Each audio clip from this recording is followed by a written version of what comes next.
Third Base. Damit liegt man sicher noch dort. Wir haben 3 Balls bei 2 Outs.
Das war's aus Runde 3. Wir gehen in die zweite Hälfte des ersten Innings.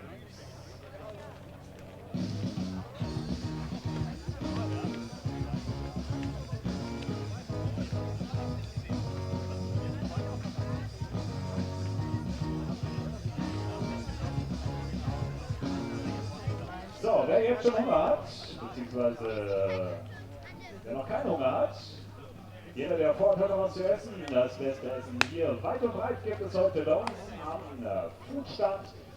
Ich glaube, die Schwebschöse läuft schon heiß, die ersten Burger werden gebrutzelt.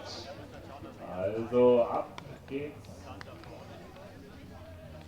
zum Untouchables. Foodstand sich was zu essen kaufen. Und ganz wichtig für die Gäste, bezahlt wird mit so Karten. Die gibt es vorne am Eingang. Und da werden die Beträge dann immer abgestrichen bzw. abgestempelt. Guten Appetit!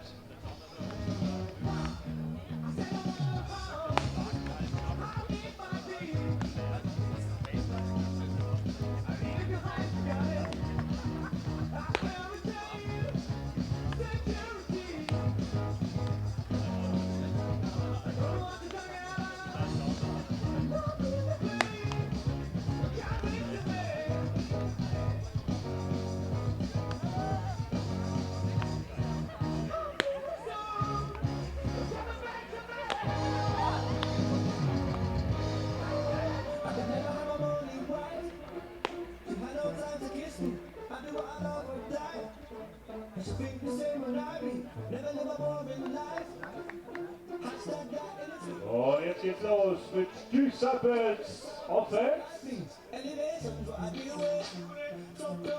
Und die Dinger für die Untouchables heute mit der 37. Good afternoon, ladies and gentlemen. Welcome to Hard Disciples Baseball. And my name is Tim Collins. I have a little bit of technical difficulties at the beginning of the broadcast.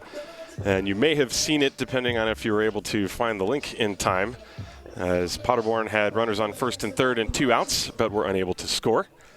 And we go to the bottom of the first inning, no score. Nate-Sean Thomas steps up to the plate. He's leading things off against the 17-year-old, very tall right-hander, Mark Harrison.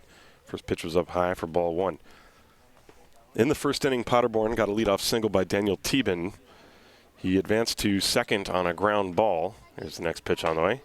That's a strike called 1-1. And then Daniel Hintz struck out. Tristan Gerd Tomarkotten beat an infield single out. That put runners on first and third, and then Finn Bergman grounded back to Kevin Treasel. And that is how the inning came to a close. 1-1 pitch from Harrison. That's in there for a strike. 1 ball and 2 strikes. In case you're wondering, I had some issues. For some reason, the Sport Deutschland TV link was not working. And it took me a while to figure out where the problem was, and I think unfortunately it was on their end. There's a off-speed pitch down and away, 2 balls and 2 strikes, but I'm sure we'll get that cleared up. But at the moment, I've moved the stream over to YouTube Live, so in case you know somebody that is trying to find the link and can't get it to work, tell them to go check it out on YouTube.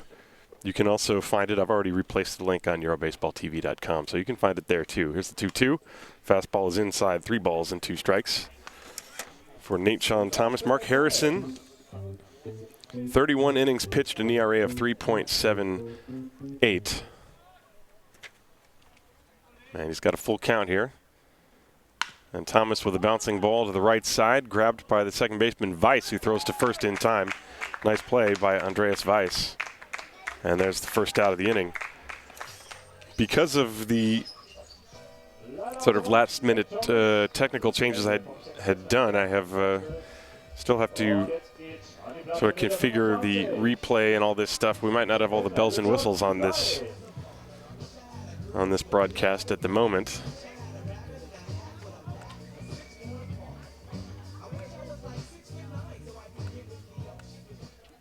As Richie Klein steps up to the plate with one out. We'll see if I can get that stuff going as the game goes along. First pitch from Harrison, in for a strike. Start giving you Harrison's numbers. In 31 innings, he has a record of no wins and 1 loss. 24 hits, 13 earned runs, 21 walks, 34 strikeouts. That pitch is low and outside. 1 ball, 1 strike. We're in the bottom of the first inning. First of a doubleheader. Mark Harrison, born October 18th, 1999, so he will turn 18. There's a foul ball off to the right off the bat of Klein. He is 2.02 meters tall. That's a big 17-year-old kid out there. And his fastball has been clocked in the low 90s. His birthday was in the late 90s. His fastball's in the low 90s. Here's the 1-2. Check swing on a slider. Did Klein go around? No, says Alex Wagner, the first base umpire. And the count, 2 balls and 2 strikes to Richie.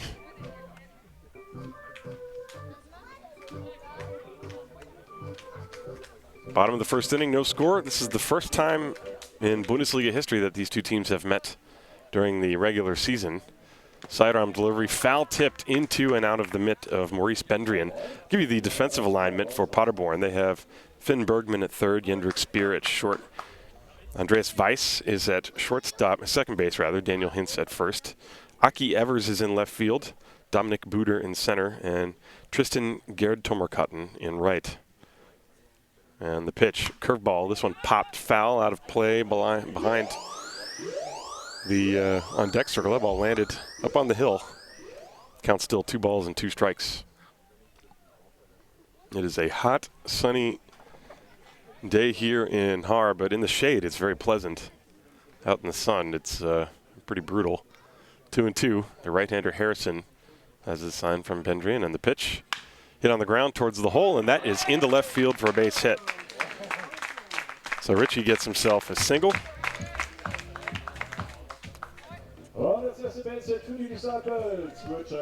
And so Klein is now standing on first base. And that will bring up Luke Steinlein. Steinlein, who had a fantastic pitching performance, pitching 3 solid innings to help secure the 12-inning victory against Solingen last weekend. Richard Klein, by the way, had been hitting only 185, but with some good pop. And he's at first base for Steinlein, who takes a fastball high and outside. Home plate umpire is Alexander Hartl. First base umpire Alex Wagner. And the other base umpire currently standing to the right of second, that's Oswald Scharf. So Klein, the 1-out base runner. Steinlein at the plate, right-hand hitter. And a throw over to first to check on Klein. And he is back. Lucas Steinlein hitting at .368. 26 games. He has 35 hits in 95 at-bats. And he pops this one up, foul territory. And it's going to be the first baseman, Daniel Hintz, who makes the catch just to the right of the line, just short of the first base bag. So Steinlein pops out. And that is the second out of the inning. That will bring up William Thorpe. The Disciples, by the way, I'll give you their lineup. It's Nate Thomas, Richie Klein, Luke Steinlein, 1, 2, 3. Then Will Thorpe, Chris Ziegler, Mitch Stefan, 4, 5, 6. Jose Palacios, Ruben Manriquez, and Miguel Pinheiro, 7, 8, 9. So Will Thorpe is the cleanup hitter today, and that is because Josh Peterson injured his knee last weekend in Solingen, and he is not on the roster for today's game. .315 average for Thorpe. He's got 6 home runs, including a very important one last Saturday against Lewis Cohen. That was the ball game. That was 1-1 until the 12th inning. And the pitch to Klein, a breaking ball on the outside corner.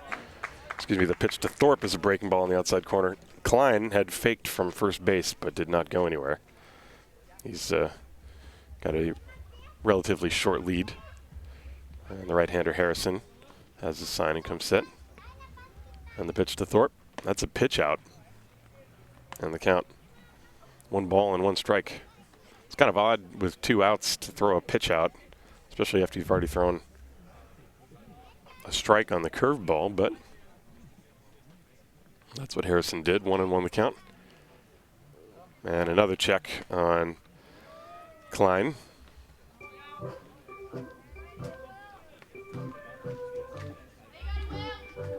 That's Marcus DeRolf over there coaching first base.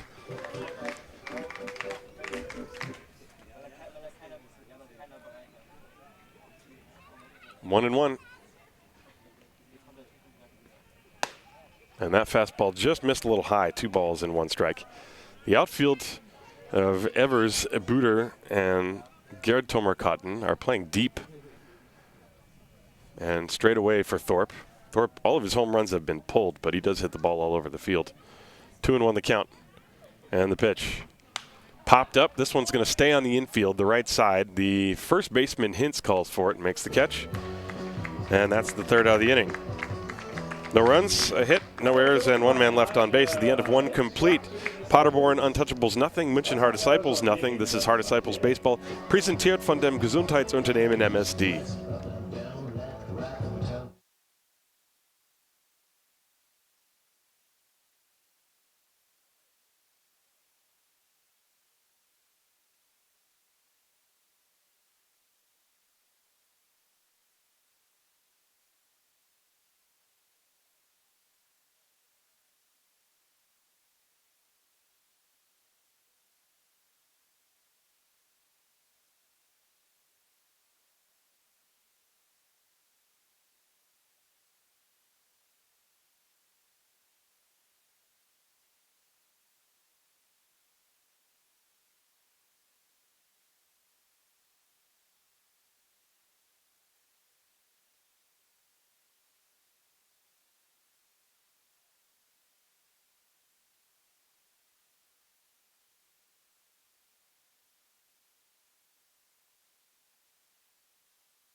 Well, we go to the top of the 2nd inning, no score, and it looks like I've managed to get the replay working, so that's a success. No score in the ball game. Paderborn had 2 hits in their half of the first, and Kevin Treasel was able to get through it, and now it's Andreas Weiss, Aki Evers, and Dominic Buder. First pitch up and in to Weiss. 1 ball and no strikes. Defensively for the Haar Disciples, they have Ruben Manriquez at 3rd, Miguel Pinheiro at short. That pitch is low outside, 2-0. Second baseman Richard Klein, Mitch Stefan is at 1st. In the outfield, in left field, Jose Palacios. In center field, Nate Sean Thomas. And in right, Lucas Steinlein. The catcher, of course, is William Thorpe. And Treasel deals to Weiss. And he missed low and outside, 3 balls and no strikes. Andreas Weiss, a veteran. He's 32 years of age. This is a Paderborn team that is a mix of veterans and very young players. And Weiss draws a 4-pitch walk. So that was Treasel's first walk. Take a look at this last pitch. This is the instant replay again. And it missed down and low outside. So a leadoff walk, not a good beginning for Treasel, as Aki Evers comes up to the plate. Kyriakos Paul Evers, that's his name. He's 21 years of age.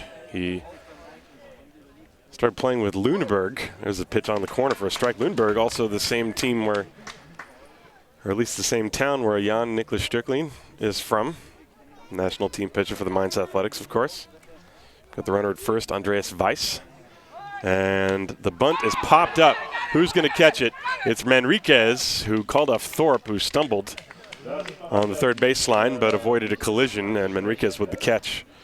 Well, it's an easier play for Manriquez. He's coming in from third, and Thorpe would have had to judge the angle of that ball as he was heading outward from home plate. And Manriquez, who is well, let's just say he's a very strong fellow, as is Thorpe. Those are two guys you do not want to see collide. And so the batter now with one out is Dominic Buder. Treisel from the stretch. You got Weiss on first base with a pretty short lead, and Treisel checks on him, and he's back. Dominic Buder is 30 years of age. He is from Salzkotten.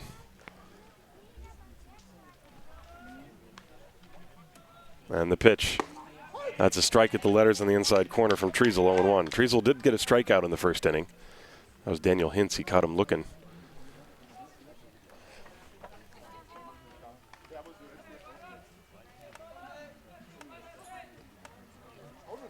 Treisel set.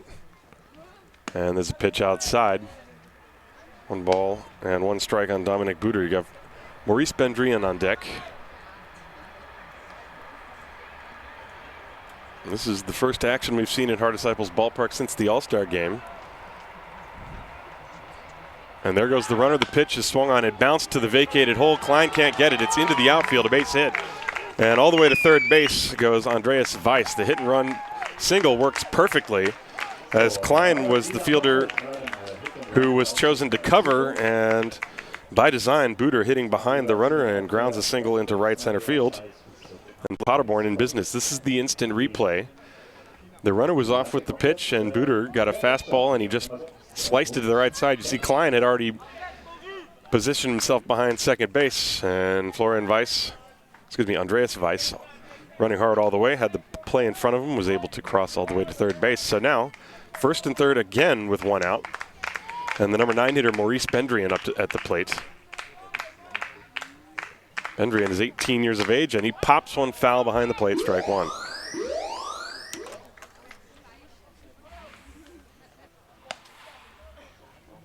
Maurice Bendrian hitting .213 this year. 16 hits and 75 at bats. But he's shown himself to be a very good defensive catcher. First and third, the pitch. That's a strike, 0-2. So Treisel had first and third. He had a runner at third with 1 out, and then after the strikeout, he allowed the other run to come on. So this is the first and third with 1 out situation, but he's got 2 strikes on Maurice Bendrian. And the pitch high. So far, no sign of Dominic Buder taking off, although Buder is the center fielder, so I imagine he's got some good speed. And a 1-ball, 2-strike count. Very well might see him do something here. That's him taking his lead. Weiss is at third. The pitch, runner doesn't go. Grounded back to Treisel. He throws to second one. The relay to first. Not in time. Now the runner coming to the plate, and he is out.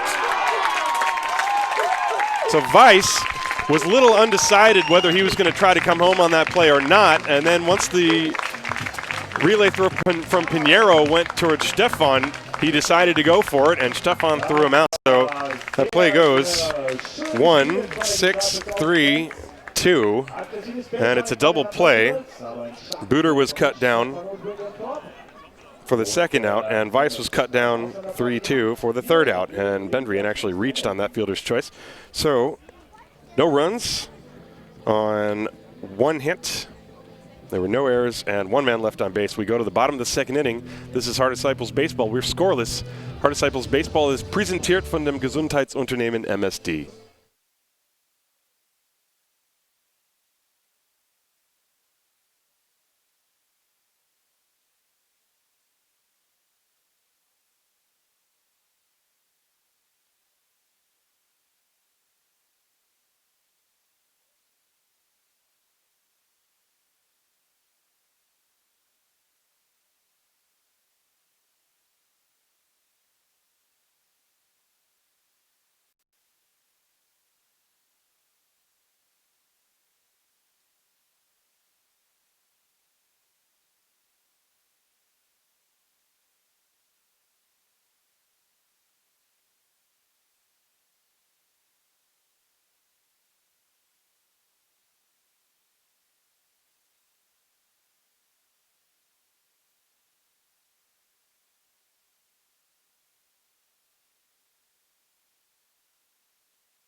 Welcome to the bottom of the second inning. No score between the Haar Disciples and the Untouchables Paderborn.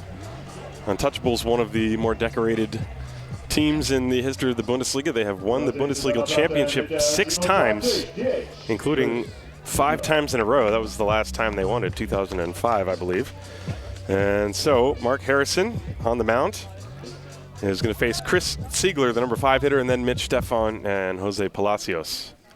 And the big right-hander's first pitch to Ziegler is a fastball that's in there for a strike.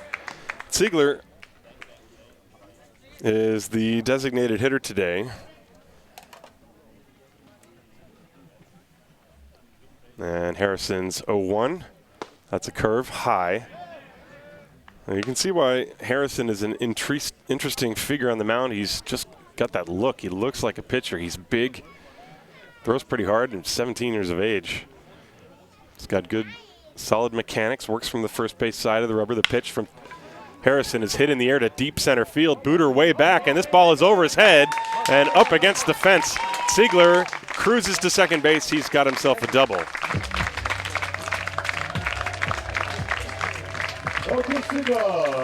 Well, a 1-1 pitch. Let's look at this on the replay. It looked to the naked eye like Ziegler had hit the ball off the end of the bat. And he hit it to the deepest part of the park, and Booter was playing shallow.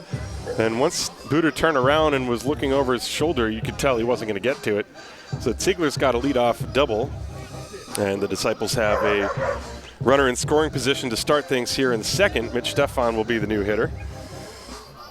Ziegler, by the way, had been hitting .316, and that will only go up. Stefan, left-hand hitter with power, and he fouls away the first pitch. No sign of the bunt there. Strike one.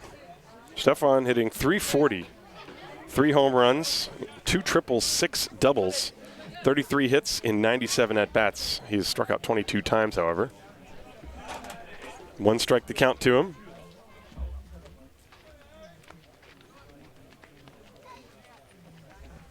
And the curve that misses outside. 1 ball, 1 strike on Mitch Stefan. Ziegler is on second base. He doubled over the head of Dominic Booter in center field. Infield back and playing straight away, although the shortstop, Jendrik Speer, is shaded up the middle, so there's a pretty big hole on the left side for Stefan as Harrison straightens up. 1-1 the count. And the pitch. Swing and a miss through a high fastball by him. 1 ball, 2 strikes. Harrison looks like he's got good movement on that fastball. It runs away from a left-hand hitter. And he's had that little curveball that he's been trying to throw. He's thrown a couple of them for strikes. He's ahead of Stefan here, 1-2 now, nobody out. Ziegler dancing off second, and Harrison lifts the leg and looks over there. Ziegler about 2 steps away from second base. 1-2. And here it comes. Fouled away, Stefan, a defensive swing. That was a fastball that was down and away. And Stefan able to get a piece of it.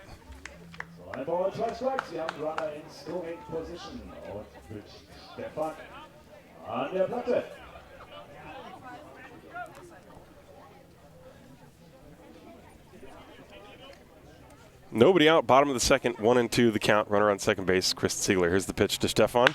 Hit high in the air to shallow right center field. Booter and Gerd Tomerkotten. It's going to be Booter who makes the catch. Ziegler tags just to draw the throw, but goes nowhere, so Stefan flies to center. And that's the first out of the inning.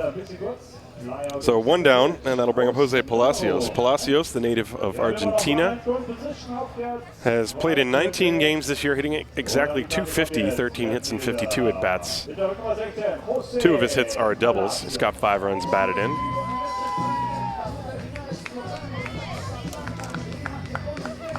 And so Mark Harrison, with 1 out, is going to go after Palacios now. Palacios a slightly open stance, and the pitch to him. That's a strike over the outside corner. A good fastball. Harrison really comes at you with a lot of arms and legs. He's lanky and a very herky-jerky delivery. And he steps off as Ziegler was dancing around at second base. Jendrik Speer holding him on, but with 1 out. Nothing going on at the moment. And again, Harrison steps off, and now Bendrian wants to right onto the mound. Actually, he started out to the mound before he called time. So the young catcher, Maurice Bendrian, who's 18, dealing with the pitcher who is 17, going to be 18. And then you've got Jendrik Speer, who is going to be 37. So a lot of veteran presence along with a lot of youth on the field right now. 0-1 the count to Palacios. Here it comes. Hit in the air to center field. Dominic Buder is there. A few steps to his right, makes the catch. Ziegler tags to draw the throw again, and he can't go anywhere. Good throw by Dominic Buder. So 2 flyouts. This one hit a little bit better than Stefan's, but still the same result. And now Ziegler won't be able to come home without the benefit of a 2-out hit. And the next man to come up to the plate for the Disciples is Ruben Manriquez. Manriquez is an ageless wonder. He is from Venezuela, and he is going to turn 47 in December of this year. But don't let that fool you. This guy is one of the most fit human beings I have ever met. And he's in there because of the injury to Josh Peterson. And the pitch, curveball, is high. Manriquez has not had an at-bat in the first Bundesliga this year, but he's been playing with the second team and also coaching. Also had played with the Garching Atomics in the past. He's played in the White Sox organization, and he hits a soft fly ball to shallow left center field, and it's going to be caught by Aki Evers. So the leadoff double is wasted for the Disciples as Mark Harrison induces 3 consecutive flyouts, no runs, 1 hit, no errors, and 1 man left. We go to the 3rd inning, no score between Paderborn and Haar. This is Haar Disciples Baseball, präsentiert von dem Gesundheitsunternehmen MSD.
We go to the top of the 3rd inning here in Haar. No score between the Paderborn Untouchables and the Munich-Haar Disciples.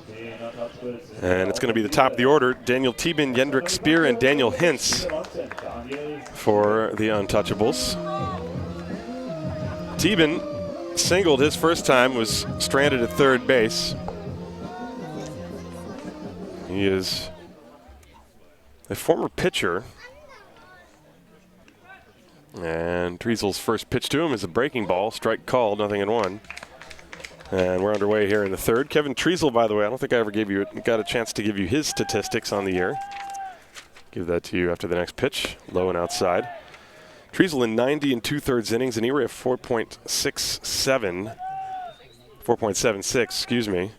87 hits, 33 walks, and 78 strikeouts. There's a ground ball pulled, and it's foul. A foul ball just down the 3rd baseline. And the Thieben ran all the way around the bases down to 2nd base, but Alexander Hartl with the call, called it foul right away. So it's 1 ball and 2 strikes. But it looks like Hartl is going to discuss it with Ozzie Scharf. Hartl called it right away. And it is a foul ball, so it was a close pitch. Close play was a ground ball, and he just sort of hugged the line. But it's Hartle's call when it's a ground ball like that, and he called it immediately. And then he went to do a double check with Ozzie Scharf down the line just to make sure, but that call is going to stay as is. So the count 1 ball, 2 strikes on Daniel Thieben. Thieben, who spent 3 years in the Seattle Mariners organization as a pitcher. He's been a member of the German national team going back as long as 2011. Born September 18th, 1993. And Triesel's 1-2. This one tapped off his foot. And Thorpe this time was going to try to continue the play, but you could very clearly see that ball going off Thieben's foot. So it's still 1 ball and 2 strikes.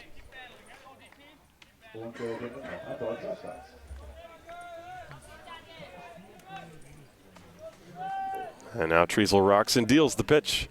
Got him swinging with the breaking ball, and it was dug out of the dirt by Will Thorpe. So that is strike 3. Second strikeout of the ball game for Triesel. Here's the replay on the last pitch. That was a breaking ball, and he got it down right in the spot where he wants it to. And Thorpe showing it. So, 1 out, and that will bring up Jendrik Speer. Speer, who was originally from Berlin, 37. He's 36, going on 37. He will turn 37 in September. And he's been one of the most solid players in the Bundesliga for practically his entire career. He first played with the national team when he was 16. And he swings and lines one to left center field, chased by Thomas, and he will not get there. That ball rolls all the way to the fence. Speer is on his way to second base, and he is going to stop there with a double. So Jendrik Speer with a double. So both teams have hit the ball a little bit, but so far neither team has been able to dent home plate. This is, you're seeing the replay. That was the previous pitch to Speer. I'll just let that play out. The next hitter that's going to come up is Daniel Hintz. This is the pitch that Speer hit. It was a fastball down and away, and he just lined it to the left center field gap. So Speer is on second base. That is the 3rd hit for Paderborn against Kevin Triesel. And Daniel Hintz, also from Berlin. He's 31 years of age. And the pitch to him is looked like a slider high, ball 1. Hintz struck out looking his first time.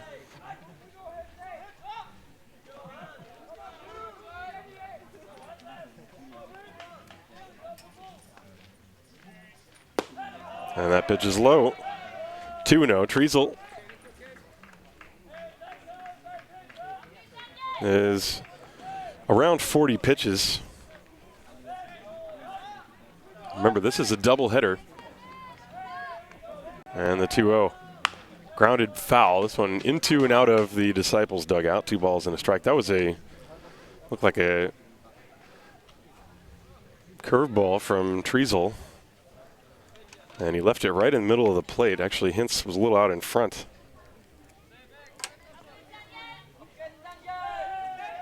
Now you can hear there's a fair contingency of Paderborn fans here. A lot of that noise is coming from their dugout as well. 2-1. And the pitch, a soft grounder, and it stays down on Manriquez, but he's able to make the play to first base while holding the runner at second. Now that ball hit the edge of the grass and almost scooted right through the legs of Ruben Manriquez, but he makes the throw to first base. 5-3 on the putout. There are 2 down, and that'll bring up Tristan Gerdtomarkatten. Tristan is 25 years of age. He's got a younger brother who's also on the team, but not with them today. So Tristan batting cleanup today. He bounced into a fielder's choice his first time, and the pitch is popped up on the right side in foul territory. Thorpe and Stefan chasing it. Stefan makes the catch, and the inning is over. Foul pop-up. No runs, 1 hit, no errors, 1 left. We go to the bottom of the 3rd inning here in Haar. Paderborn nothing, Haar nothing. This is Hard Disciples Baseball, präsentiert von dem Gesundheitsunternehmen MSD.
As we go to the bottom of the third inning here in Haar, Paderborn Untouchables nothing, Haar Disciples nothing. Mark Harrison has thrown 31 pitches.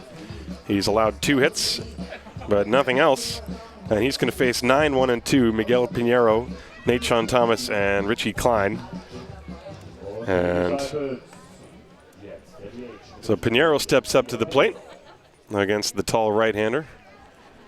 And Harrison's first pitch is swung on and missed, strike 1. Miguel Pinheiro, in 18 games, is hitting .370, 17 hits and 46 at-bats. 3 of his hits are doubles. He's a pesky one. Tends to put bat on ball more often than not. Sidearm delivery. This one is outside. 1 ball, 1 strike.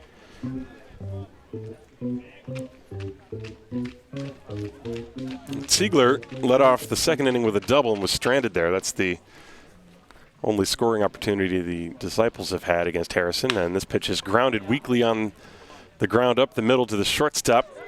Jendrik Speer makes the play easily to first base, and that's the first out of the inning. And now the lineup turns over. That'll bring up Nate Sean Thomas.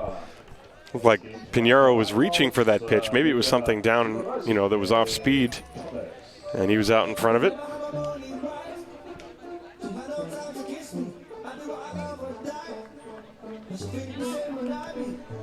And so, Nate Sean Thomas grounded out his first time.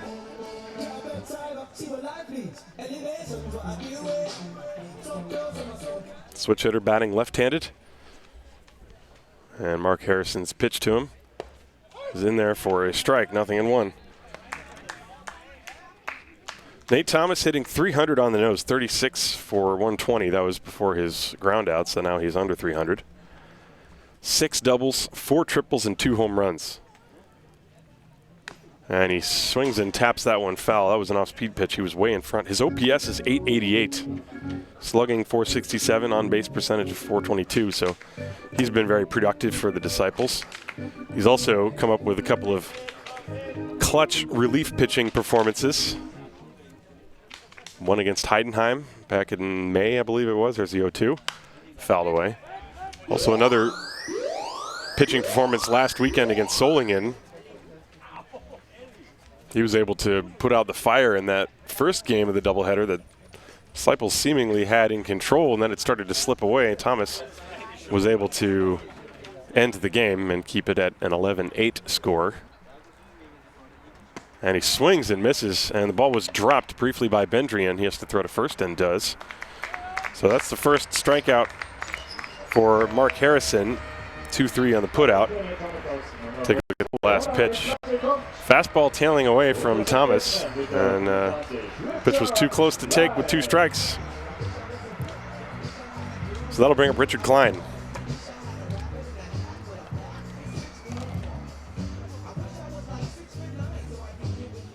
Klein singled his first time, so he is 1 for 1. Mark Harrison has his sign from Maurice Bendrian. 2 down and nobody on. And the pitch. That was a little curveball, drops in for a strike. That was a kind of a sidearm delivery. Didn't really break that much, but the change of speed was not what Klein was looking for. Here's the 0-1 pitch on the way. Popped up foul, and that is going to be out of play. 0-2. Bottom of the third inning, no score between Paderborn and Haar. First of 2 games today. This game was actually originally scheduled as a doubleheader, and then it was rescheduled as a split between Saturday and Sunday, and then it was rescheduled again as a doubleheader as the 0-2. Swinging a foul tip, Klein just got a piece. And the reason for that was because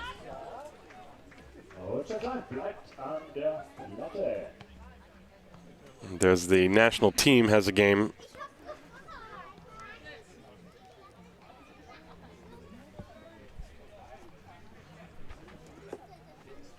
and the pitch fouled away again. Klein hanging in there.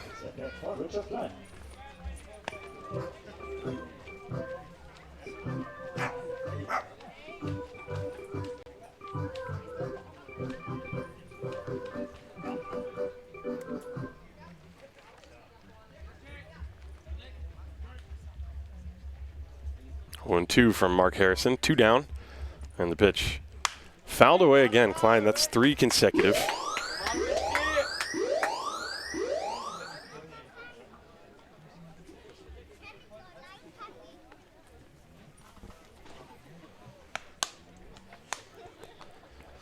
Harrison has allowed only the 2 hits. He struck out 1. He has not walked anybody. He's looked very good so far. And the right-hander, who works from the first base side of the rubber, has his sign. Here comes the 0-2. Check swing. Did he go around? No, he did not, says first base umpire. And that's a tough pitch to take for Klein. That was the breaking ball. This is an instant replay. Let's look at this pitch on the replay here. Kind of drops down, and that pitch bends away, and Klein, yeah, it looked like he held up. So the count 1-2. No score in the game. Here it comes. And that one way outside, so Klein has forced Mark Harrison to throw the breaking ball a couple of times. 2 balls and 2 strikes with 2 outs and nobody on, no score, bottom of the 3rd. The pitch. Tapped foul again. Well, that's the type of thing that for pitchers can be extremely frustrating. When a guy just keeps fouling off all your good pitches. That was a pitch running in on the hands of Klein. And he shortened up, was just able to get a little piece, tap it off to the first base side. Still 2 balls and 2 strikes. Here's the pitch. And now he took one high, and the count is full. Luke Steinlein, the 3rd hitter in the lineup, is on deck.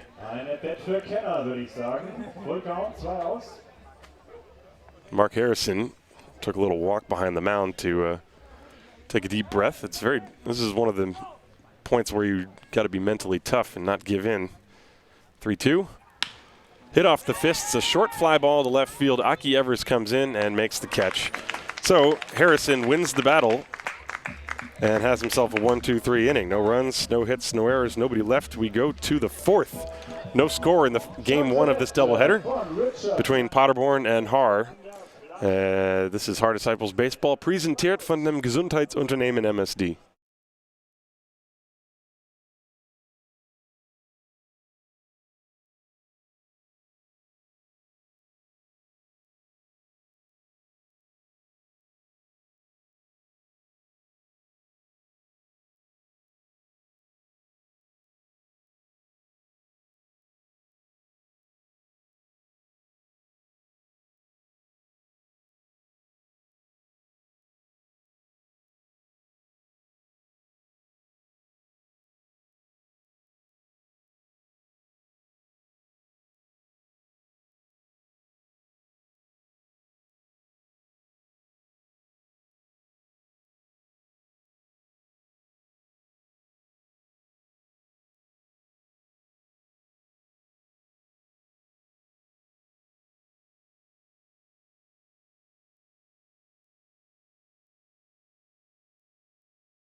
Welcome back to the top of the 4th inning. Kevin Treasel has thrown 45 pitches, 27 of which have been strikes. And he goes to work here in the top of the 4th against Finn Bergman. And that pitch is hit in the air to left center field. And Palacios over, and it's over his head, and it goes all the way to the wall for a base hit. Bergman is on his way to second base. He's there with a double.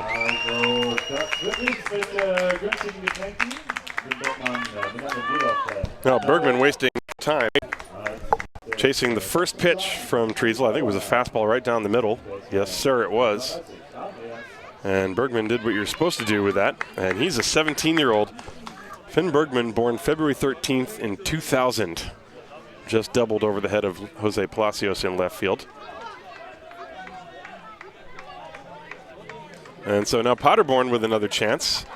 They had first and third in the first and third in the second. They had a runner at second in the third, and now here in the fourth they have a runner at second. And the hitter is Andreas Weiss. And he squares to bunt, pulls it back. The pitch is a ball outside. Thorpe popped up ready to throw behind the runner at second. So Finn Bergman, that is the fourth base hit for the Untouchables. Let's see what Weiss does. He squared to bunt again, pulled it back. The pitch was a ball, and Thorpe threw all the way to second base behind Finn Bergman, who dove back in safely. So the count 2-0 now. No runs on 4 hits for Paderborn, 0-2-1 for the Disciples.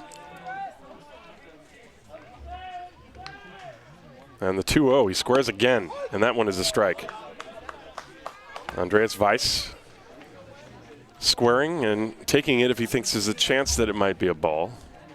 You have Finn Bergman on second base with nobody out. No score in the ballgame, top of the fourth. And the 2-1, he squares again, and he bunts it up the first base line, and it's a trouble if it stays fair, and it rolls foul. So Treasel electing to let that ball roll. And the count now 2 balls and 2 strikes. That ball was hugging the first baseline.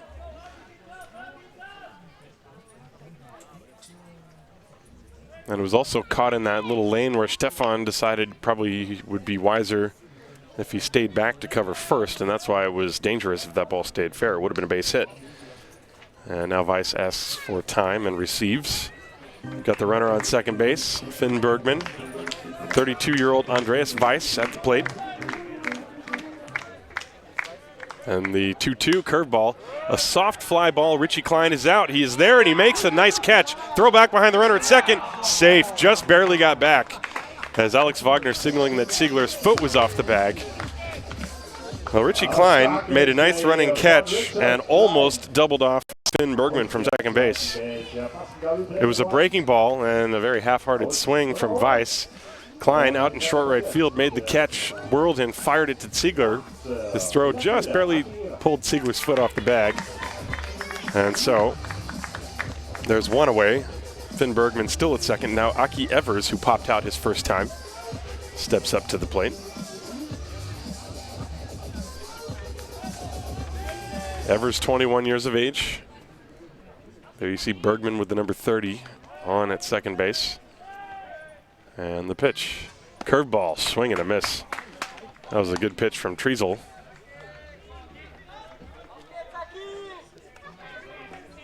No score. Top of the fourth inning, first of 2 between Paderborn and Haar. A 1 pitch. Breaking ball, swing and a miss, strike 2. And if I'm a betting man, I would bet Treasel might throw that pitch a third time, as Evers completely missed it twice. There is 1 out in the inning.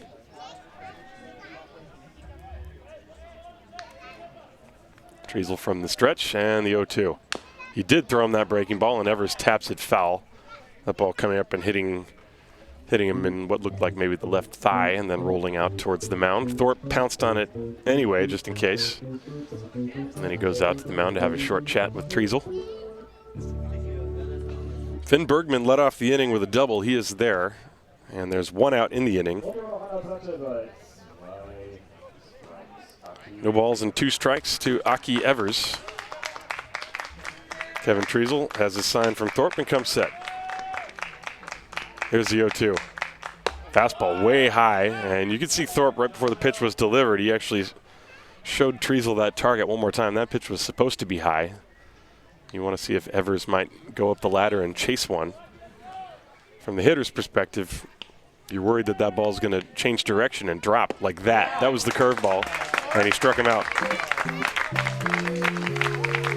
Well, he swung and missed 3 curveballs in that at-bat. There's the instant replay. That's the 3rd strikeout for Treasel. And now 2 down, and Finn Bergman still at second base. Boy, And Dominic Buder steps up. Buder singled his first time and was cut down on that odd double play. Here's the pitch. Fastball high on its side. 1 ball, no strikes.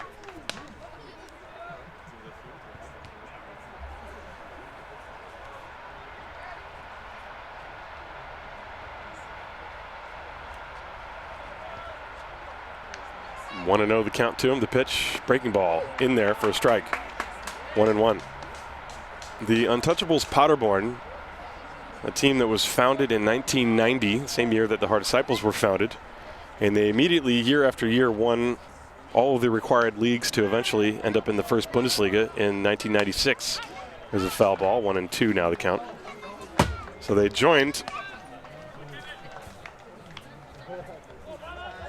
the first Bundesliga in 1996.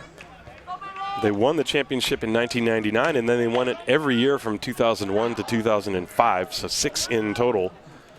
And the last time they reached the final was 2012. There's a slow ground ball to third, charged by Manriquez. He throws on the run and gets his man at first. Nice play by Ruben Manriquez. And the leadoff double is all for naught. So no runs, 1 hit, no errors, 1 left on base. We go to the bottom of the 4th inning here in Haar. Paderborn nothing, the Disciples nothing. This is Heart Disciples Baseball, präsentiert von dem Gesundheitsunternehmen MSD.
Well, we go to the bottom of the 4th inning. It's going to be 3, 4, and 5 in the lineup for the Disciples against Mark Harrison, Luke Steinlein, Will Thorpe, and Chris Ziegler. Steinlein, his first time, popped out. So he is 0 for 1. And the 17-year-old right-hander, Mark Harrison, so far matching Kevin Treasel. Treasel has allowed 4 hits. Harrison has only allowed 2. Harrison with 1 strikeout and no walks. First pitch is a breaking ball outside, 1 ball, no strikes. Treasel has walked 1 and struck out 3. There have been 2 nice defensive plays for the Disciples in this ball game. 1 ball and no strikes to count to Luke Steinlein. That fastball right on the outside corner at the knees. Good pitch from Harrison. In the 2nd inning, Paderborn had runners on 1st and 3rd with 1 out, and Maurice Bendrian hit a ground ball to the shortstop Pinheiro. Pinheiro fired to the second baseman Klein for a force out. Pitches outside, 2-1. So that was the 2nd out. Klein's relay to first was, however, too late to get Bendrian at first, and then Andreas Weiss decided to try to come home and score. Mitch Stefan threw to Will Thorpe, and they tagged him out. That's the closest anybody has been to scoring. 2-1 pitch. Missed inside with the fastball, and the count now 3 balls and 1 strike from Harrison to Luke Steinlein. And then last half inning, in the 4th inning, Finn Bergman led off with a double, and Andreas Weiss hit a soft fly ball to short right field. Richie Klein reached out, made a nice running catch. There's a hot shot hit on the ground, and it's gobbled up by Spear, but then it eats him up. Steinlein reaches first. We'll see how that's scored. But my guess is that's going to be an E6. Ball was hit hard, but Jendrik Speer, one of the most dependable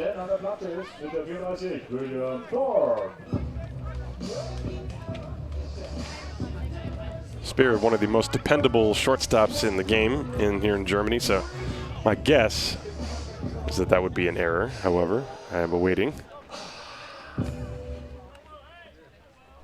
As Will Thorpe steps up to the plate, and he takes a ball on the inside corner.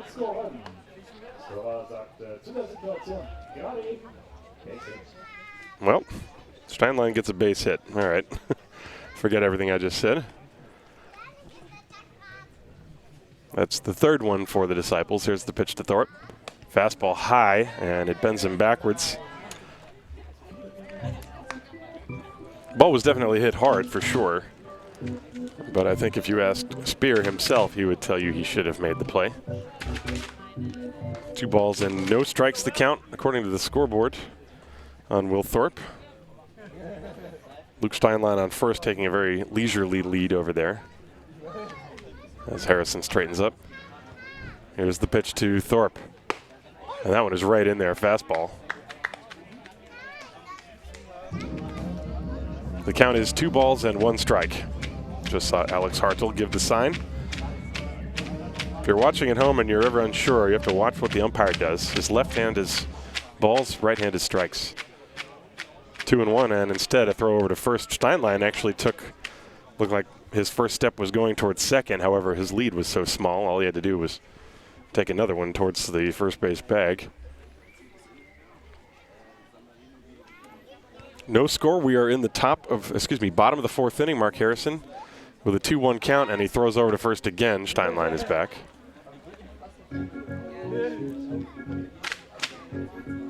Nice crowd here in Haar. Folks hanging out in the shade under the trees. It's a very hot and humid day. It's one of those days where you very well could be at the Izar. And why not? You can listen to the game while you're there. 2-1, a long hold, and time is called by Thorpe. Right as Harrison wanted to deliver the pitch, so that pitch does not count. I should clarify, time was asked for by Thorpe and granted by Alex Hartel. Umpire does not have to give you time. That's a little cat and mouse. Clearly Harrison is concerned with Steinlein at first, although Steinlein's lead is minuscule. And he throws over again.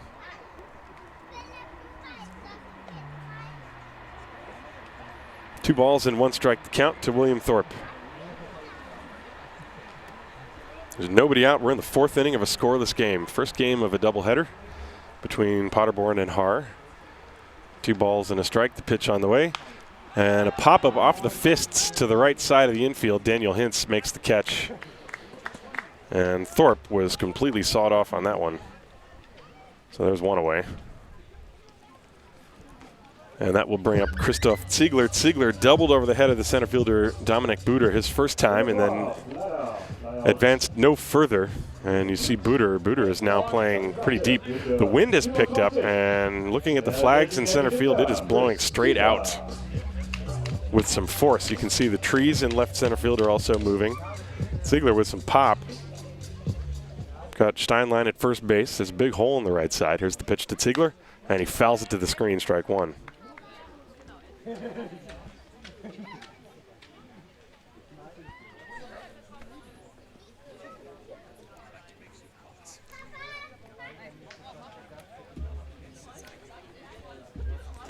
No balls and 1 strike to count. Steinlein on first base. And the pitch instead, another throw over there. That's the 5th or 6th one. And Steinlein's lead is no more than 3 feet. Although he does steal sometimes, but what is more likely to happen is probably a hit and run. We shall see. 1 strike to count. Steinlein does not go. The pitch is inside, and it goes all the way to the backstop behind Ziegler. And all that throwing to first base is now meaningless as Steinlein walks to second base on a wild pitch. Well, let's take a look at this pitch. It actually was behind Ziegler's back. Certainly no way Harrison is doing that on purpose, as Bendry now to have a chat with his right-hander. So now the Disciples, again with a runner in scoring position. They have had 2 runners in scoring position in this game. Paderborn has had 1, 2, 3, 4. Nobody's been able to score as of yet. 1-1 the count at Ziegler with Steinlein on second base. And the pitch, that's way outside. Harrison, last couple of pitches, he was getting overly concerned with Steinlein at first base, and you wonder if that might have detracted from his concentration in any way. As the last 2 pitches to Ziegler were way out of the strike zone. Here's the 2-1. And that is high, 3-1. Mitch Stefan is on deck. There's 1 out in the inning. 3 balls and a strike to Christoph Ziegler. And he took a little bit off, and that pitch dropped in for a strike, did Harrison. So now the count is full, 3-2. Bottom of the 4th inning, no score between Paderborn and the Disciples. Harrison is set. The payoff pitch to Chris Ziegler is not going to come right now, as instead Harrison stepped off.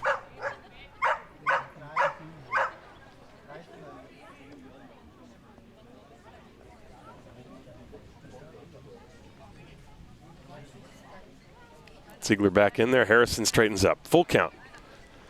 And here it comes. High outside, ball 4. Ziegler draws a walk. And so that's the first walk issued by the right-hander Mark Harrison. And it looks like Jendrik Speer wants to have a chat with his pitcher. Speer is the acting manager for Paderborn. There's no activity in the bullpen, of course. And I think Philip Howard is out there to just make sure that this counts as a trip to the mound from Speer. And that's why Philip Howard is out there, to talk to the umpires and make sure that they're notating that.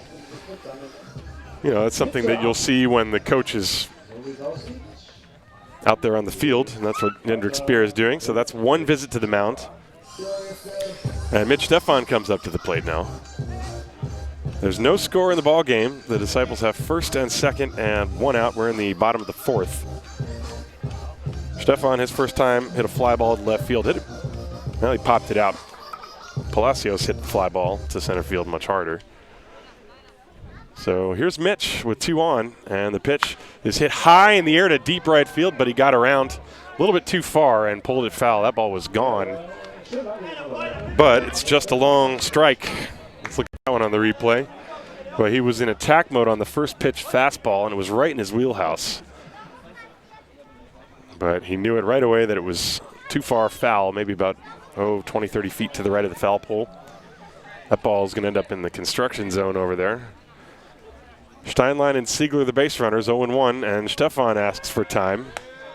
Steinlein was actually running on the pitch, but he'll have to go back. You see Steinlein got to third base thinking, yes, I stole third, and then he realized that time had been called. So now he's got to go back and do it again. Not a bad time for Steinlein to try to run, though, with only 1 out. You have 2 of the Disciples' speediest base runners on base right now.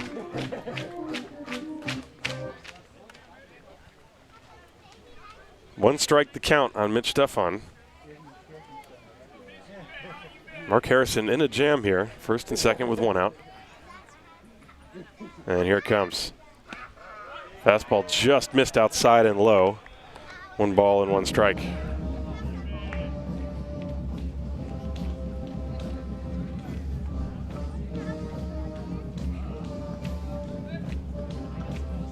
Mentioned before, the wind is blowing out.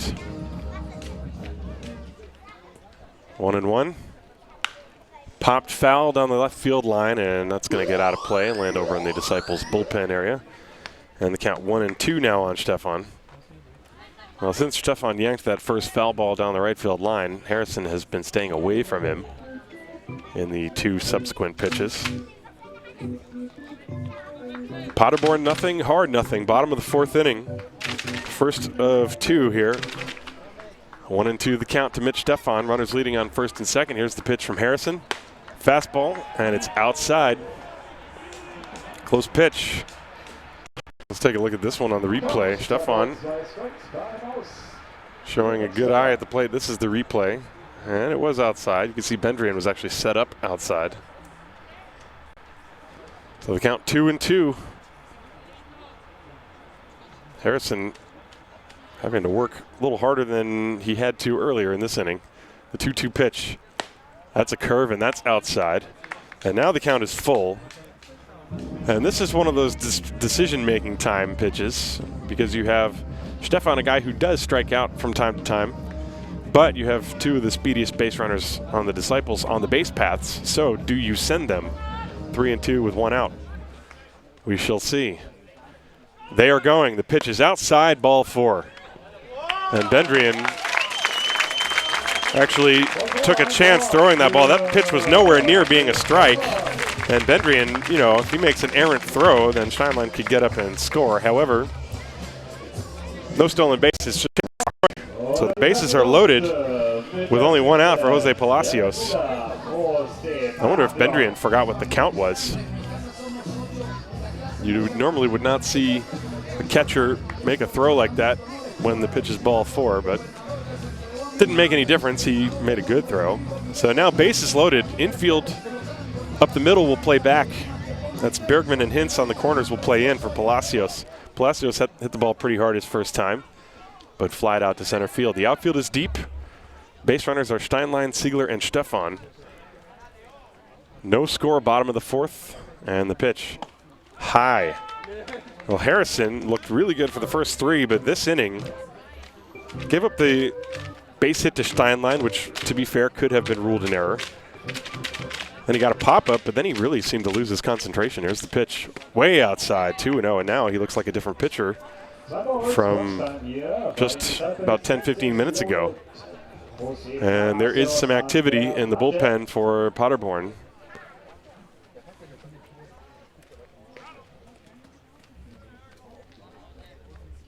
Two balls and no strikes. I bet Palacios will be taking here. Here it comes. He did not, and he grounds it down the third baseline. Foul.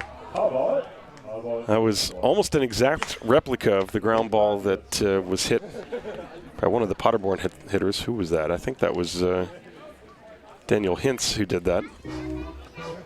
Anyway, Palacios swinging on 2-0 after Harrison had shown a bit of a loss of command. However, maybe that's a break for Harrison. Sometimes you get one of those as a pitcher. It sort of gets your mindset back. 2-1 to Palacios. Bases loaded. The pitch outside. 3-1. One more bad pitch, and the Disciples will take the lead. Steinlein is at third. He singled. Ziegler at second. He walked. Stefan at first. He walked. 3-1 on Palacios with one out. The pitch. Strike called at the knees in the outside corner. Palacios wasn't exactly thrilled with that. Let's look at that on the replay. Well, he takes his position. Now the count is full, 3-2. Palacios just turned around, didn't say anything. 3-2. Here's the pitch.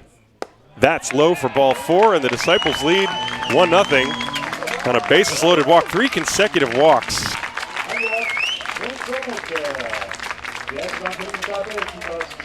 For Mark Harrison. And that'll bring up Ruben Manriquez, give Palacios a run batted in. And Manriquez, who flied out his first time, will step up to the plate. So the Disciples 1, Paderborn 0. Bottom of the 4th inning, and Jendrik Speer, I believe, is going to make a change. This is the second trip to the mound. So that is going to be it for Mark Harrison. Boy, it was a promising beginning. He was excellent for the first 3.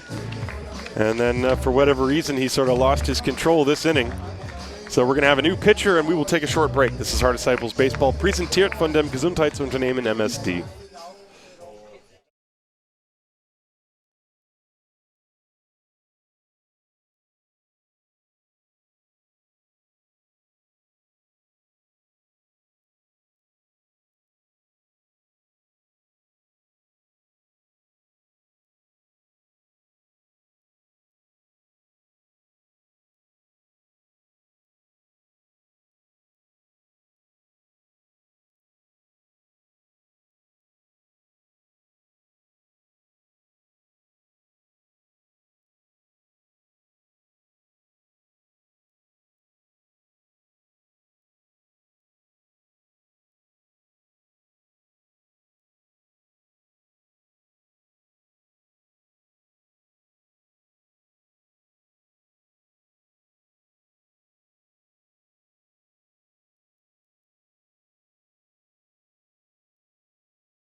Well, we are back, and the new pitcher on the mound is the 20-year-old right-hander Benjamin Taki. He's going to turn 21 in just over a week on August 14th.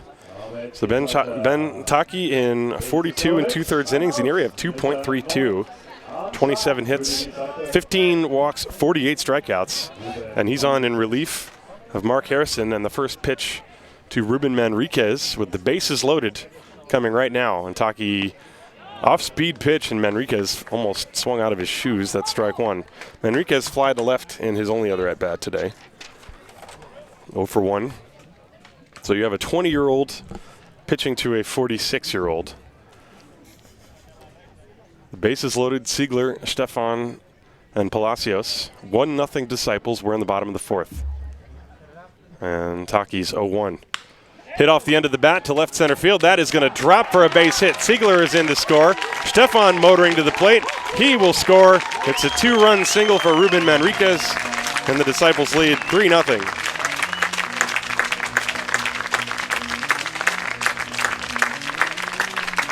Well, he looked for that breaking ball the second time, and he got it. Hit it off the end of the bat, but there was no chance that Buder was going to get there, and you knew the 2 runs would score. Those 2 runs are charged to Mark Harrison. And so now Ruben Manriquez at first, Miguel Pinheiro the hitter. 3-0 Disciples. We're in the bottom of the 4th inning.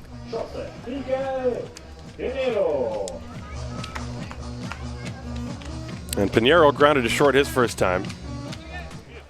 First and second, still only 1 out. Infield back looking for a double play. The pitch from Taki. Pinheiro squares to bunt. Took the curveball low. Bendrian throws from his knees, and the ball gets into center field as it bounced. And Palacios and Manriquez both move up. And that's going to be an E2 as the ball being thrown around a little bit as it comes back in. It was a little looping throw from the catcher Maurice Bendrian. And that's going to have to be an E2. He threw behind the runner, and as Palacios was heading back to the base, Spear couldn't see the ball. He was shielded by Palacios. Spear was there but didn't see the ball, and it just bounced right past him into center field. Both runners moved up. So that's going to be an E2. 1 ball and no strikes to count. Now suddenly, runners on second and third with only 1 out. The infield has to come in now, try to prevent a real big inning. And the pitch hit in the air to right field. This should be plenty deep to get a run in. This is Tristan Gerard-Tomarcotton making the catch. Palacios tags. He's coming to the plate. He will score. Manriquez goes to third. And it is 4-0 Disciples on a sac fly by Miguel Pinheiro. Give him a run batted in.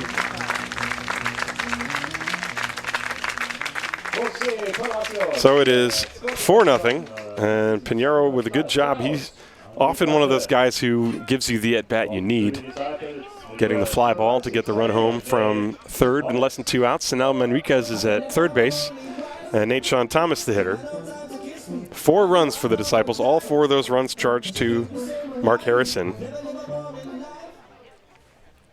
And Taki's pitch in there for a strike. Thomas was shortening up to bunt. That's the first fastball Taki has thrown, and it had some life on it. Manriquez at third. Here's the 0-1. That one's in there for strike 2. And Taki looks like he had a changeup. That might have been a changeup. It was not as hard as the first fastball he just threw to Nate Thomas, who's got an 0-2 count. Thomas is 0 for 2 in the game. And Ben Taki, the 20-year-old right-hander, kicks and deals. That one is low and outside. 1 ball, 2 strikes. It is 4-0 Disciples over the Untouchables Paderborn here. We're in the bottom of the 4th inning. Game 1 of a doubleheader. Hope you're enjoying your Saturday afternoon wherever you may be. It's a beautiful day here in Munich. Here's the 1-2. Up and in, and Thomas had to jackknife out of the way. 2-2. Ben Taki has a very compact delivery, but it looks like the ball kind of explodes out of his hand. You don't get a very long look at it as a hitter. 2-2. Runner leading off third base, Manriquez. Here's the 2-2 pitch. Fouled away, Thomas. Looked like he got an off-speed pitch. That ball almost landed in the ticket booth. Scared a couple of kids over there. Now they pop up and go chase it down the park walkway. 4 runs on 4 hits for the Disciples. They have 1 error. No runs on 4 hits, 1 error for Paderborn.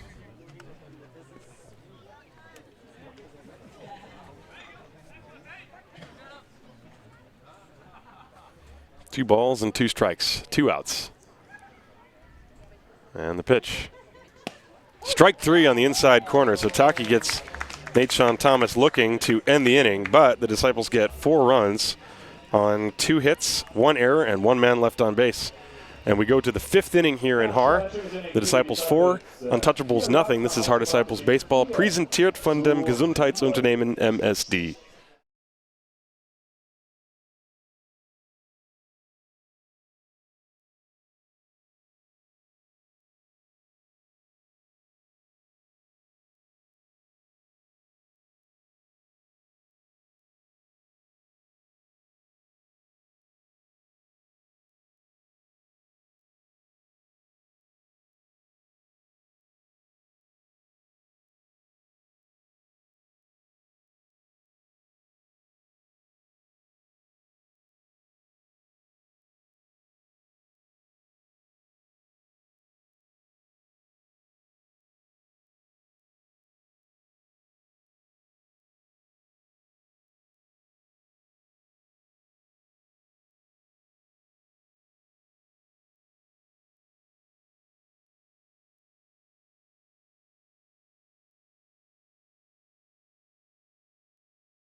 Back here in the top of the 5th inning, the first pitch to Maurice Bendrian was bounced to deep short where Miguel Pinheiro tried to throw him out and could not do so. So that's going to be a base hit leading off the inning for Bendrian. He is now 1 for 2 in the ballgame. And now the top of the order, Daniel Thieben. So 9-1-2 was due in this order. Thieben is 1 for 2 in the ballgame. Kevin Treasel now has been given a 4-run lead. Let's see if he is able to keep throwing zeros up there on the board. He's allowed base runners in every inning, but he's been able to wiggle his way through. And the first pitch to the right-handed hitting Thieben is popped foul out of play, strike 1. After Thieben, Jendrik Speer, the next scheduled hitter. So Mark Harrison, pitching for Paderborn, looked great for 3 innings, and then I guess he just ran out of gas. He walked 3 consecutive hitters, gave up 4 runs. Here's the 0-1 pitch. That one is outside, ball 1. That was a curveball, and Thieben did not offer at it. Thorpe was over there to smother it, just in case it got through. Runner on first base, Maurice Bendrian. And the pitch, that's a good curve, drops in on the outside corner, 1-2 from Treasel to Thieben.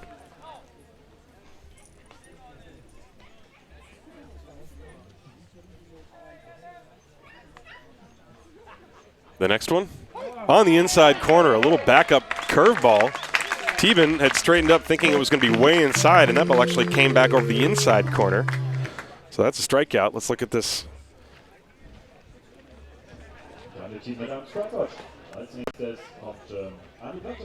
This is that last pitch. Now Thieben thought it was inside. And so now Jendrik Speer with 1 away. That is Treasel's 1, 2, 3, 4th strikeout. Now Treasel, it's almost been a tale of 2 seasons with him. His last 4 starts have been fantastic. There's the first pitch outside. He, I guess, was dealing with some arm pain earlier in the year. And then there was a 2-week break in the middle of the season over, I think, Fingston is when it was. Next pitch is hit on the ground to the right side. Klein to his left, looked to second and makes the wise decision to throw to first in time. There are 2 away. Bendrian goes to second base.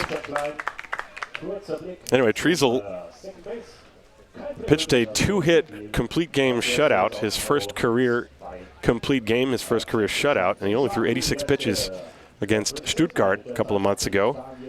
And basically, since then, he has looked like a different pitcher. He has had much better control.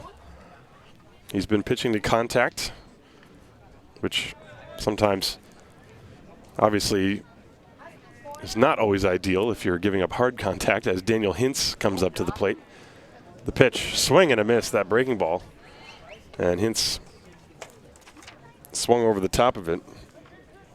Hintz, by the way, in 11 games, hitting .205. 8 hits and 39 at bats. I think I failed to give you his numbers earlier in the game because of the technical difficulties. There's a breaking ball. That one is low. 1 ball and 1 strike. Hintz, however, is a big fella. And just get the feeling if he does run into one, it will go a long way. 1-1 with 2 outs. Fastball strike at the knees in the outside corner, and Hintz not exactly thrilled. Well, let's look at this. He thought it was low. Hintz is a big guy. 1 ball, 2 strikes. There are 2 down. And the pitch. High fly ball into foul ground off to the right. Is anybody going to get there? Steinlein and Stefan were both chasing it, but that ball landed well out of both of their reach. So the count's still 1 ball, 2 strikes. The ball landing in the Paderborn bullpen.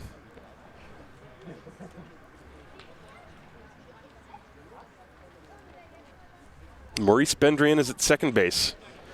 Paderborn had runners at first and third in the first and third in the second, runner at second in the third, runner at second in the fourth, and a runner at second here in the fifth, and they haven't been able to score. There's a breaking ball, taken ball low. 2 balls and 2 strikes. So it's not like Treasel's been knocking the bat out of their hands, but they just haven't been able to get the big hit. They haven't really been able to move the runners over and in. They did have a runner thrown out at home plate. That was in the second inning. 2-2, the pitch. Hit in the air to right field. Steinlein slicing over near the line, a long run. It's a foul ball. He slides, and he made the catch.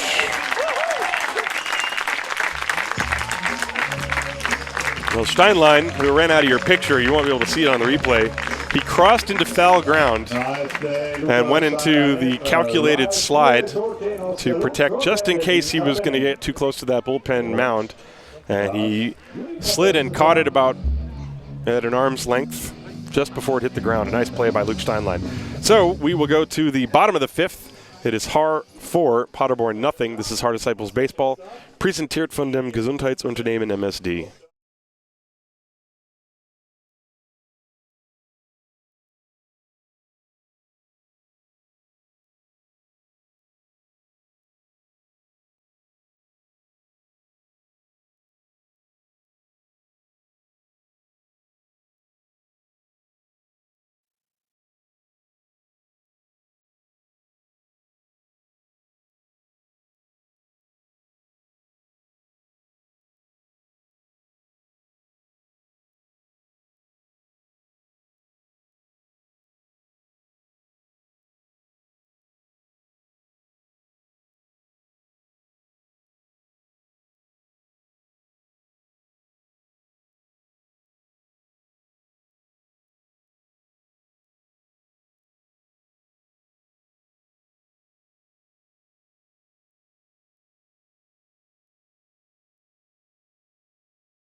We are back for the bottom of the fifth inning. The Disciples 4 and Paderborn Untouchables nothing.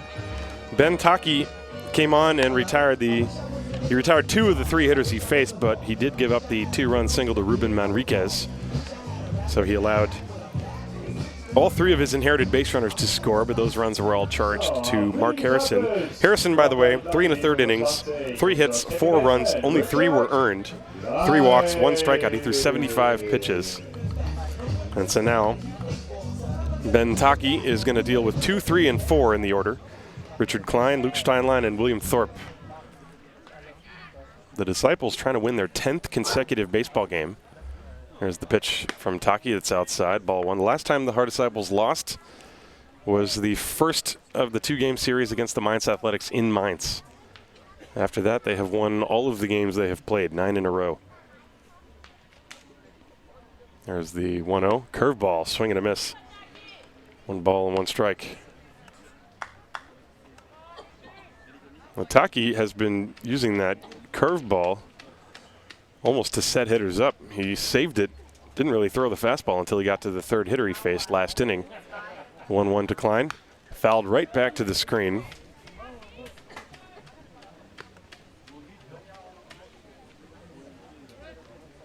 Now that last loss for the Disciples was Friday, June 16th against the Athletics. They lost 8-4. Then they won 2-1. Then they beat Saarlouis twice, Stuttgart twice, Bad Homburg twice, and Solingen twice. Granted, they did play 3 teams that were behind them in the schedule, in the standings. Fastball missed outside. 2 balls and 2 strikes on Richie Klein. Well, the Disciples were the first team in the Bundesliga to beat the Heideköpfe. They beat them twice in a row.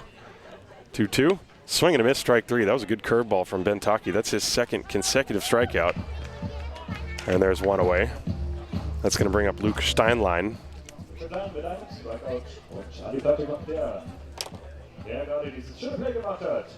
Paderborn in the regular season had a record of 13-11. And then they lost their 2 games to the Heideköpfe. And so they come into today's action with a overall record of 13 wins and 13 losses. First pitch to Steinlein is a strike. The Disciples in the regular season reached their highest win total in team history. They had a record of 20 wins and 8 losses. And they added to that last weekend, upping their record to 22-8 against Solingen. That one is outside. So this has been a year for the Disciples of putting their demons to rest. They had never won 20 games before. Well, they did it. They had never beaten Solingen in Solingen before, and they did that too. It remains to be seen if they can also exercise the demon of never having reached the semifinal. We know they'll be in the quarterfinal. Here's the 1-1. Slapped foul off to the right, 1-2. Steinlein 1 for 2. He singled and scored. He was the first of runners to come around as the Disciples plated 4 in the 4th inning. Still 1-2. Ben Taki has his sign from Bendrian and deals. Foul to the screen. Steinlein staying alive. Couldn't ask for better weather. Sitting outside, it's a picnic-like atmosphere. You can go get your burgers, your beers, French fries, sit in the shade. The fans get to sit in the shade, which is very pleasant. In the sun, it's pretty sweltering hot, I guess I would say. 1 ball and 2 strikes. Curveball swung on and foul-tipped into the mid of Bendrian. That is strike 3. And that's the 3rd consecutive strikeout for Ben Taki. So he finally gets Luke Steinlein. Let's look at that on the instant replay. So this is the replay. And that little pause with the big leg kick. And you see good movement on that curveball. He's got a real compact delivery. So Will Thorpe now, 0 for 2, steps up to the plate. Don't forget, there's another game after this. First of 2. 4-0 Haar, leading Paderborn. Will Thorpe, who is 0 for 2 in the game. And that was all against Mark Harrison. First pitch is low. in the dirt, and you could see Taki looking back at the mound as he sort of tripped making his delivery. Finn Bergman at third. He's playing on the line. The shortstop Spear is shading Thorpe up the middle. That means there's a pretty big hole that way. Second baseman Weiss is back at normal depth. And that pitch is high. 2-0 to Will Thorpe. The outfielders Aki Evers in left, Dominic Buder in center, and Tristan Gertomarkotten in right are all deep and straight away for Thorpe. 2-0. And a little curveball on 2-0, and he drops it in for a strike. Thorpe was not looking for that, that's for sure. 2-1 the count. 2 down in the inning.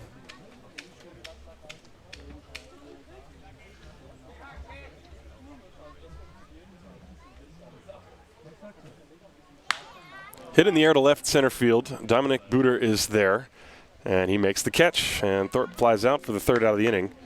So the Disciples go 1, 2, 3, no runs, no hits, no errors, nobody left. We go to the 6th here in Haar.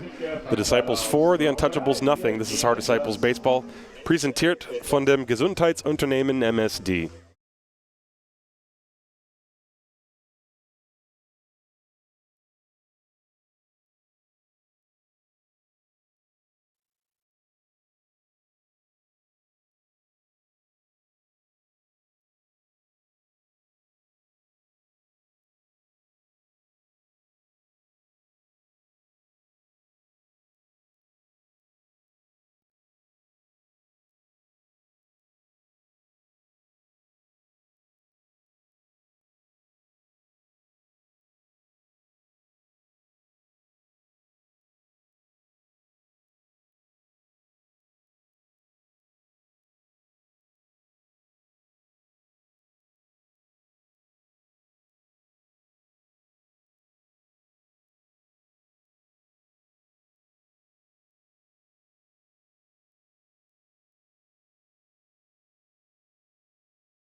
We go to the top of the 6th inning, 4-0 Disciples over the Paderborn Untouchables.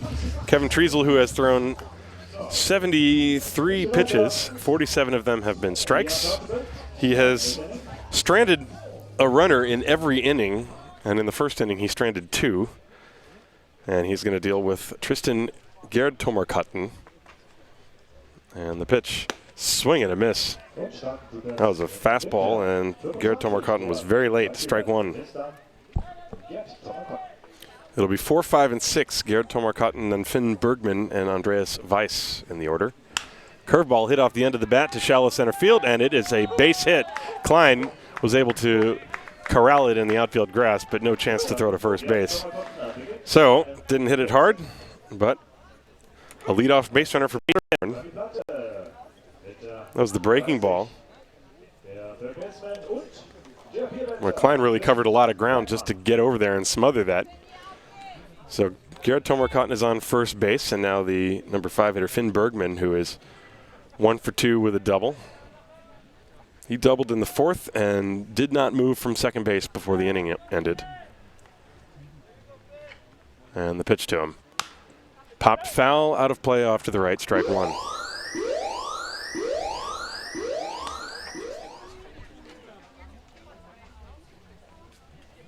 Now Finn Bergman, 17 years of age.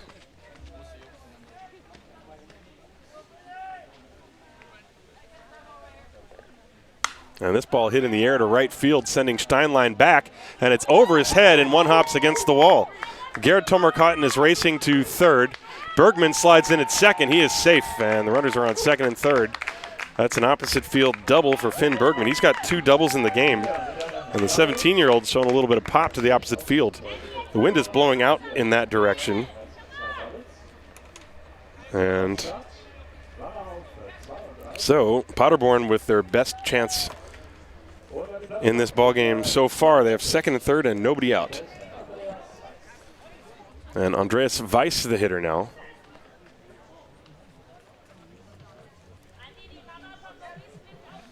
As the infield will play back and Treasel will go from the full windup. It's 4-0. Paderborn trying to scratch their way back. Here we are in the 6th inning. And Treasel's first pitch on the way to Andreas Weiss in the dirt and blocked. That was a breaking ball.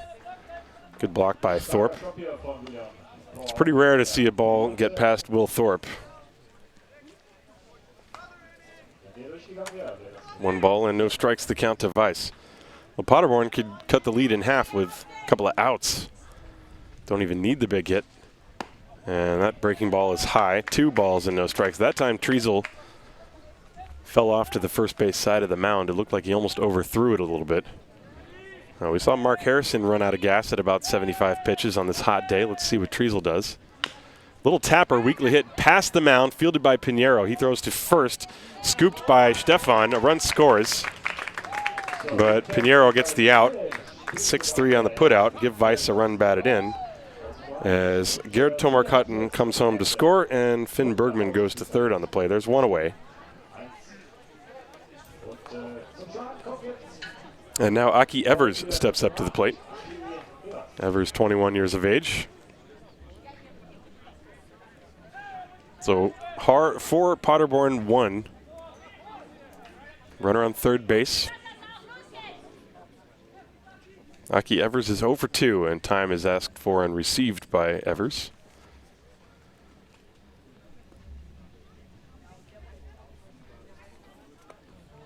Treasel just trying to get some outs. Here's the pitch. Way outside. Thorpe with a little head fake. Trying to play it as if the ball went to the backstop. See if he could induce Bergman, the runner from third, to stray too far away from the bag. Did not work. 1 ball, no strikes. Here's the pitch. Curve. That was high. 2-0. And so now this inning, we've seen at least a few pitches that Treasel has left up in the zone, and see if he can find his command again. 2-0 the count to Evers. Bergman off third. The pitch fouled into and out of the glove of Thorpe. 2-1. That was the fastball. I think Treasel, with 1 out and the runner at third, was just looking, no more messing around. Just throw the fastball, get a strike. 2-1 the count. Swing and a miss, and Evers with a huge cut. 2 balls and 2 strikes. Boy, let's look at this swing by Evers on the replay. This was the 2-1 pitch. And Evers really spinning the bat through the zone. 2-2. Here it comes from Treasel. Swing and a miss, strike 3, and the ball was blocked by Thorpe. And he pounced on that ball and reached back and tagged out Evers. So the strikeout is the second out of the inning. You can see Evers went way too far. And so there are 2 down, and that runner still at third base. That is Treasel's 5th strikeout in the ballgame. And now Dominic Buder, the center fielder, will step up to the plate, and Ryan Bollinger is out to the mound, the pitching coach, out there to have a chat with Kevin Treasel. This is simply a strategic conversation, I think. Bollinger's out there. Looks like he's giving some words of encouragement to Treasel, and he pats him on the shoulder. Now he heads back to the dugout. And Thorpe will also return to his spot behind the plate. There are 2 outs in the inning. A run is in. Finn Bergman is on third base. The score is Haar 4, Paderborn 1. Top of the 6th inning. First of a doubleheader. And so now Dominic Buder, 1 for 2, singled and grounded out. Steps up to the plate. The pitch, swing and a miss. My guess is Bollinger went out there to tell Treasel to just go at him with fastballs. Don't mess around with your secondary stuff. It's the number 8 hitter. 0-1. Fastball fouled away, and he's very quickly ahead 0-2. As Booter was very late on that swing. Treasel with 5 strikeouts in the game. He's given up 7 hits, but so far just the 1 run. And his pitch count is reasonable in the 80s. Here's the 0-2 in the dirt, and I don't know how Thorpe blocked that. That pitch bounced in front of the plate by about 5 feet, and Thorpe was able to keep his body square to the pitch, and instead of having it ricochet and go off to the left or right, instead it bounced straight back towards the mound. And because of that, the runner had to stay put at third. 1 ball and 2 strikes. There's the 1-2. A curveball hit in the air to center field. Nate Thomas is there, and he makes the catch.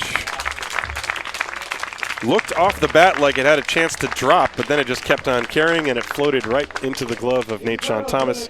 That will end the inning. 1 run on 2 hits, no errors, and 1 man left on base. We go to the bottom of the 6th. The Haar Disciples 4, Untouchables Paderborn 1. This is Haar Disciples Baseball, präsentiert von dem Gesundheitsunternehmen MSD.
So we are back.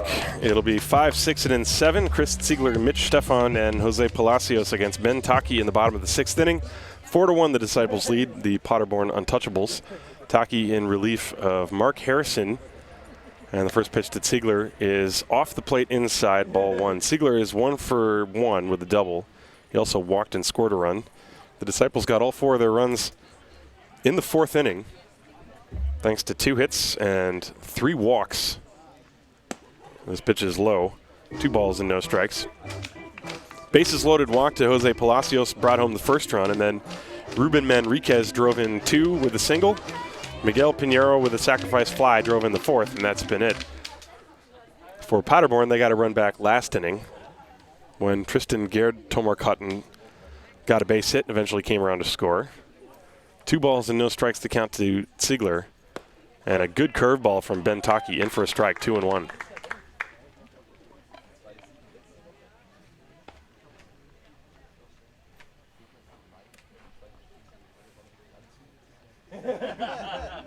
There's the 2-1. Fouled away off to the left. That one's going to land over near the burger stand. Went over the roof of the burger stand. 2-2 now the count. At the conclusion of this game, there will be about a half-hour break, and then game 2, which is going to be Ryan Bollinger versus, my guess, is Matt Kemp for Paderborn. There's the 2-2 pitch from Ben Taki leading off the 6th. Fouled away, Ziegler chasing a high fastball.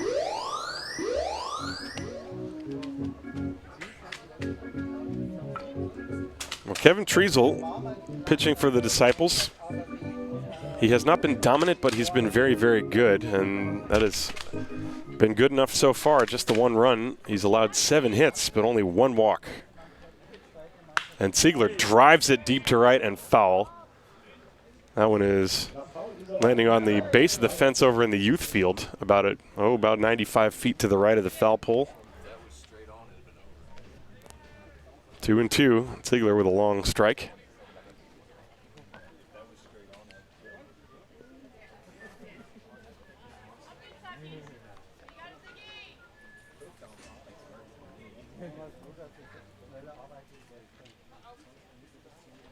And the fastball is high. Now the count full, 3-2. Taki came on. First man he faced was Ruben Manriquez with the bases loaded. Manriquez dumped a single to drive home 2, but then he's retired everyone he's faced, including 3 consecutive strikeouts at one point. There's a fly ball lifted to shallow left center field. Evers coming on, and it lands in front of him. A base hit for Chris Ziegler. As Aki Evers playing deep, that ball not hit so hard. Let's take a look at it on the replay. This is the last base hit for Ziegler. You can see it was in on his hands, it looked like. And he was able to get the handle of the bat on the ball, and it just dropped in left center field. So he's on first. And that'll bring up Mitch Stefan. Stefan is 0 for 1. And Ben Taki, the right-hander, works from the extreme third base side of the rubber. And the pitch. A soft floater, and Jendrik Speer is back to make the catch behind second base as Stefan was hit off the hands. So 1 pitch, and he is retired very quickly. So that's the first out of the inning. That will bring up Jose Palacios. Well, Mark Harrison, who started the game for Paderborn, pitched from the extreme first base side of the rubber. And Ben Taki goes from the extreme third base side of the rubber, and that's why he almost blocks the left-handed hitter in the center field camera angle. Here's Jose Palacios. Palacios is 0 for 1. He also walked and scored a run. He also drove one in when he walked. First pitch is a strike.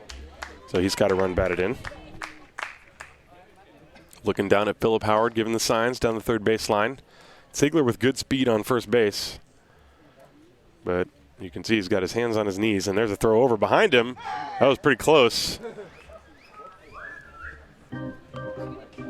Ziegler, with his knees locked, almost didn't react quickly enough to the pickoff attempt of Benjamin Taki. And now Taki is set. 0-1 to Palacios. Here's the pitch. A line drive to right field. That's a base hit down the line. Ziegler will take the turn and go to third base as the ball is retrieved by Tristan Gertomer, caught in right field. He fires it into second base. Palacios with a single puts runners on first and third with only 1 out.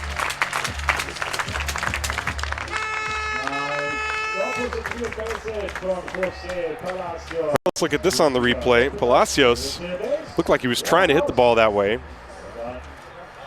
Got a high breaking ball and just inside outed it. Great piece of hitting.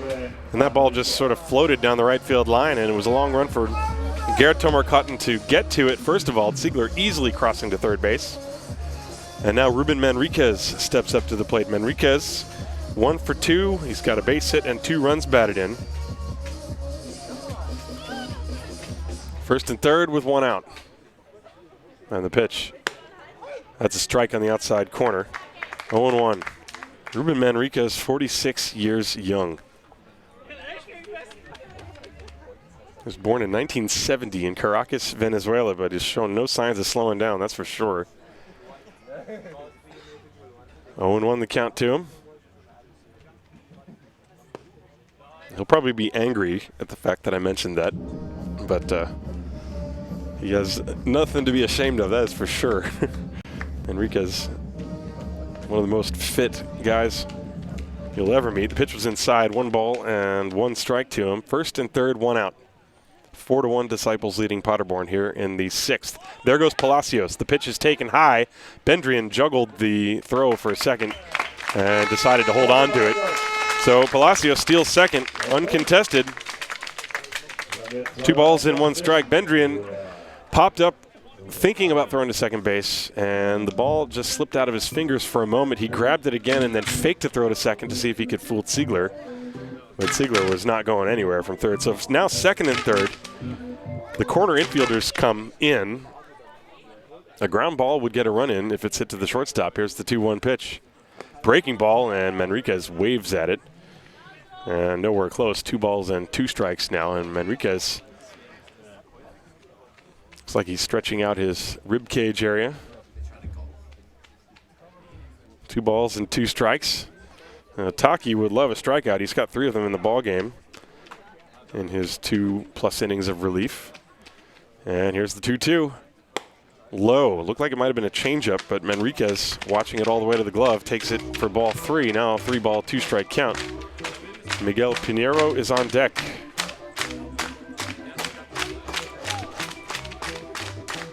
Ziegler is at third, Palacios at second. 1 out. Now the infield comes in. Somewhat odd. Here's the 3-2 pitch. Breaking ball struck him out, and Manriquez chased that breaking ball from Ben Taki, and Taki making the quality pitch he needed to keep the runners at second and third. Let's take a look at this on the replay. He located it in, that's just the perfect spot, because it comes in right at the spot where if it's a fastball, it looks like it's going to be a strike. And so Manriquez had to chase it. So that's Taki's 4th strikeout, and now it will take a 2-out hit from Miguel Pinheiro. Pinheiro does have a sac fly and a run batted in. And the pitch. That is low, ball 1. Ziegler was dancing off third base that time. Ben Taki, once he lifts the leg, he kind of has a little bit of a pause. And Ziegler was trying to distract him. There's the 1-0. Ground ball to the right side, and it is fielded by Weiss. He throws to first in time, and Ben Taki does a very good job to escape the jam. The Disciples do not score. No runs on 2 hits, no errors, and 2 left on base. We go to the 7th inning here in Haar. It is 4-1 Disciples over the Untouchables. This is Haar Disciples Baseball. Präsentiert von dem Gesundheitsunternehmen MSD.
So we go to the top of the 7th inning.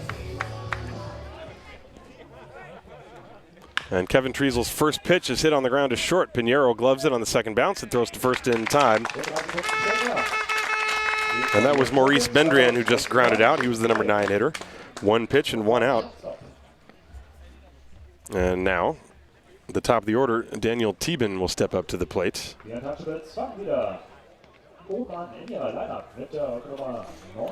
The Disciples, 4 runs on 6 hits. They have 1 error. Paderborn Untouchables, 1 run, 7 hits. They also have an error. And Kevin Triesel deals to Daniel Thieben. First pitch, curve, and that one's in for a strike.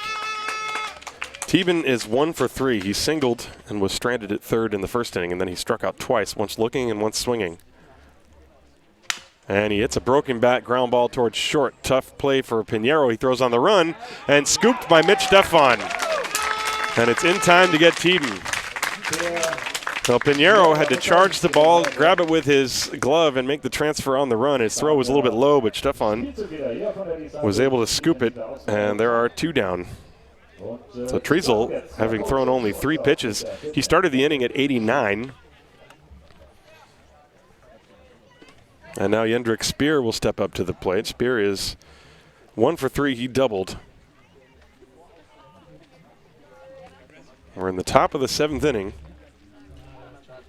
Disciples 4, Untouchables 1. And Speer takes a fastball strike. 0-1. Treisel has not had a 1-2-3 inning in the whole ball game.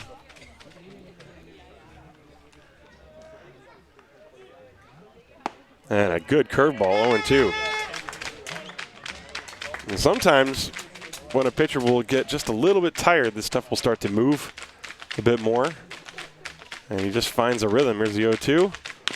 Bounced fouled on the third base line, out of the reach of the third base coach.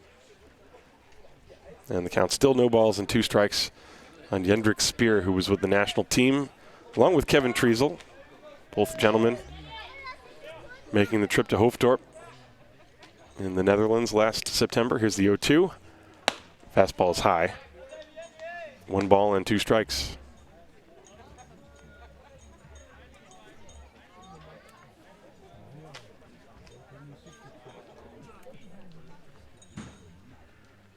And a curve, and Speer was able to hold up. The pitch is low. 2-2. Treisel right back up onto the mound.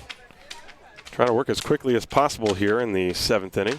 Has his sign, and here's the 2-2 pitch to Jendrik Speer. That's high, and now the count is full, 3-2.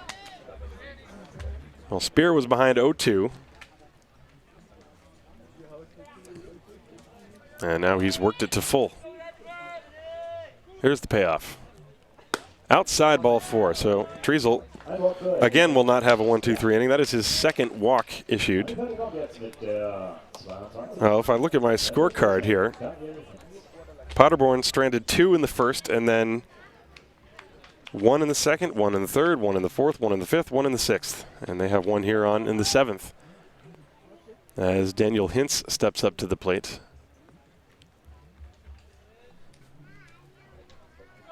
Hintz is 0 for 3. And he hits a ground ball to short. Diving attempt by Pinheiro. The ball hits the heel of his glove and kicks away. And everybody is safe. We'll see how that's going to be ruled. My guess is it's going to be a base hit. Hintz didn't even take a full cut at it. He sort of halfway flailed the bat in the direction of the ball and managed to hit it fairly hard. As we take a look at the replay, it was the breaking ball. Hintz was fooled. And Pinheiro, diving to his right, hit it off the heel of his glove, and Hintz has himself a base hit. And so now 2 on for Tristan Gerdtomarkatten. Pitch is inside. Gerdtomarkatten is 1 for 3. He singled. He came around and scored in the 6th.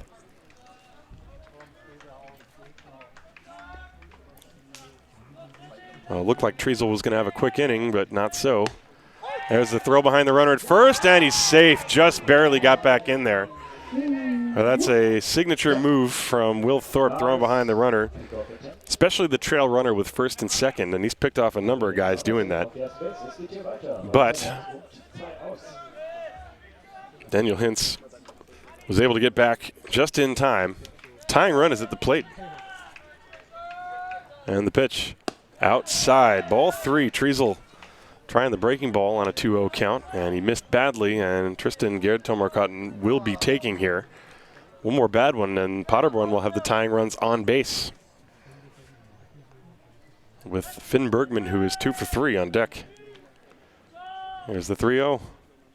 And he swings, and it's a high drive to deep left center field. Palacios back in front of the wall. He's looking up.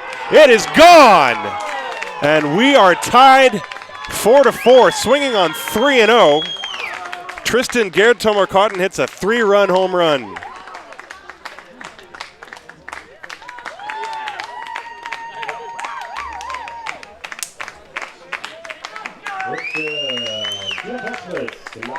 Well, Treasel had 2 outs and nobody on, and the walk to Jendrik Speer. He was 0-2 on Jendrik Speer, and Speer walked. And then Hintz with that little excuse me single, and now a 3-0 pitch, and it was right down the middle. And Gerd Tomarkatten got all of it and hit it high over the left center field fence. We are tied, and the first pitch to Finn Bergman is swung on and missed. Bergman is 2 for 3. Well, it's a new ball game. That's strike 2. That is Gerd Tomarkatten's 3rd home run of the year. And a little tapper back to Treasel. He fields this, throws to first, and the inning is over. But a 2-out 7th inning rally ties the game. 3 runs on 2 hits, no errors, and nobody left on base. We go to the bottom of the 7th inning here in Haar. We are tied at 4 between Paderborn and the Disciples. This is Haar Disciples Baseball, präsentiert von dem Gesundheitsunternehmen MSD.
Well, we are back, and it's the bottom of the 7th inning, and it is a brand new ball game, tied at 4. And how about the day for Tristan Gerd Tomarkatten? He has hit a 3-run home run, and he also scored the other run. So he by himself is pretty much responsible for all of the Paderborn offense. And now Ben Taki, who has been very good in 2 2/3 innings of relief. He has not allowed any runs. 3 hits, 4 strikeouts, no walks, and he now has a chance. He's the pitcher of record for Paderborn. Mark Harrison is off the hook. And the top of the order for the Disciples, Nate Sean Thomas. First pitch, curveball, inside, ball 1. Thomas is 0 for 3. He has grounded out and struck out twice. 1 strikeout was against Mark Harrison, who started, and the other was against Ben Taki. And the 1-0. That's a fastball that tailed back over the inside corner. Good pitch from Taki. 1 ball and 1 strike on Nate Sean Thomas. So it'll be Thomas, Klein, and Steinlein. Ball game tied at 4 in the bottom of the 7th inning. This is the first of a doubleheader, and it's a good one. The 1-1 pitch. This one inside, and it hit something. Did it hit Nate Thomas? I guess it hit the umpire. Thomas is still standing at home plate. It's a ball. That ball really looked to the naked eye like it hit Thomas in the foot, but let's look at the replay. Not going to be able to see. It looked like it missed Thomas and then ricocheted off the glove and hit Alex Hartle, the home plate umpire. And so the count is 2 balls and 1 strike. Usually if the batter is hit, he will react. Thomas had no reaction whatsoever. So the Disciples, who scored all 4 of their runs in the 4th inning and have had nothing else to show for it since, going to have to go back to work. 2-1. The count to Nate Sean Thomas. And Taki's pitch is a strike on the inside corner. Thomas thought it was inside. And the count now 2 balls and 2 strikes.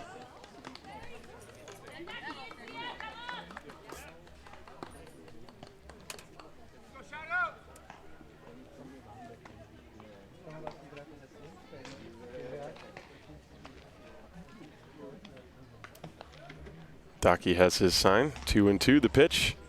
Curveball is low, and now the count full.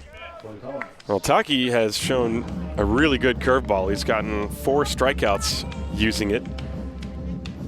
He gave up the 2-run single to Ruben Manriquez, and now remember last inning, the Disciples had runners on second and third and 1 out, could not score. Didn't seem like a big deal at the time, but Treasel gave up the 3-run home run. There's a tapper foul at the plate. That ball popping up and looked like it hit Thomas in the arm. He is stretching, or maybe in the knee. He's stretching his left knee, it looks like, and he walks it off.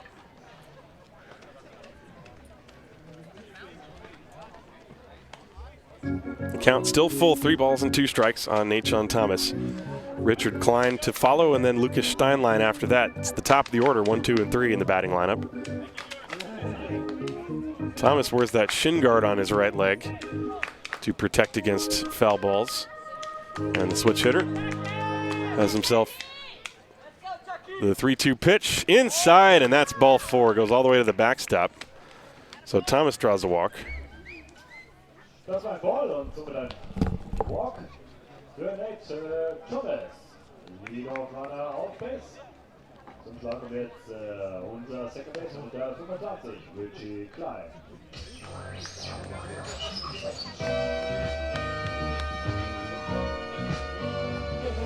So now Richard Klein steps up to the plate with Nate Thomas the go-ahead run at first base. We're in the bottom of the 7th inning. There's some activity in the bullpen for the Disciples, although I'm not sure. There's a pickoff attempt on Thomas. He is back. I don't think Treasel will come back, but you never know. He's at 105 pitches, and his high this year is somewhere around 120. There's another pickoff attempt on Thomas. Nate Thomas, by the way, leads the league in stolen bases. I have to pull up those numbers for you.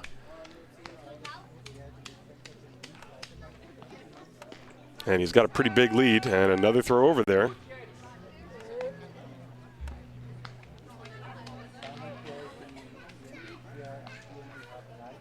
Thomas has stolen 23 bases, but he's also been caught 7 times. Although 4 of those were Simon Goering. Maurice Bendrian, however, is a very good throwing catcher. If I remember correctly, he threw out somebody in the All-Star game. Thomas is not going. The bunt is thrown. And a throw behind Thomas at first, and he is picked off. He got too far off of first base. And no sooner did I say it, Bendrian picks him off.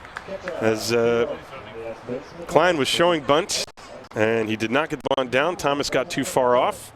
And the snap throw over there, and Thomas was out. So the pickoff goes 2-3. There's 1 away. And the count is 1 ball, no strikes on Richie Klein. And the Disciples' leadoff base runner is erased. Here's the 1-0. Showed bunt, took a curve. That one floated in for a strike, 1-1.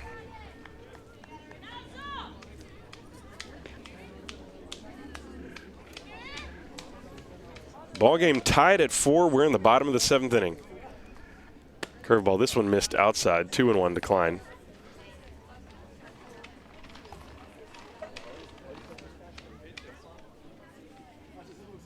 Richie is 1 for 3 today.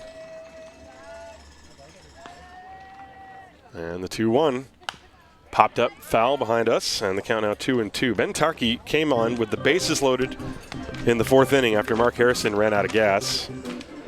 He gave up a single to Manriquez and a sac fly to Pinheiro, but then he struck out Thomas to end the 4th, and then he retired the side in the 5th, and he got out of that jam with 2nd and 3rd and only 1 out in the 6th. This ball sliced foul out of play off to the right. Still 2-2 on Klein. He's been dodging some bullets for Paderborn. His pitch count is in the 50s, mid-50s.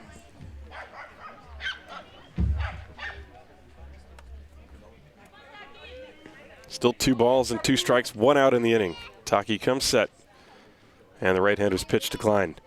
Fouled away again. So Richie, who had a couple of pesky at-bats earlier in the game, is doing it again here, fouling off a number of pitches.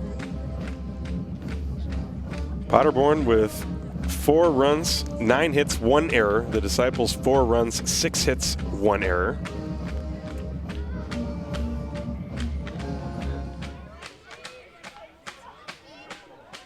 The 2-2, just a little bit low, and Taki thought he was going to get the call and did not. The count is now full, 3 balls and 2 strikes. Let's take a look at this last pitch again. Taki takes a little walk behind the mound to think about it. This was the 2-2 pitch. This is the replay. And did not get the call. So the count full to Richard Klein. And Taki is set. Here's the payoff. Swing and a miss. He got him with a changeup, I believe, and Klein was way out in front. That is 5 strikeouts for the 20-year-old right-hander. As we look at the replay of the last pitch, I'm pretty sure that was a change. It was something off speed for sure. It might have been a little slider. You can see it has that motion.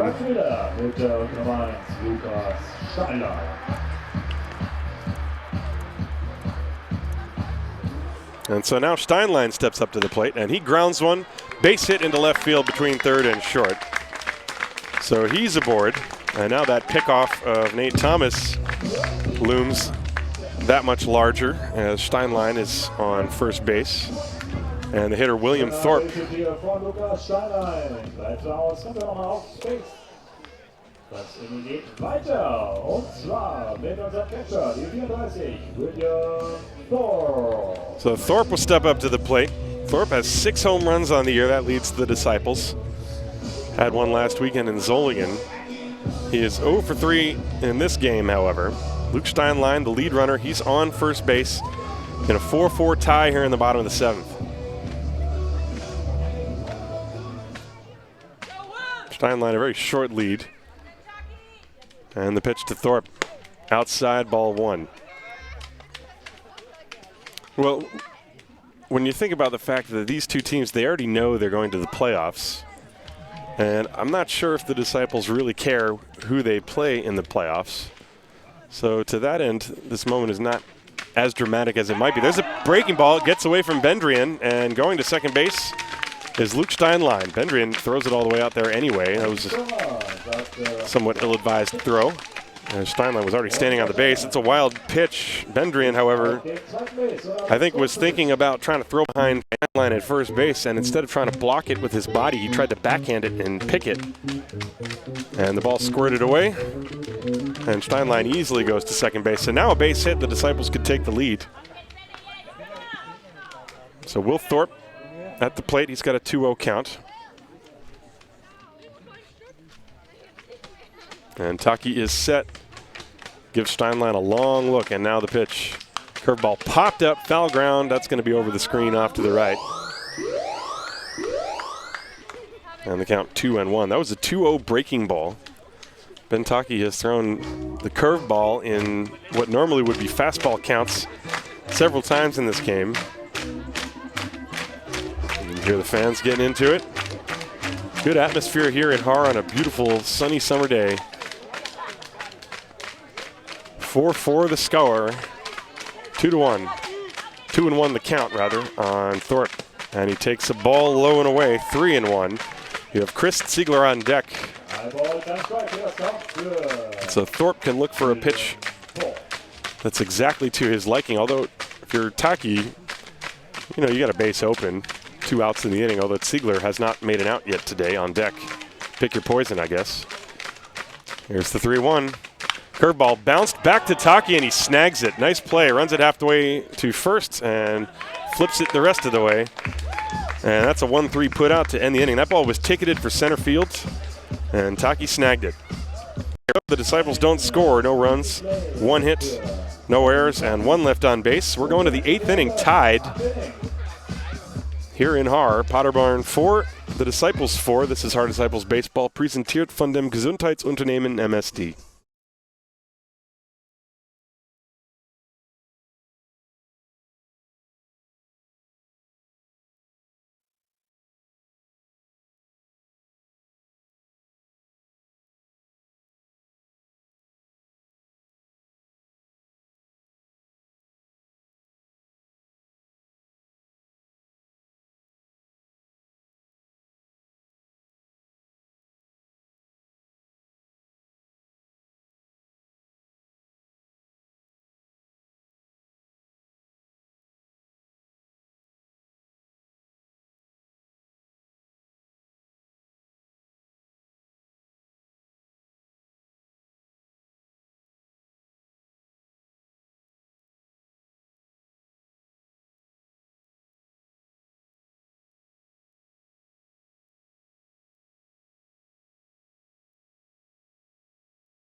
So we go to the top of the 8th inning. A tie ball game at 4 between Paderborn and the Disciples. And Kevin Triesel's day is done, and he's getting a nice round of applause from the fans here. He cannot win or lose the game. That 3-run home run last inning by Tristan Geertomerkatten tying the ball game. And Triesel, 7 innings, 9 hits, 4 runs, 2 walks, 5 strikeouts, 107 pitches. Luke Steinlein, the new pitcher, he comes in with an ERA of 4.85 in 26 innings, 30 hits, 14 earned runs, 7 walks, 29 strikeouts. But he has been much better the past 2 months or so. Most of his ugly numbers came in his first 3 or 4 outings of the year. And so it's his job to hold things right where they are. The new right fielder, by the way, is Jan Endriat, as Steinlein came in from right field. So Endriat is in the lineup where the designated hitter was. So that means Ziegler is out of the ball game. And Andreas Weiss, Aki Evers, and Dominic Buder, 6, 7, and 8 in the lineup for Paderborn against Luke Steinlein. As this ball game tied at 4 moves to the 8th inning, and the first pitch is a fastball high outside. 1 ball and no strikes.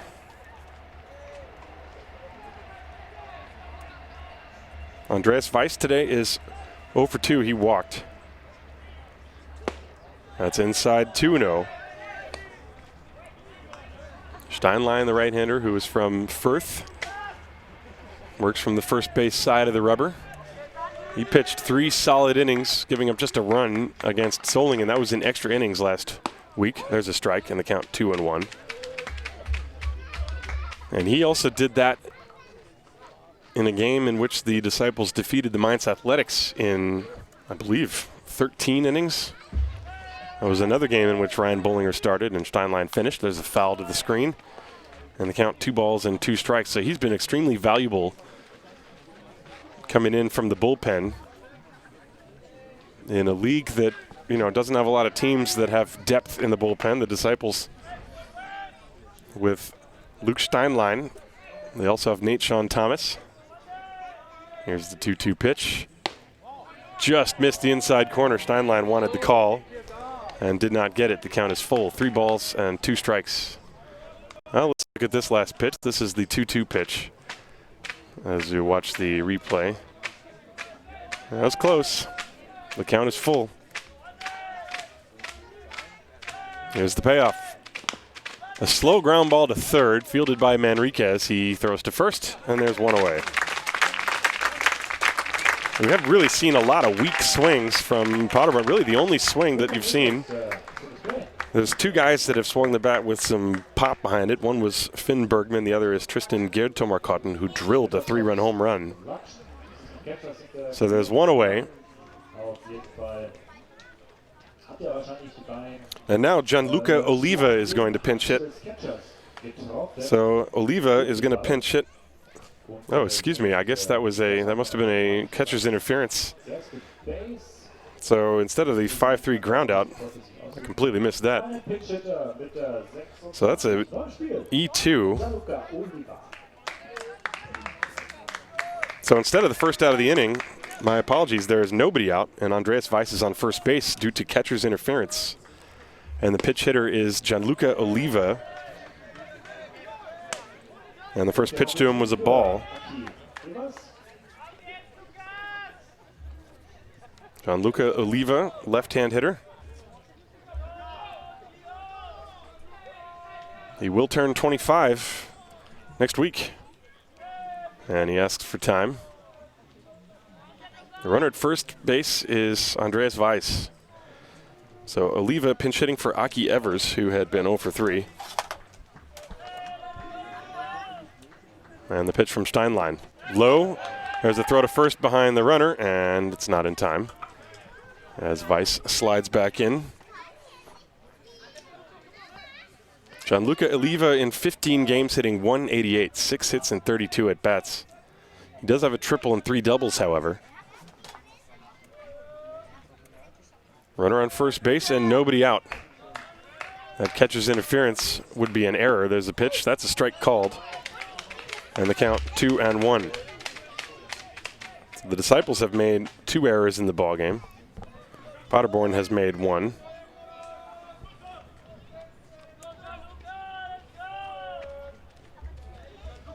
2-1 on Gianluca Oliva. And the pitch, a ground ball to second, could be a double play. Klein flips to short one, the relay to first, two, double play. And that erases the catcher's interference as there are two down. Richard Klein with the backhanded flip to Miguel Pinheiro, who turned it perfectly. And there are two outs and nobody on for Dominic Buder. As we look at the replay on this ground ball off the bat of Oliva, tailor-made double play ball, 4-6-3. And so now two down and nobody on base. And Dominic Buder, who is 1 for 3. A 4-4 tie ball game in the 8th. First pitch is a high for a ball. 1 ball, no strikes. 4-9-1 for Paderborn. 4-7-2 for the Disciples. The 1-0. This one fouled at the plate off the leg of Buder. That ball hitting him hard and ricocheting halfway up the first baseline. Strike one. 1 ball, 1 strike. Well, Steinlein is at his best when he really buries that fastball in on the hands of right-hand hitters. And Buder, who is 1 for 3, really got jammed on that pitch. He wears the shin guard, but I couldn't see where the ball hit him.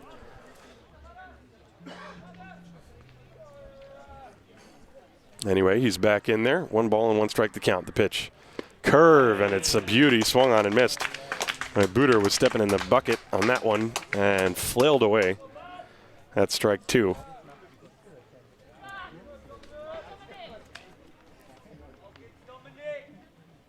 And the curve again, hit on the ground to deep short, and it's past Pinheiro into left field for a base hit. So Buder swung and missed at the first curveball. This one, Steinlein lifted a little bit too good over the center of the plate and didn't hit it that hard, but he hit it hard enough to the right spot. And Pinheiro couldn't get to it.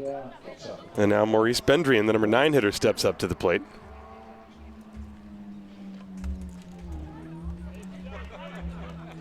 Well, Paderborn trying to keep the pressure on.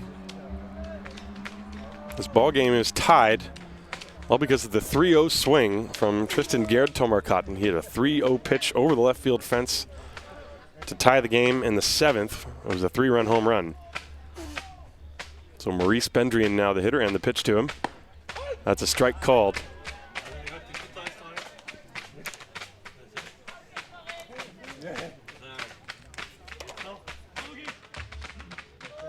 Bendrian today is 1 for 3.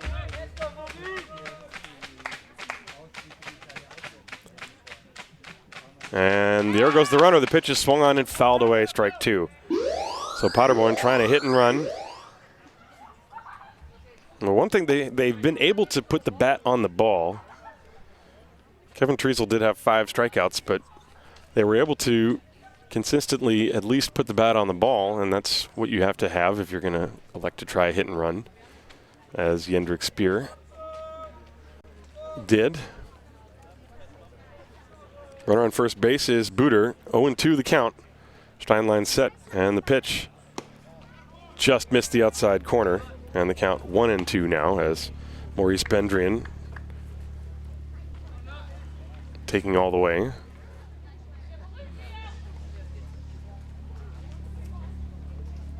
There's a pickoff attempt at first base, nothing doing. As Buder dives back, gets the right hand in there. It is 4-4. We're in the top of the 8th inning. Remember, there's another game after this. And the pitch, curveball, line drive, center field, base hit.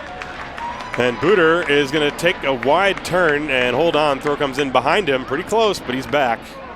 But Nate Thomas fired it in behind Dominic Buder, who had rounded far around the second base bag. But another hanging curveball, and it's another base hit. As we look at this replay, right down the center of the plate. Good at bat by Maurice Bendrian, and now a 2-out rally. Boy, how big does that double play look now? The top of the order, Daniel Thieben is going to come up, and Philip Howard is going to come out to the mound and have a chat with his pitcher, Luke Steinlein.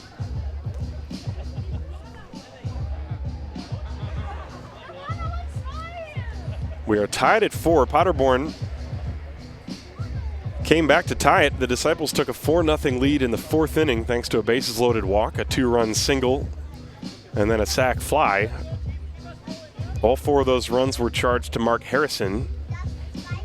And then Ben Taki has come on and pitched excellent relief for Paderborn and given his team a chance to come back, and that they did. They scored a run in the 6th and 3 in the 7th on the 3-run home run off the bat of Tristan Gertomerkatten.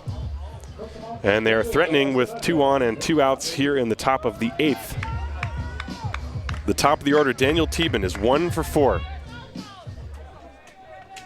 And the pitch, curveball, and it's high, ball 1.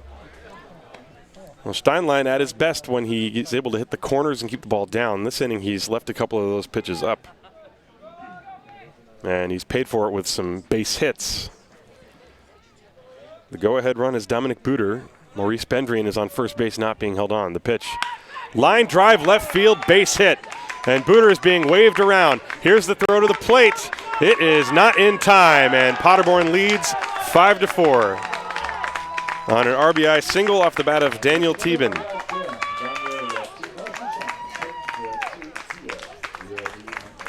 Well, with 2 outs, Buder, of course, at the crack of the bat, can run. And 3 consecutive singles. And Paderborn has now taken the lead 5-4. Let's look at the replay as Jendrik Speer steps up. This is the replay of the RBI single. And again, it was the breaking ball. And obviously Paderborn has gone up there with a plan to look for that breaking ball. And they've executed it perfectly so far. Here's Jendrik Speer taking a fastball high, 1 ball, no strikes. So Paderborn with a 5-4 lead.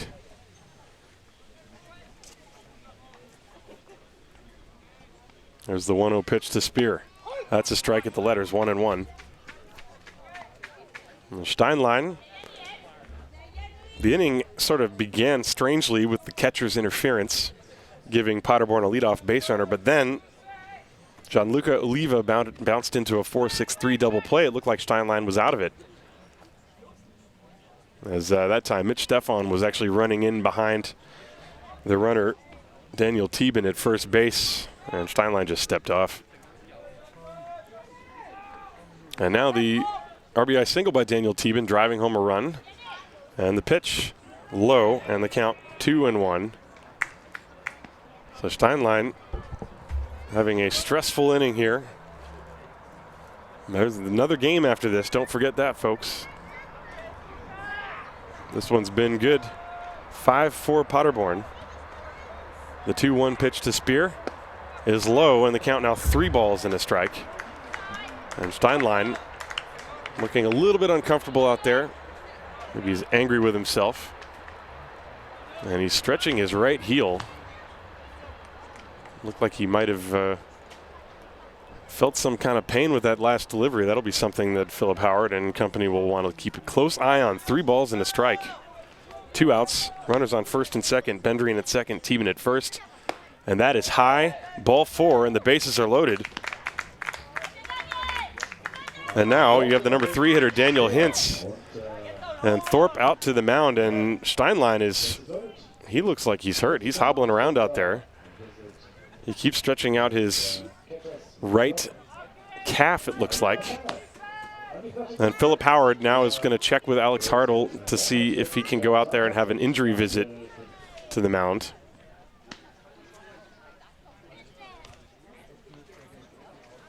There's already been 1 mound visit, and Philip Howard he's off on the foul territory side. He was double checking with the home plate umpire, Alex Hartle, if he could go out there and check on Steinlein again.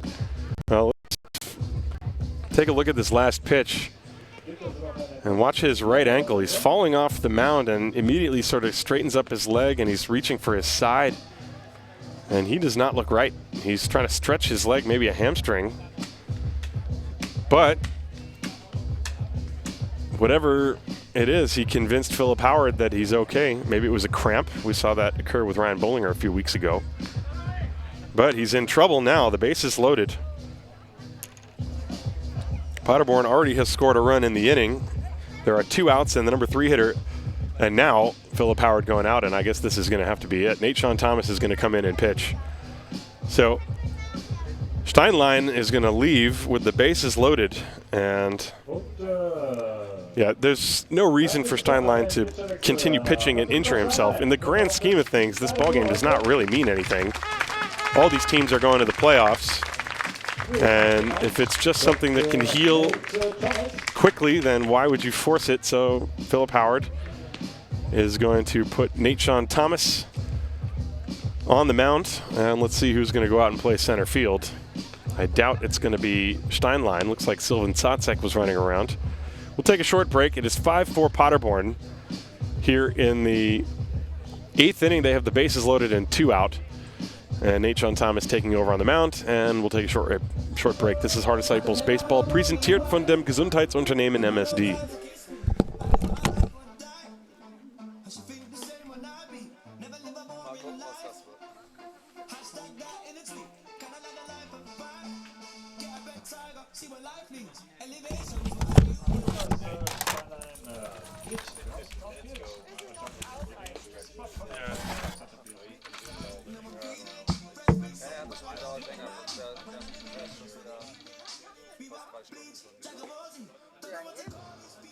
Putting him out in center field, which also makes sense.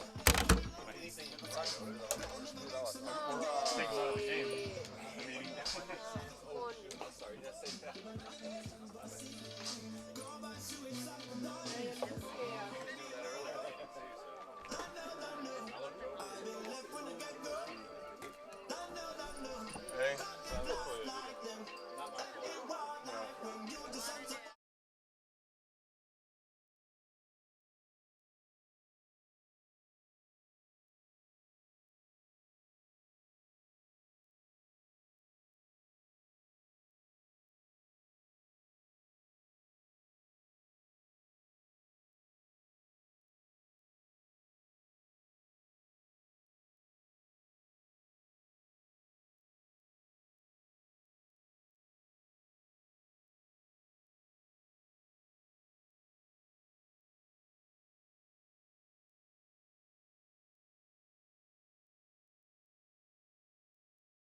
So the delay is over with. Nate Thomas, due to the injury, that meant he had as much time as he needed to warm up on the mound, and he threw maybe 15 pitches. So he comes in with the bases loaded.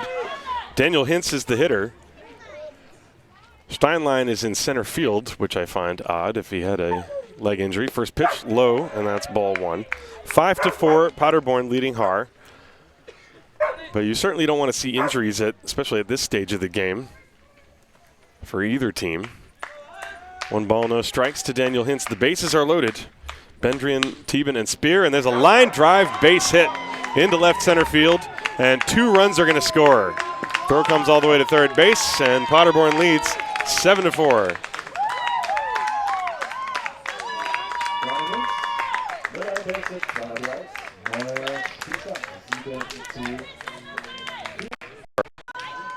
Well, let's look at the replay. He went up there looking for anything in the heart of the plate. Actually, the pitch was kind of down and away, and he went out and got it. He's got the long arms, kind of a Jason Worth type swing. And he just raked that ball over the shortstop Pinheiro into left center field. And Paderborn leads 7-4. It's the 8th inning. And the hitter now is Tristan Gerd Tomarkatten. He had the swing that turned the game. They turned him loose on a 3-0 pitch, and Treasel grooved one, and he hit it over the left field fence, and that tied the game and gave Paderborn new life. First pitch is a curve, and it's in there for a strike. So those 3 runs obviously charged to Steinlein. He is responsible for Spear, who was out on second base.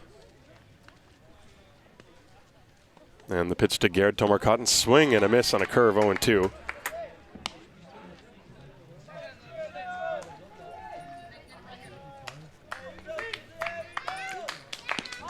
Well, the Disciples fans, a little quiet now. Remember, there's another ball game here coming up on 4 p.m. This is a long one. 0-2, and the pitch low. 1 ball and 2 strikes. Well, he threw him 2 curves, one that he took for a strike, one that he swung through. That time he went to the fastball. Top of the 8th inning, Paderborn has scored 3 times to break the tie. It's 7-4. And the pitch. Check swing on a curveball. Did he go? Yes, he did, and Thorpe picks it up and tags him out. Strike 3, and the inning is over. But not before. Paderborn sends 8 men to the plate. They get 3 runs on 4 hits. There was 1 error, and there were 2 left on base. So we go to the bottom of the 8th inning. The Disciples now have to play catch-up. It is the Untouchables Paderborn 7, the Hardisciples 4. This is Hardisciples Baseball, präsentiert von dem Gesundheitsunternehmen MSD.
So it's the bottom of the 8th inning, and Sylvan Sacek is going to pinch hit for Jan Endriat, who had entered the game to play defensively when Steinlein came from right field to pitch, and the DH was removed. And Sylvan Sacek will get to face a new pitcher. That is the right-hander Philip Neuhäuser. Neuhäuser in 37 innings, an ERA of 2.68. And the first pitch to Sacek is in for a strike.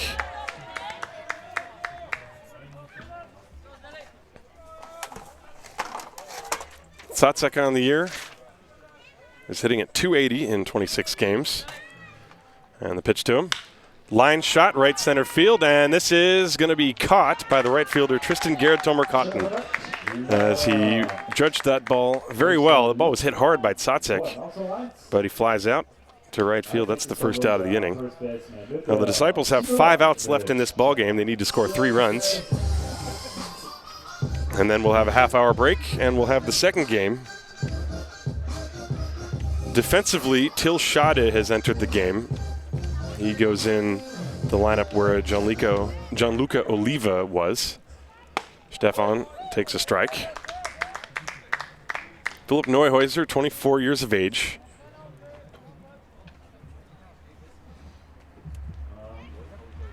And the right-hander's 0-1 pitch. Swing and a miss. That was a changeup, I believe. Stefan way out in front. 0-2.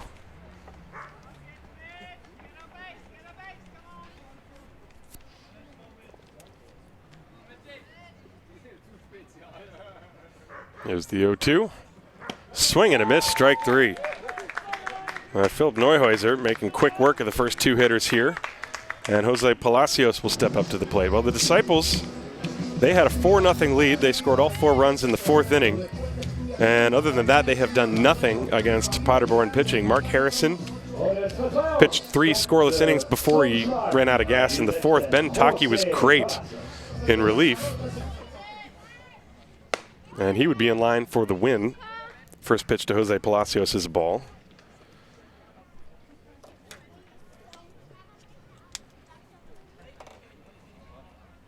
And Neuhäuser would try to go for a 2-inning save. This pitch is low, goes to the screen. 2 balls and no strikes on Jose Palacios. So, can the Disciples rally? We shall see. We'll have another game right after this. It is 3:58 p.m. So this game, 2 minutes and 58, in 2 hours 58 minutes. Palacios takes ball 3 up and in. Although I think we might have started a few minutes after 1 p.m. Not exactly sure. At any rate, we're pushing the 3-hour mark.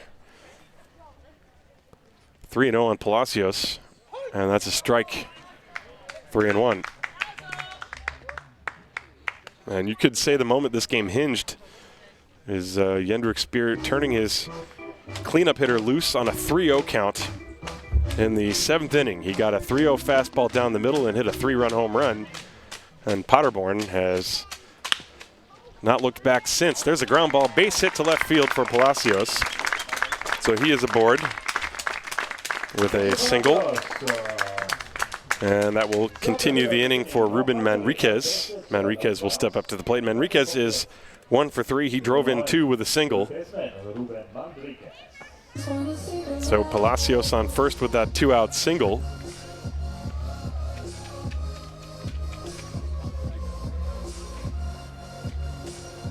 Manriquez looking down at the signs from Philip Howard. 7-4 Paderborn leading Haar. We are in the bottom of the 8th inning. There are 2 outs. Ruben Manriquez stands up there, awaiting the first pitch from Neuhäuser, and here it is. And it's a strike, a fastball right over the outside corner. 0-1. Palacios on first base. He's being held there by Daniel Hintz.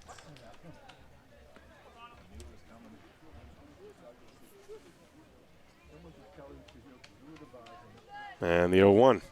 Curveball hit on the ground towards short. Spear to his right. Gloves throws to second, and they get the force. And the inning is over. So for the Disciples, no runs, 1 hit, no errors, 1 man left on base. We go to the 9th inning. The Untouchables Paderborn 7, the Haar Disciples 4.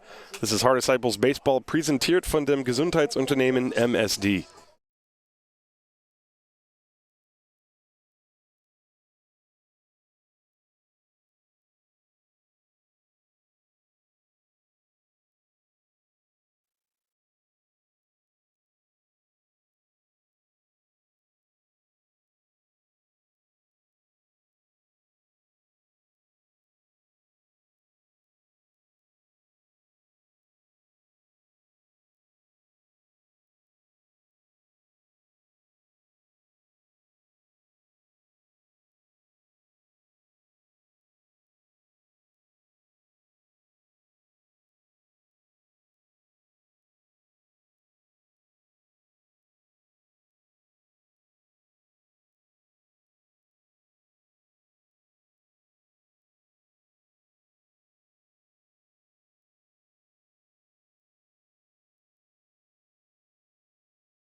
Welcome back. It is the top of the ninth inning. Paderborn 7, Haar 4.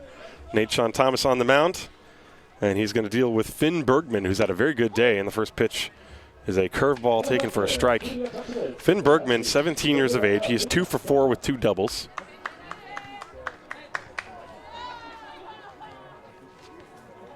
And the 0-1 pitch to him.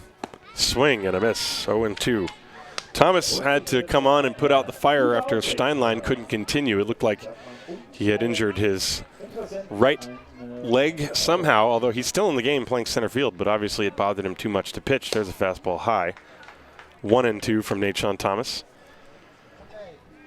Well, Thomas, once he gets really loose, he can actually bring it. He can get the ball up there with some juice on it.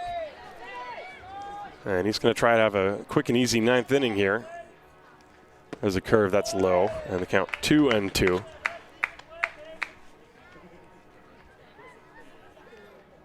You hear those bells ringing in the background. It's 4 p.m. here in Haar. There's still another game after this.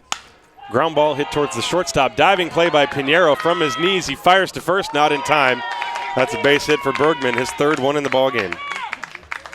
Pinheiro reacted quickly and was able to glove it, but then it took him too long to get the ball out of his glove, and he just couldn't quite make up for that with his arm. So it's a base hit for Finn Bergman, his 3rd of the game in 5 trips.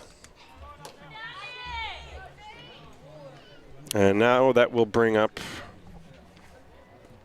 Andreas Weiss. And you hear the Paderborn fans. They are energized with the way this ball game is going so far. Finn Bergman on first base, nobody out. And the pitch to Weiss.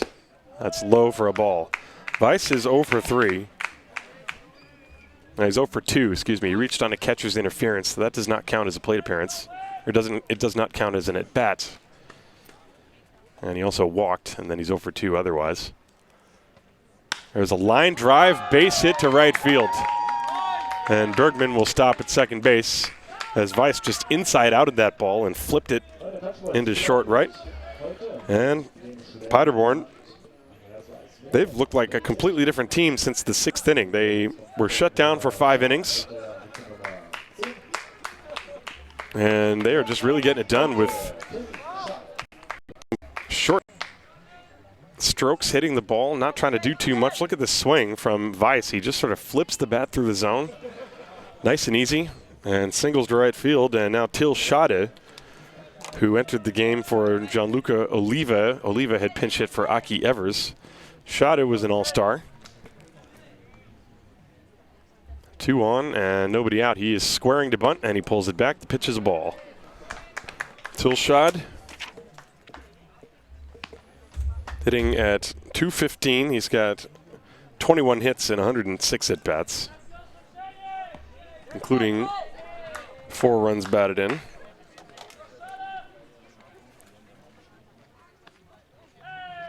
And he squares and gets a good bunt down, fielded by Thomas, throws to third, and it's in time. So he bunted it too close to Nate Thomas, and Ruben Manriquez was holding at third. And the Disciples are able to get the lead runner. The play goes 1-5, cutting down Finn Bergman at third.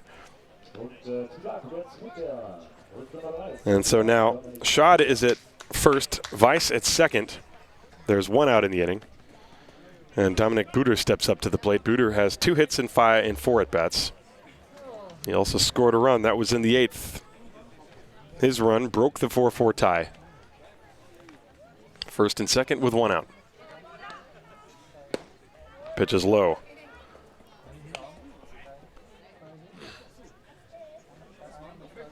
Well, Thomas sometimes can be a little Dr. Jekyll and Mr. Hyde when he is pitching. He walks a lot of guys, gives up some hits, but he also strikes out a lot. It's a little bit of everything with him. The 1-0. Hit in the air to right field. And this is playable. The catch is made out there by Jose Palacios. And he makes the catch and throws in to hold the runners at first and second. So there are 2 down. Forgot to mention that Palacios moved from left to right. Sylvan Satsek is now in left field. Luke Steinlein still in center field. And so 2 down, and the number 9 hitter, Maurice Bendrian, the catcher, will step up. And so Thomas will try to strand the two leadoff base runners. This is a game, Paderborn has had base runners in every single inning. And ironically enough, the only inning in which Kevin Treasel was close to getting a 1-2-3 inning when he had 2 outs and 2 strikes on the hitter. That was the inning. Whoa, there's a bouncing ball up the middle. Fielded by Klein. He flips to short, and it is in time. That ball hitting something in front of the mound, bouncing about 50 feet in the air. It looked like it was going to go into center field, but did not. Anyway, I'll finish that thought about Treasel in the bottom of the 9th inning. We go to the bottom of the 9th inning. Last chance for the Disciples. Paderborn 7, Haar 4. This is Haar Disciples Baseball, präsentiert von dem Gesundheitsunternehmen MSD.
Welcome to the bottom of the 9th inning here. Paderborn Untouchables 7, Haar Disciples 4. And Philip Neuhäuser is going to try to get a 2-inning save and get the win for Ben Taki, who was great in relief.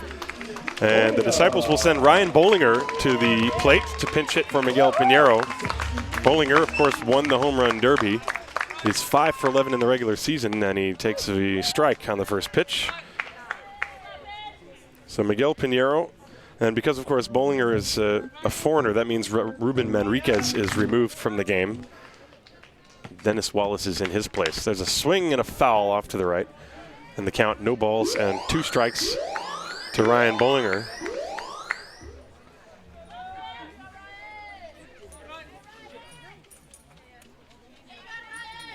Philip Neuhäuser ahead 0-2. The pitch fouled away, and he had a good cut at a high fastball.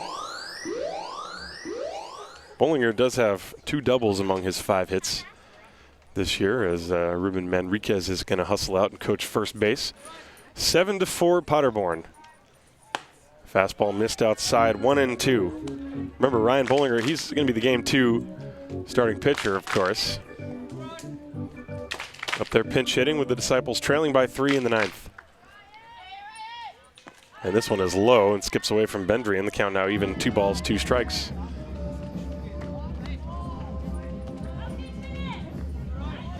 After Bollinger at the top of the order, Nate Sean Thomas and Richard Klein. So 9-1-2 in the order. Philip Neuhäuser, the 24-year-old right-hander, has his sign from Bendrian. Sun comes out, the 2-2. Fouled away and a good cut. Bollinger had a really good rip at that one. This ball game was 4-0 Disciples until the 6th, when Paderborn put up a run. And then in 7th, the 3-run home run by Tristan Gerd Tomarkotten. Fouled away again. That was a breaking ball. And then in the 8th inning, Paderborn scored 3 runs with 2 outs. There were 2 outs and nobody on.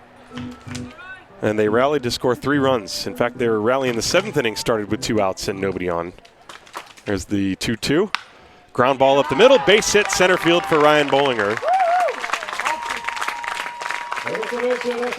And we shall see if he's going to be pinch run for. Philip Howard looking into the dugout. Nate-Sean Thomas is going to come up to the plate. And I do believe, indeed, that we're going to have a pinch runner. This is Simon Lechner is going to come in and pinch run for Bollinger. So Bollinger did his job. He pinch hit and got a base hit to start the inning. And now he's going to go and rest and get ready to pitch the second game. So Nate-Sean Thomas, the top of the order. And Simon Lechner, the pinch runner at first base. He's already taking his lead. Nate-Sean Thomas at the plate. Neuhäuser deals. And the pitch is low, ball 1.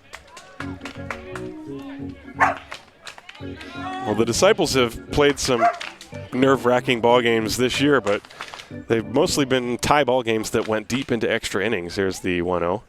This is low. They have not had a come-from-behind victory in the 9th inning, to my recollection, in this season. And I mentioned it before, this game, it's not going to make or break people's playoff chances. I don't think either team really cares who they play in the first round of the playoffs. Here's the 2-0. Thomas takes outside, 3-0. And the Disciples would love to be able to bring the tying run to the plate. Richard Klein is the on-deck hitter. He's got a couple of home runs. 3 balls and no strikes on Nate Thomas. And that's a strike. Just caught the outside corner. Thomas was ready to throw the bat away. Simon Lechner, the runner at first base. He's pinch running for Bollinger, who singled to start the 9th inning. There's nobody out. 7-4 Paderborn leading Haar. 3-1 the count on Nate-Sean Thomas. Here it comes. That is low for ball 4.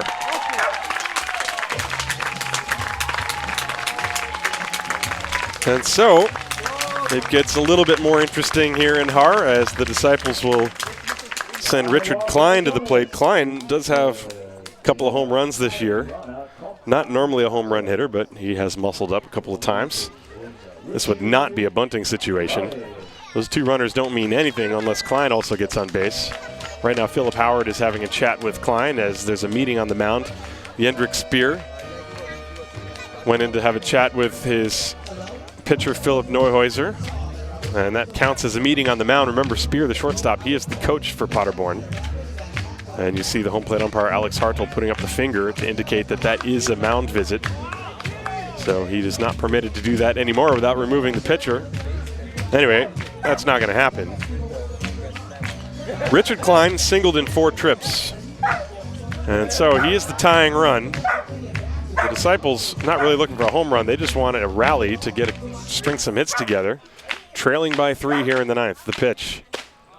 Strike at the knees on the outside corner, 0-1. Lead runner is Simon Lechner. Nate-Sean Thomas, the trail runner at first, both with very good speed. Klein himself has good speed. Infield back looking for a ground ball for a double play. The 1-strike pitch, curveball in there for strike 2. Klein had shortened up to bunt, and that would have been, he would have been bunting for a hit. The third baseman, Finn Bergman, is way back and did not charge. He thought the pitch was inside, but it was strike 2, so the count 0-2. And the pitch. Curve, and he just missed the outside corner. Well, that one, it hit the glove, but Bendrian was set up about a foot outside, and Alex Hartl did not go for it, so the count 1 ball, 2 strikes. Philip Neuhäuser trying to get a 2-inning save for Ben Taki, who was great in relief of Mark Harrison. The 1-2 pitch outside, and the count now 2-2. Both runners scampering back.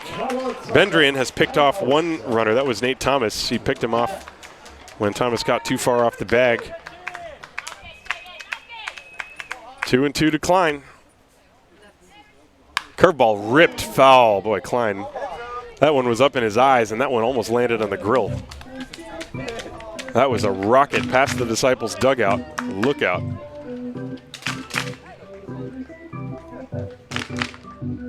Well, that's the type of pitch that Klein has hit for a home run this year. 2-2. Fans getting into it here in Haar. Nobody out. And it's popped up in the middle of the diamond. And that's an infield fly. It's caught by Jendrik Speer, and that's the first out.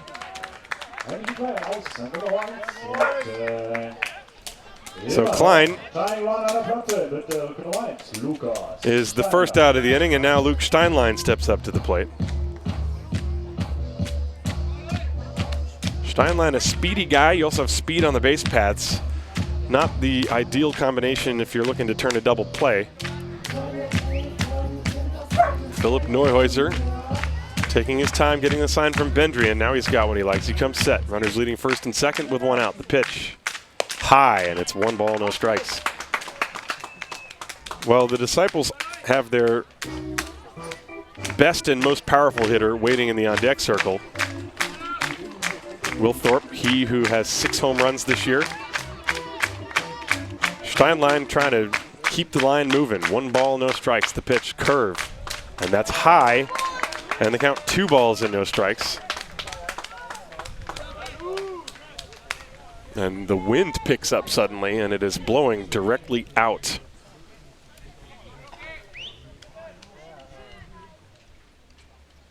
And the 2-0. Curve way high, 3-0.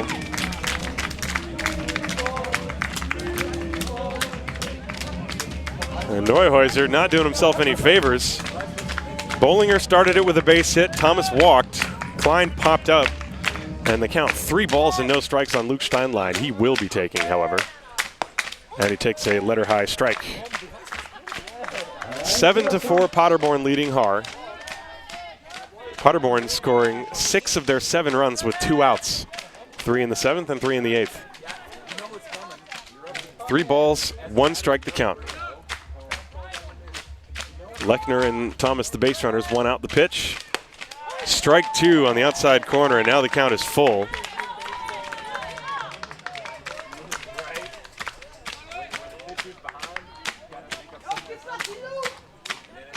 Full count to Steinlein. Lechner at second, Thomas at first. There's 1 out. Bottom of the 9th inning, 7-4 Paderborn. There's the payoff pitch. Popped foul and out of play. Steinlein shortening up, trying to make sure he gets a piece, and did so. The count remains 3 balls and 2 strikes. And Maurice Bendrian out to have a quick chat with Philip Neuhäuser, the 24-year-old right-hander. And Alex Hartl is going to casually saunter out to the mound to try to move things along. This ball game, 3 hours and 20 minutes. And it's not done yet. 1 out, bottom of the 9th. Runners on first and second. Steinlein, not a home run hitter, but he does represent the tying run. He has homered in the past, although I don't know if he's ever done it here in Haar. Full count, the fans getting into it. Here's instead a lift and a look at the runner at second base, as Neuhäuser is in no rush to make the next pitch, one could say. Simon Lechner is at second, Nate Thomas at first. 3 balls and 2 strikes, 1 out. 7-4 Paderborn, bottom of the 9th. Swing and a miss, strike 3, and Neuhäuser comes back from a 3-0 count to strike out Steinlein. And, you know, judging from his reaction, I have a feeling he thought that was the 3rd out of the inning. He started walking off the mound to the first base side as if the ball game was over. Well, maybe not. Maybe I'm reading too much into that. So it comes down to this. Will Thorpe representing the tying run. He has 6 home runs. That leads the Disciples. I guess I'll mention one more time that the wind is blowing out. Here's the pitch. And that big curve is way high. Well, Neuhäuser, give him credit. He was behind 3-0 and was nowhere near the strike zone, and he painted the black twice. Steinlein fouled off a pitch, and then he finally got him, all with fastballs. 1-0 to Thorpe. Popped up, foul territory over the screen, out of play, strike one. The Disciples are down to their last out in this ball game.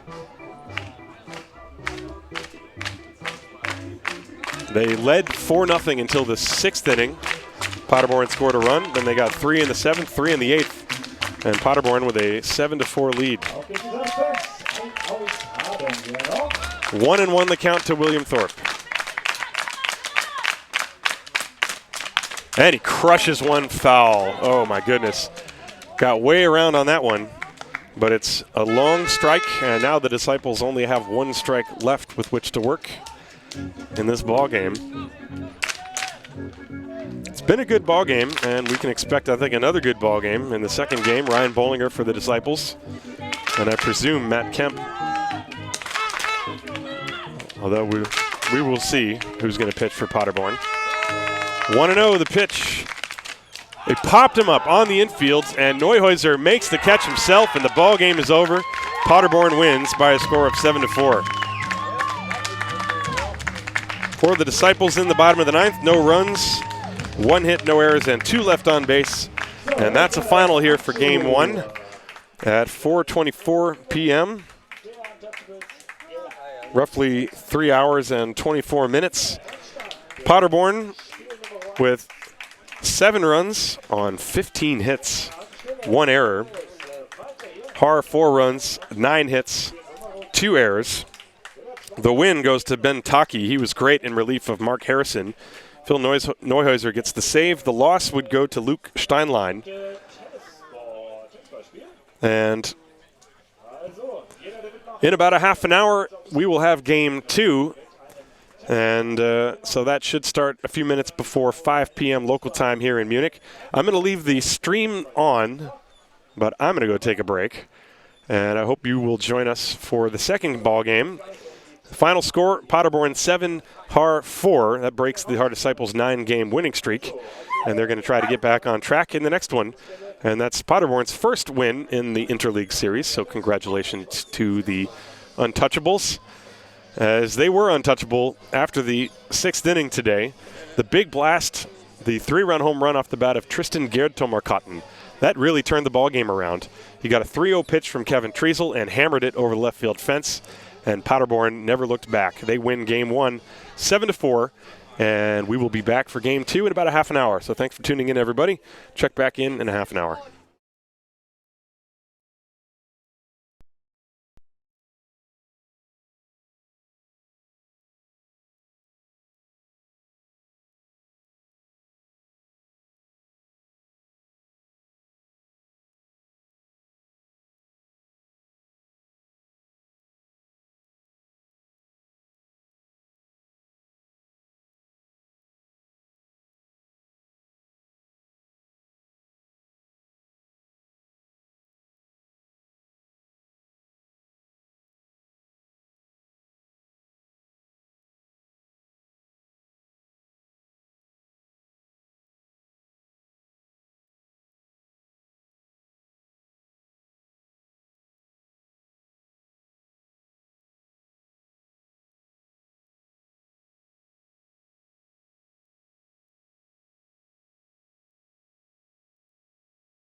heutige Lineup lautet auf dem Mount mit der 28 unser Superstar Ryan Bollinger, der Catcher mit der 34 William Forbes, der First Baseman Dennis Wallace mit der 48, der Second Baseman Richard Klein mit der 25, der Third Baseman Ruben Enriquez mit der Nummer 9, der Shortstop Piero Miguel mit der Nummer 16, im Left Field haben wir Silvan Satzek mit der 24, im Center Field haben wir Nate Thomas mit der 37 und Right Field haben wir Lukas Steinheil. Good afternoon, everybody. It is 5:03 p.m. here in Germany. Game 2 on Saturday, August the 5th here, 2017, between the Untouchables Paderborn and the Haar Disciples, and Paderborn winning the first game by a score of 7-4. And the big hit in that game was a 3-run home run in the 7th inning with 2 outs off the bat of Tristan Gerdtomarkatten, as he crushed a 3-0 pitch from Kevin Treasel over the left field fence. That tied the ball game at 4 at the time. And the very next inning, Paderborn scored 3 more times, again with 2 outs, to take the lead. And that was the way the score would stay, as Philipp Neuhäuser pitched a 2-inning save. And Ben Taki was the winning pitcher. And here in this game, Ryan Bollinger on the mound for the Haar Disciples. In 115 innings this year, he has an ERA of 0.63.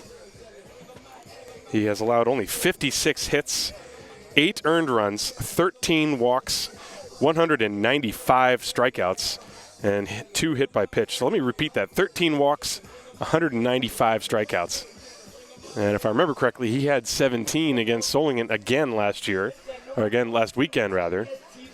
And he has topped 17, he's matched 17 twice. His high is 18. He's struck out 15, I think, 3 times. So he has just been great. And so Paderborn will get their first look. Their lineup looks like this. Daniel Thieben, the designated hitter, will lead off. Jendrik Speer, the shortstop, bats second. Daniel Hintz, the first baseman, bats third. And the first pitch of the game, in for a strike. The cleanup hitter, Tristan Gerdtomarkatten, the right fielder. Finn Bergman, the third baseman, bats fifth. Andreas Weiss, the second baseman, bats sixth. Here's Bollinger's 0-1. Missed low, 1 ball, 1 strike. Till Schad getting the start in left field. He's batting seventh. Dominic Buder in center field bats eighth. And Maurice Bendrian, the catcher, bats ninth. There's a strike, and the count 1-2 from Ryan Bollinger. Now, the interesting thing for Paderborn, they're sending a 16-year-old pitcher out to the mound, Nicholas Gubert, and the pitch is fouled away, still 1-2.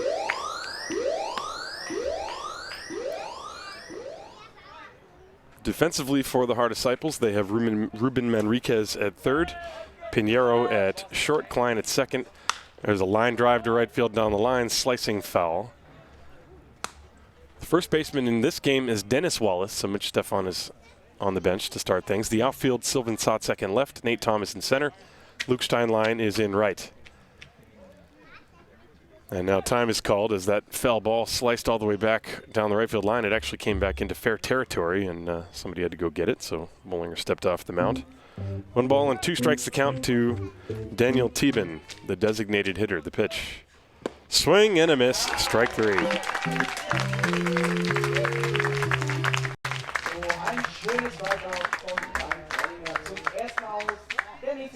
So there's 1 down. Jendrik Speer steps up to the plate as you see that great breaking ball from Bollinger. Ryan Bollinger, of course, set the Bundesliga record of strikeouts in the regular season. He did that in his second to last start of the season, of the regular season, that is. And the pitch is a strike called to Jendrik Speer, 0-1. Bollinger, born January 4th, 1991 in Apple Valley, California, but he grew up in Minot, North Dakota. There's a breaking ball, strike 2, 0-2. He considers himself to be from the Minneapolis area. There's the 0-2 pitch to Speer. Hit off the fists, a soft line drive into center field, and that's a base hit, and it had some crazy spin on it as it changed directions once it landed in front of Nate Thomas. So Spear on an 0-2 count lines a single to center field, so he's aboard. Jendrik in the first game had 1 hit in 3 at-bats plus 2 walks and a run scored. So he is at first, and Daniel Hintz the hitter now.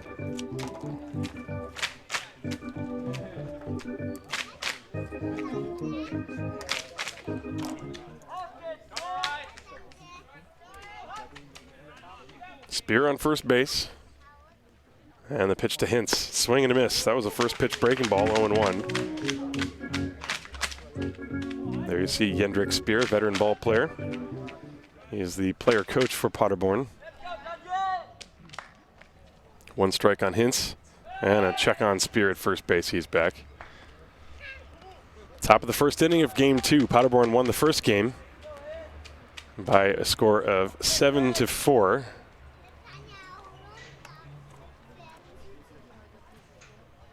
There's a curve, swung on and missed, strike 2 from Bollinger. No balls and 2 strikes to count to Daniel Hintz. Hintz in the first game today had 2 base hits. He also drove in 2 runs and scored 1. He was 2 for 5. 0-2 the count, and Bollinger's pitch. Swing and a miss, strike 3. That was a fastball in on the hands. And Bollinger now 2 strikeouts.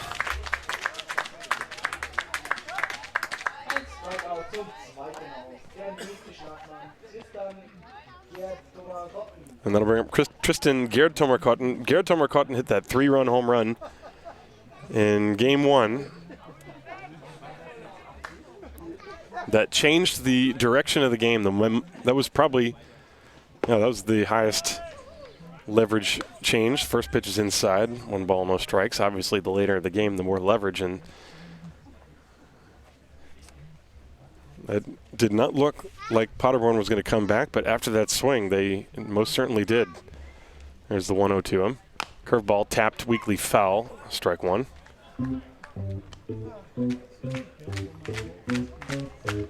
Well, most of the fans still here after having watched that long first game. That first game, 3 hours and 24 minutes roughly. And then a half-hour break. Everybody come back and do it again. And the 1-1. Swing and a miss with a fastball, 1-2.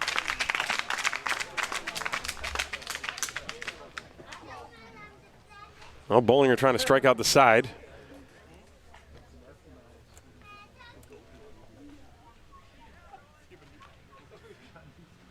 The 1-2. Inside off the glove of Thorpe. He throws the mask away. No advance from Spear at first base.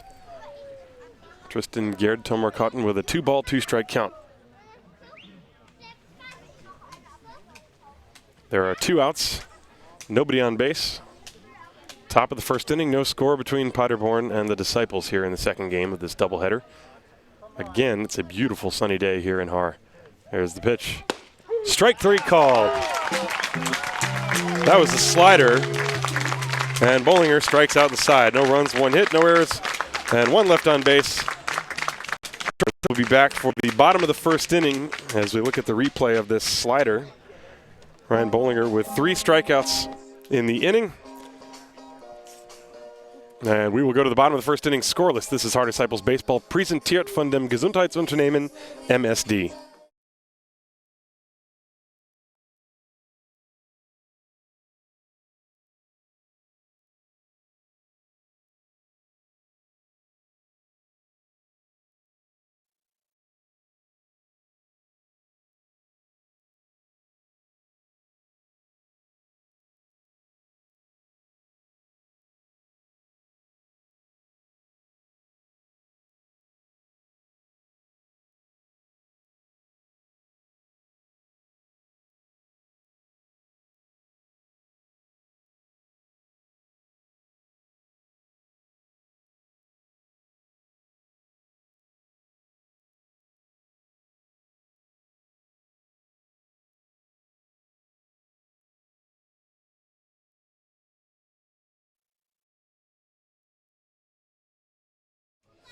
Back here for the bottom of the first inning, and on the mound is the 16-year-old right-hander, Nicholas Gubert. Gubert born February 26th, 2001. He has already pitched a few times in the Bundesliga this year, and he's done very well. 5 in the third innings. He did not give up a run, 3 walks, and 8 strikeouts.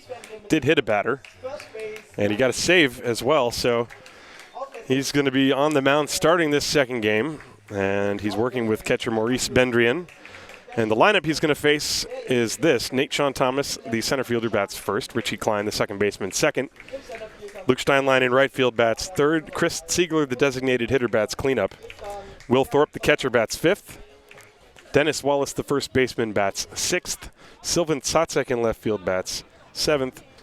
Ruben Manriquez at third base bats eighth. And the number 9 hitter, the shortstop, Miguel Pinheiro. Here's the first pitch, and it's low, ball 1. Now, Nate Sean Thomas in the first game walked twice, struck out twice, and grounded out, so officially he was 0 for 3. And he looks at a strike from the 16-year-old right-hander. Well, Paderborn, of course, they've got their baseball academy, and they produce a lot of young, talented players, and Gubert appears to be one of them. Misses low in the count, 2 balls and 1 strike. He's working exclusively from the stretch. From the first base side of the rubber, 2-1 to Nate Thomas. A big chopper to the right side, fielded by the second baseman, Weiss. And his throw to first is late. Thomas beats it out. That's a base hit. That ball bounding, about 30 feet in the air over the head of the pitcher, and the second baseman, Andreas Weiss, did all he could. His throw bounced to the first baseman, Daniel Hintz, but Nate Sean Thomas way too quick. So he's on with a single, and now Richard Klein is going to come up to the plate. The Disciples, who did all of their damage in only 1 inning in the last game. They were shut out in every other inning. And the pitch. Klein bunts it up the third base side. It is an attempted bare hand and unsuccessful by Finn Bergman. And Klein is safe. We'll see if they give him a base hit. My guess is that yes, they will. Well, Finn Bergman, realizing that his only chance was going to be the bare hand play, and he couldn't find the handle on first attempt, and that was it. So it is indeed a base hit for Richard Klein. Bunts for a single, and now Luke Steinlein up with 2 on and nobody out. And let's see if he's going to be bunting. He very well might bunt just to move the runners over.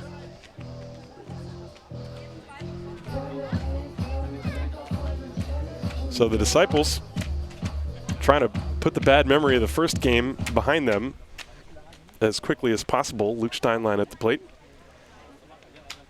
And the pitch.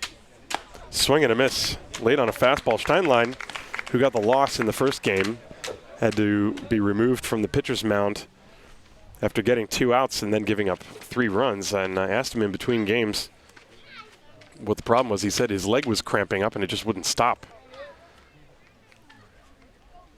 0-1 the count to him, and instead, Gubert lifts the leg and looks at Nate Thomas at second base.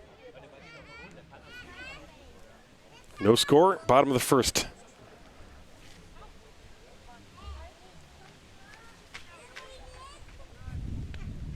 And Steinlein squares, and he gets the bunt down. Fielded by the pitcher, Gubert. He has 1 play, that's to first base, and he makes it. The runners move up, and that is a sacrifice. 1-3 on the putout. Steinlein is out, and Thomas goes to third. Klein goes to second. And now Chris Ziegler with 2 on. Runners on second and third, and only 1 out. Ziegler, in the first game, had 2 hits and a walk. He scored a run. He was 2 for 2. He's got ducks on the pond now, and the first pitch is low, ball 1.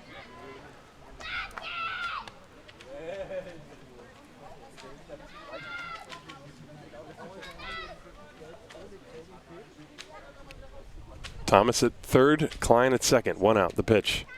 Broken bat floater, and it's a leaping grab by the second baseman, Andreas Weiss. He timed his leap absolutely perfectly.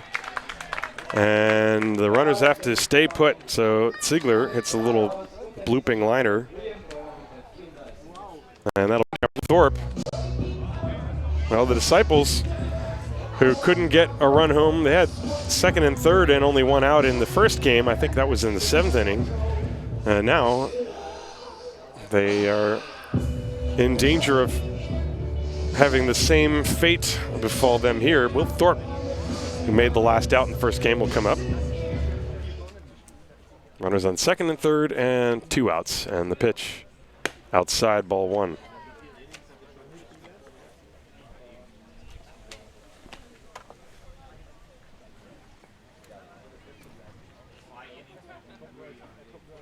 There's the 2-0. And that one's on the corner, strike 1. Excuse me, it was a 1-0 pitch.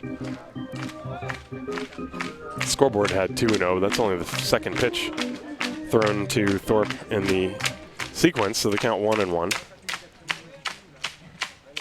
Big curve, and that's high. 2 balls and a strike now.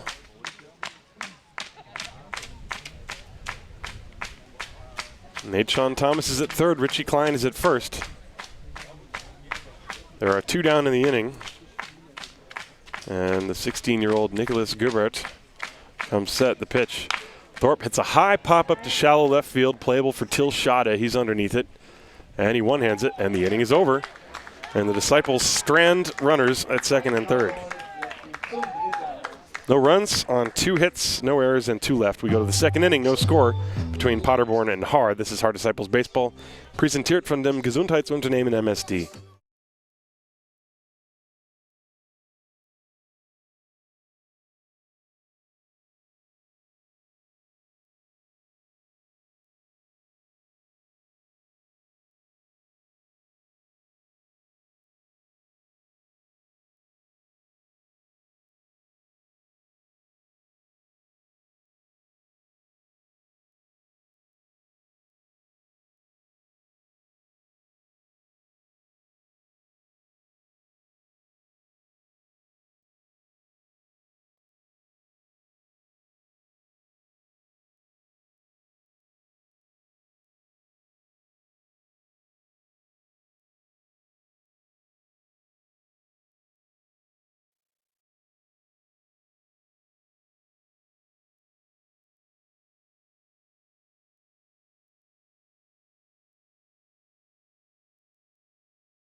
So we go to the top of the second inning. It'll be 5, 6, and 7. Finn Bergman, Andreas Weiss, and Till Schade against Ryan Bollinger. Bollinger struck out the side in the first inning, and he needs 2 more to get 200 strikeouts on the season.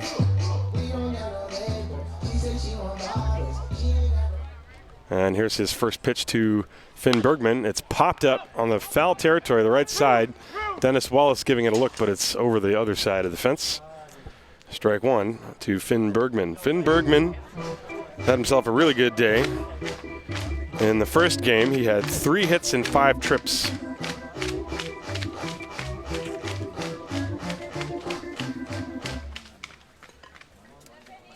Oh, and 1 the count to him from Bollinger. And that slider's outside. 1 ball, 1 strike.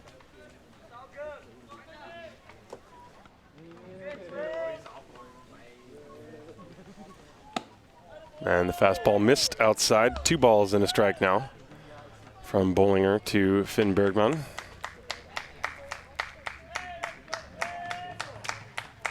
Swing and a miss, late on the fastball, 2-2 now.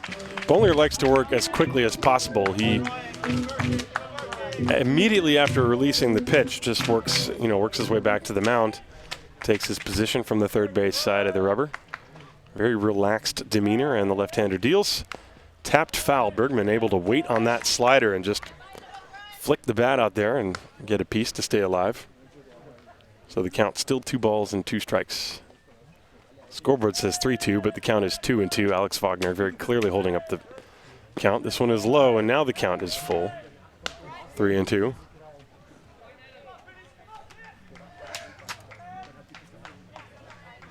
The payoff pitch popped up down the right field line. Steinlein shading his eyes from the sun, can't see it, and that ball lands over in the bullpen. Steinlein made a nice running catch on a ball similar to that in the first game, but this one was about 20 feet further to the right. And Finn Bergman, who obviously showed that he's a talented hitter in the first game, is having a tough at-bat here against Bollinger in the second game. 3-2, here's the pitch. A little blooper into short right field. Klein is out, and he can't get it. It lands for a base hit.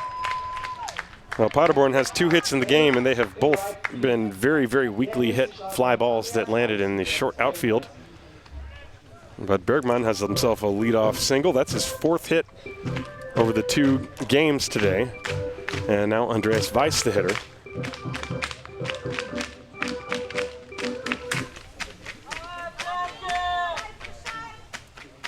So we'll see if Bergman's going to try to take any sort of running against Ryan Bollinger.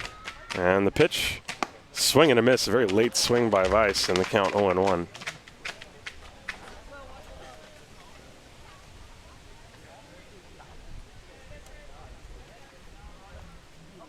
Bollinger getting his sign. He is now set. And he throws to first, and they've got Bergman picked, and he's in a rundown. And he will be tagged out by Pinheiro.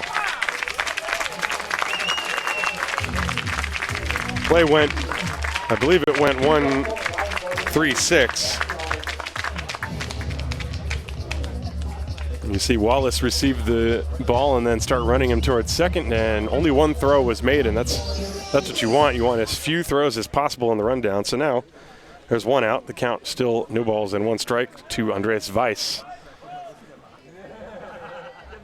And the pitch.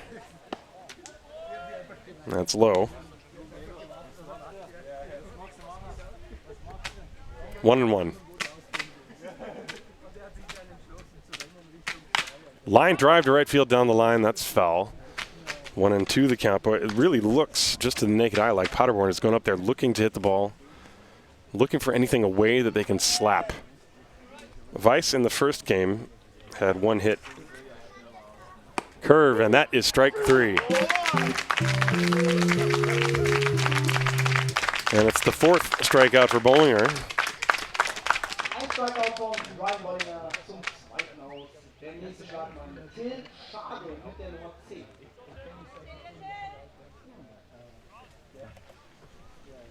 So Till Schade will step up to the plate now. With 2 down and nobody on, no score in the top of the 2nd inning. And the pitch. Check swing on a ball down in the dirt. He did not go around, says first base umpire Ozzie Scharf. 1 ball, no strikes. That strikeout of Andreas Weiss was Ryan Bollinger's 199th of the season. There's the 1-0 pitch. Hit on the ground on 1 hop to Pinheiro at short. He fields and throws to first, and the inning is over. No runs, a hit, no errors, nobody left. And at the end of 1.5 innings of play, Paderborn and Haar scoreless. This is Hard Disciples Baseball, präsentiert von dem Gesundheitsunternehmen MSD.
Dennis Wallace will step up for the Har Disciples. He has 5 hits and 27 at-bats for the Har Disciples in limited playing time.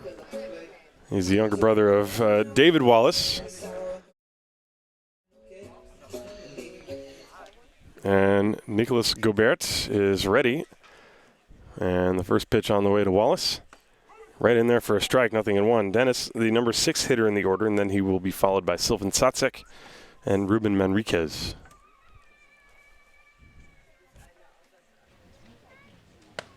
That pitch is high and outside. 1 ball, 1 strike.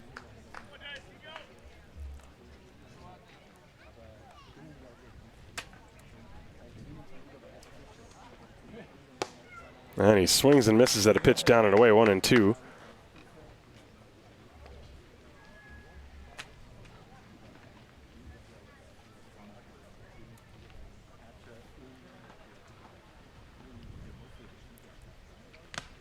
And that strike 3 swings through a high fastball. He just got a piece of it and tipped it into the mitt of Maurice Bendrian. And that's the first strikeout for Nicholas Gubert. And that'll bring up Sylvan Satsek.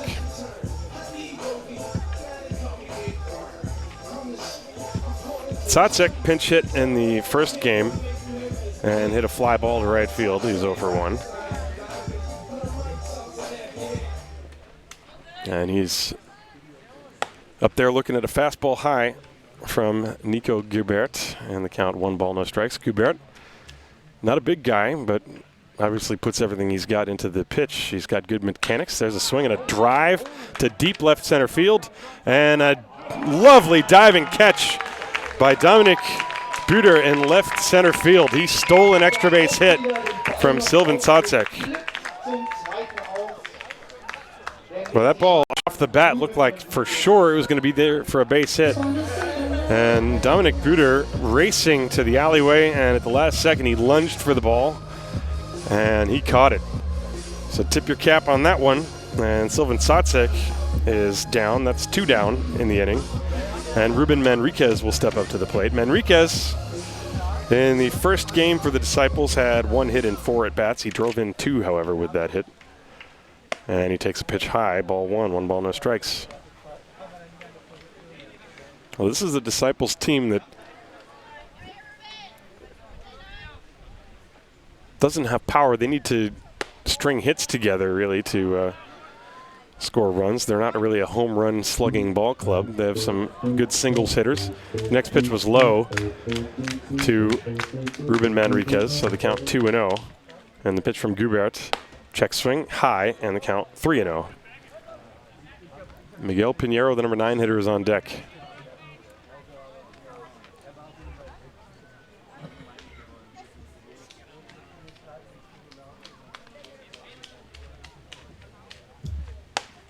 And there's a fastball right through there at the letters, 3-1 now.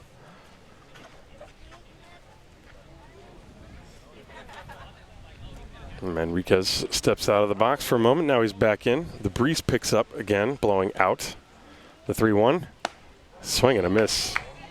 Manriquez was thinking about that left field fence, and he got a pitch that was away and tried to pull it and swung through it for strike 2. Now the count is full. 3-2. Hit in the air to right field. And Gerd Tomarkotten is there to make the catch, and the inning is over. So a 1-2-3 inning for the 16-year-old right-hander. No runs, no hits, no errors, nobody left. We go to the 3rd inning, no score between Paderborn and Haar. This is Har Disciples Baseball, präsentiert von dem Gesundheitsunternehmen MSD.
Dominik Buda mit der Nummer 3. So we go to the top of the third inning. It'll be 8-9-1 rather. Dominik Buder, who made that nice catch last inning, and then Maurice Bendrian and Daniel Thieben will step up to the plate. So Buder against Ryan Bollinger. And the first pitch from Bollinger is popped foul, strike one. Bollinger with 4 strikeouts, that puts him at 199 on the season. And the 0-1, that's low. 1 ball, 1 strike.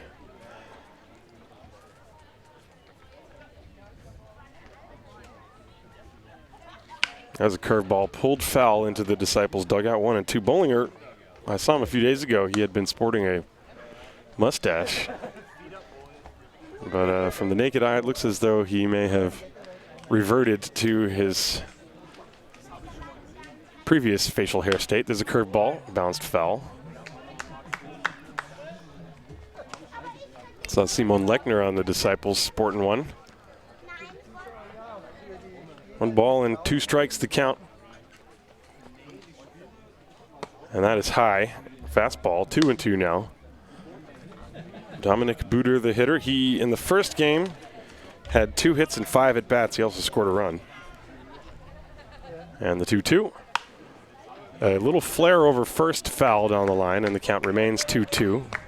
Well, the Paderborn hitters, they've been very pesky. They haven't crushed the ball, but they've been able to get little bloopers, and instead of swinging and missing, there's a slow nubber up the first baseline, again foul.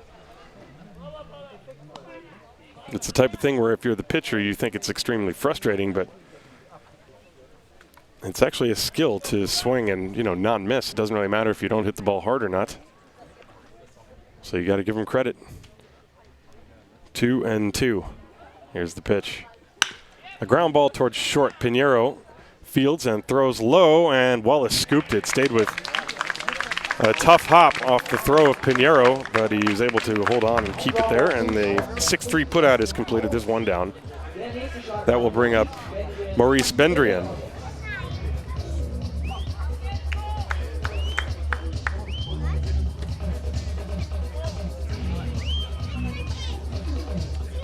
And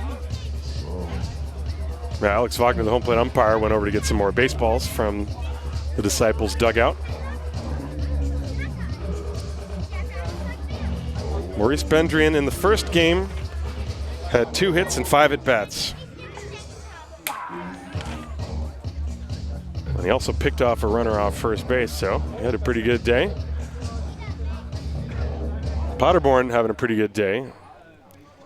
There's the first pitch to Bendrian. That's low, 1 ball, no strikes. There's 1 out, nobody on base. In the top of the third inning, no score in the game. Hope you're enjoying your afternoon. Now turning into the early evening. Bendrian bunts it down the third baseline, foul. 1 ball and 1 strike.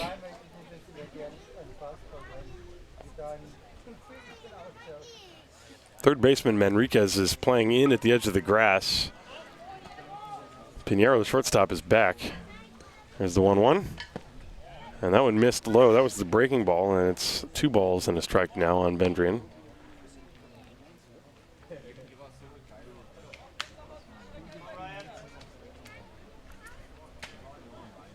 And the 2-1 pitch. Low again. Bollinger behind now 3-1 on the number 9 hitter. Well, the Disciples were frustrated in the first game, a game that they were leading for the first 6 full innings. Swing and a foul tip into the mitt. That's strike 2. Full count now to Bendrian.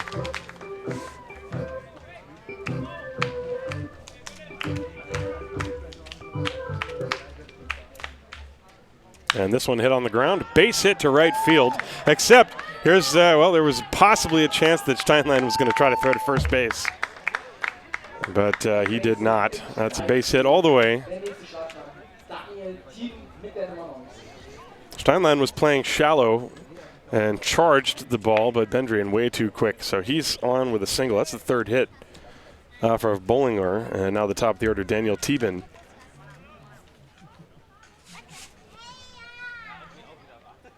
Thieben struck out his first time.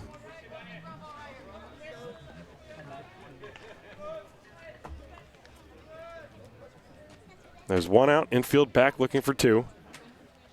Swing and a miss, Thieben way out in front. One strike to count to him. Thieben is the designated hitter in this game, which leads me to believe that he might be the first reliever should they need one. Paderborn has a lot of depth in their bullpen.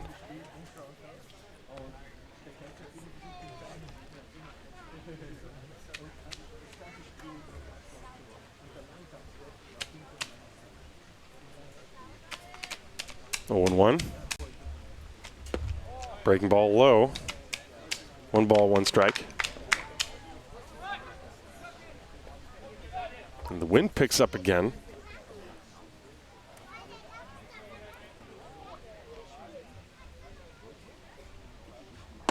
There's a fastball on the inside corner at 1-2 now.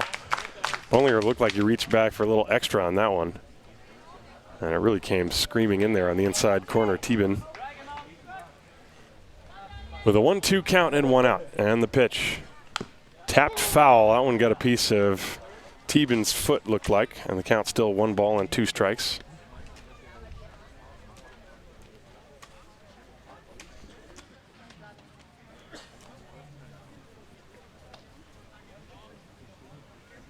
And Thorpe heads out to the mound to have a quick chat with Bollinger. Bollinger struck out the side in the first. He had 1 strikeout in the second. He's got a 1-2 count with 1 out and a runner on first base. On Daniel Thieben, the number 1 hitter in the order. He's the leadoff batter. No score, top of the third between Paderborn and Haar. Bollinger is set. Here's the 1-2 pitch. Fouled in and out of the mitt of Will Thorpe, and Thieben just getting a piece, just barely able to stay alive. And Bollinger has had to battle. Has been a couple of long at-bats this inning. And this one is way down and inside, 2-2.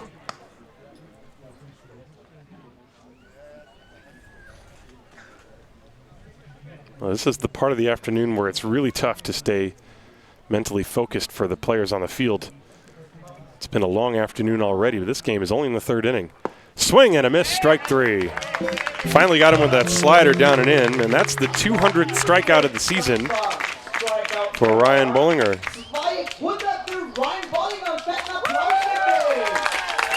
And he gets a nice round of applause.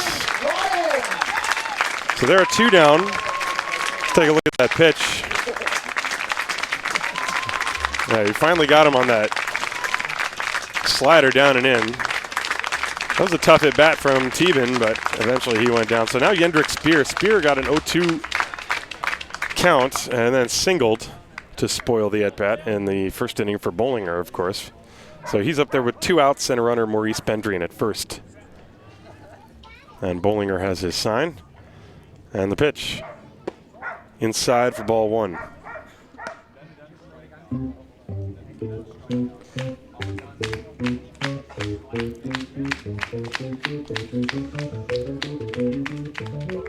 One and 0 on Jendrik Speer, the veteran coach player. And he swings, and it's a fly ball to center field. Thomas is there, drifting back. The wind really carrying that ball. And he reaches up and makes the catch to end the inning. Well, that ball looked like a lazy fly ball, and it almost took off over Thomas's head.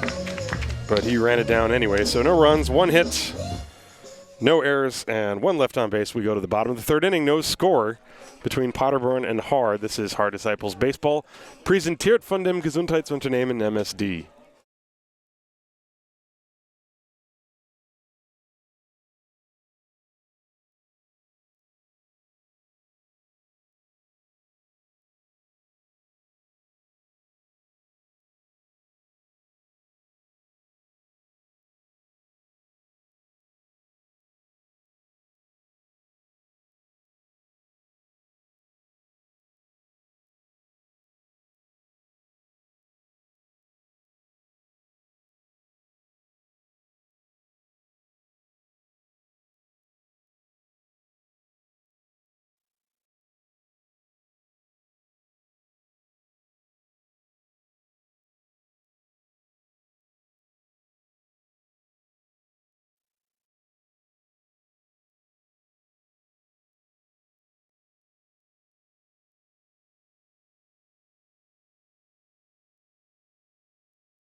We go to the bottom of the third inning, scoreless between Paderborn and Haar in the second game of a doubleheader. Paderborn won the first game by a score of 7-4.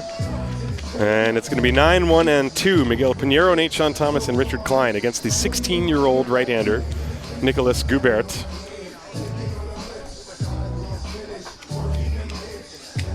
And Pinheiro getting his first at-bat in this game, steps up, and the first pitch is in the dirt, ball one. Pinheiro in the first game today had 1 hit plus a sac fly in 4 plate appearances, so he was 1 for 3. And the ball ricocheted off to the right. There was nobody to go get the ball, so home plate umpire Alex Wagner deliberately went over to pick it up himself, something that he did not appear too thrilled to have to do. 1 ball, no strikes on Miguel Pinheiro. The pitch, that's a strike on the inside corner. 1-1.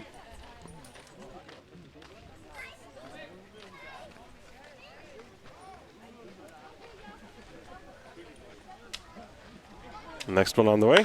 Ground ball to the right side. Andreas Weiss, the second baseman, to his right. Flips to first, and Pinheiro is out.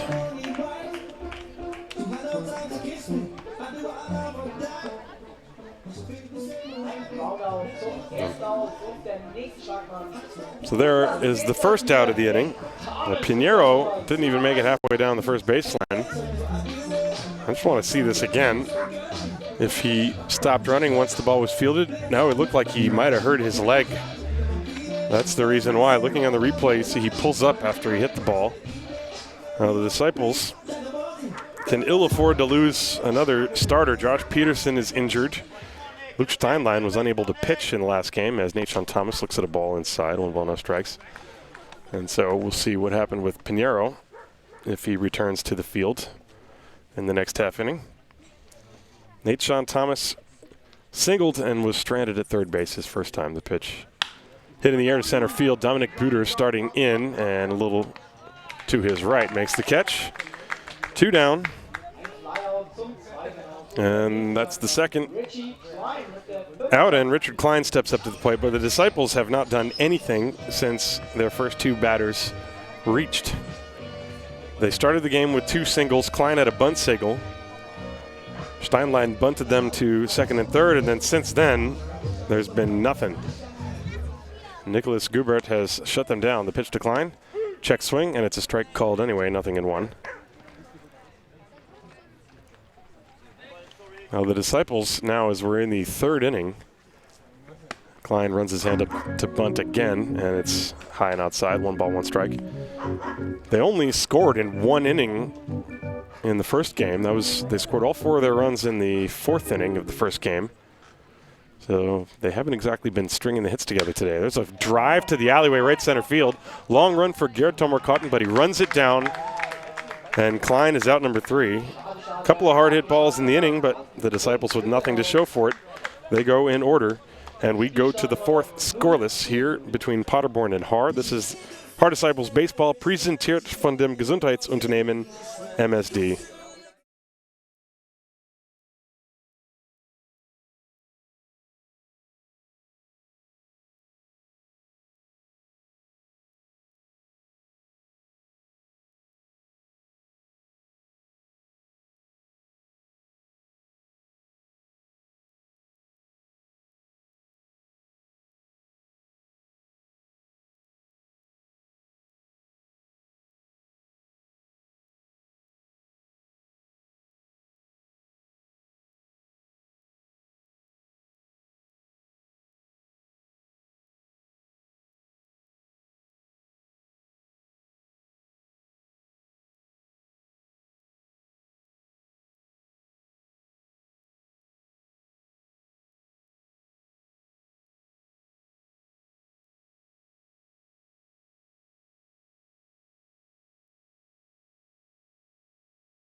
Well, Ryan Bollinger is back out on the mound, and this game is scoreless as we go to the 4th inning. A couple of other scores from around the league in the playdowns. Hamburg leading Dortmund 6-0. That ball game in the 10th inning? That can't be true. No, this is That's the game changer score. When the game is over, sometimes it flips over and says that it's in the 10th inning. When it's actually over, Stuttgart beat Saarlouis 12-4. Mainz is currently beating Solingen 14-4. Bonn 17-1 over Mannheim. Heidenheim beat Doren 4-3. Paderborn, of course, beat Haar in the first game by a score of 7-4. And in the playdowns in the South, Regensburg beat Bad Homburg 11-0. Meanwhile, Bollinger is ready to begin things here in the top of the fourth, and he's going to deal with 3, 4, and 5. Daniel Hintz, Tristan Gerdtomer-Kotten, and then Finn Bergman. And the first pitch is popped foul out of play, strike one. 0-1. Some of the other scores in the second game: Stuttgart 9, Saarlouis nothing. That game in the 6th inning. Solingen and Mainz in the second game. Mainz beating them by a score of 1-0. That game in the first inning. There's a strike on the outside corner. 0-2 from Bollinger. Mannheim and Bonn the second game. Bonn leading 1-0 in the second inning. Heidenheim and Doren tied at 4 in the 4th inning. There's a swing and a miss. Strike 3. The ball was dropped by Thorpe, and he throws to first, and his throw hits Hintz in the helmet and the caroms all the way out towards second base. And let's see if they're going to call him out for running in the inside of the baseline. And Oswald Scharf is, I think he might call him out. I've seen Scharf do this before. There's that baseline, and he's going to be out, I believe. So there's a discussion right now between, looks like Jendrik Speer and Ozzy Scharf. Scharf, I think, called him out regardless. And Scharf is walking away, and I think that that's going to be a strikeout.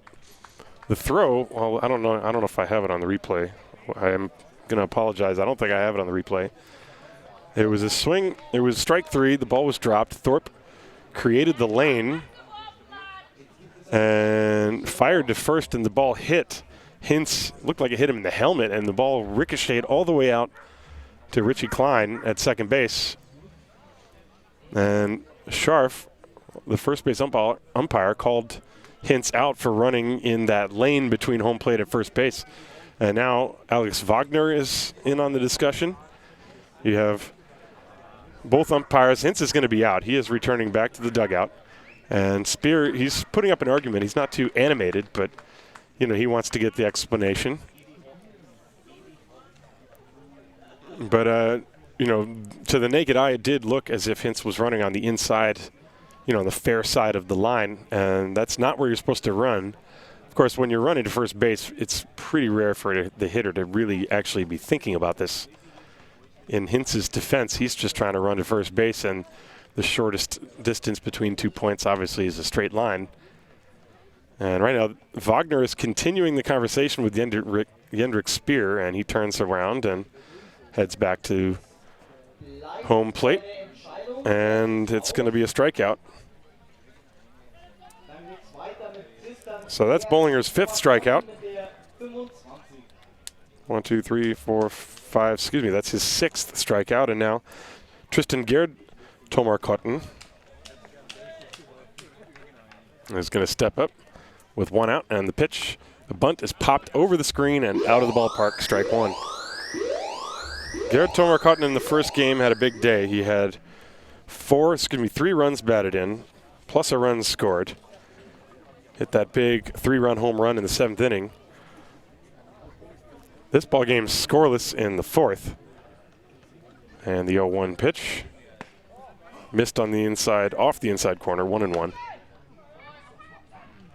There was a similar play in the European Cup, and Oswald Scharf made the same call. It was not on a strikeout wild pitch, but it was regarding the runner running inside the baseline on the way to first base. The pitch was fouled away to Gerdtomer-Kotten, and the count 1 ball and 2 strikes.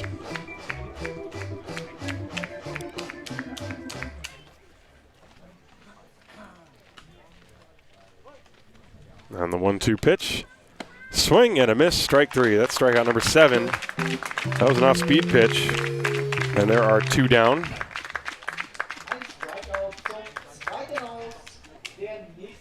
And that'll bring up Finn Bergman.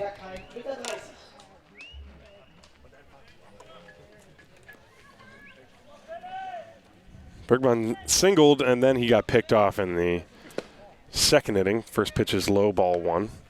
This ball game moving relatively quickly compared to the first one. The game started at 5:03 roughly p.m. There's a line drive left field, another base hit for Finn Bergman. He's 2 for 2. And he's got 5 hits over the 2 games today.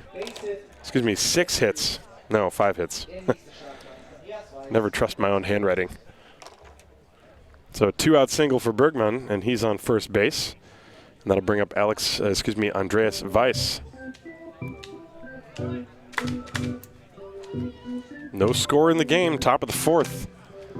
Paderborn trying to catch the Disciples sleeping. Here's the pitch, fouled to the screen. And again, Weiss trying to inside out that pitch to right field. That's something we saw him try to do earlier in the game. I've seen a number of Paderborn hitters try to do that, try to hit behind the baseball. And the pitch, low. And the count 1-1.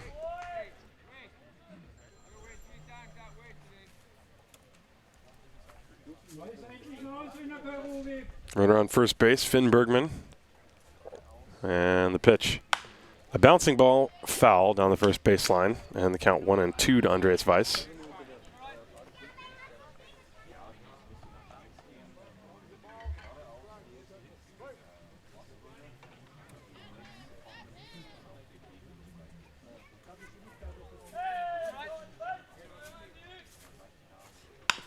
There's a slow ground ball hit to deep short.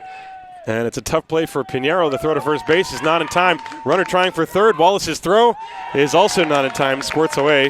And there are runners on first and third with 2 outs. Now Pinheiro had to race into the hole, and he just couldn't get enough on the throw to get it to first base in time. And with 2 outs, Finn Bergman was running all the way on the play. And so I'm going to call that a base hit. And it is 1, 2, 3, 4, 5 base hits for Paderborn with 2 outs. Till Schad will now step up to the plate. Schad grounded to short his first time. Once again, that very defensive swing for Andreas Weiss. Just put the ball in play, and good things happen. And the pitch swung on and popped up a mile high over the screen out of the ballpark. That is strike 1. So Bollinger having to work a little harder. He's given up 2 more hits in this inning and gave up singles in each of the first 3. Finn Bergman hit one off the end of the bat into left field. Andreas Weiss hit a roller to the shortstop hole. And first and third, 0-1 on Schade. The pitch, swing and a miss, 0-2.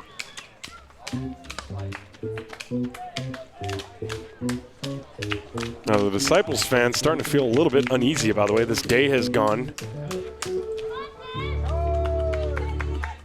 Paderborn, I think they can smell blood.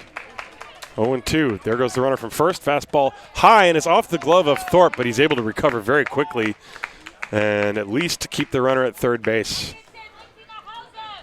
I don't think he would have had a chance to get Weiss at second, so I'm going to give Weiss a stolen base. The pitch was high. It's ball 1. And now a base hit could give Paderborn a 2-0 lead. There are 2 outs, however. And the 1-2. Curve is way outside. Bollinger trying a little hard on that one, I think. And the count, 2 balls and 2 strikes. Looked like the ball slipped out of his hand.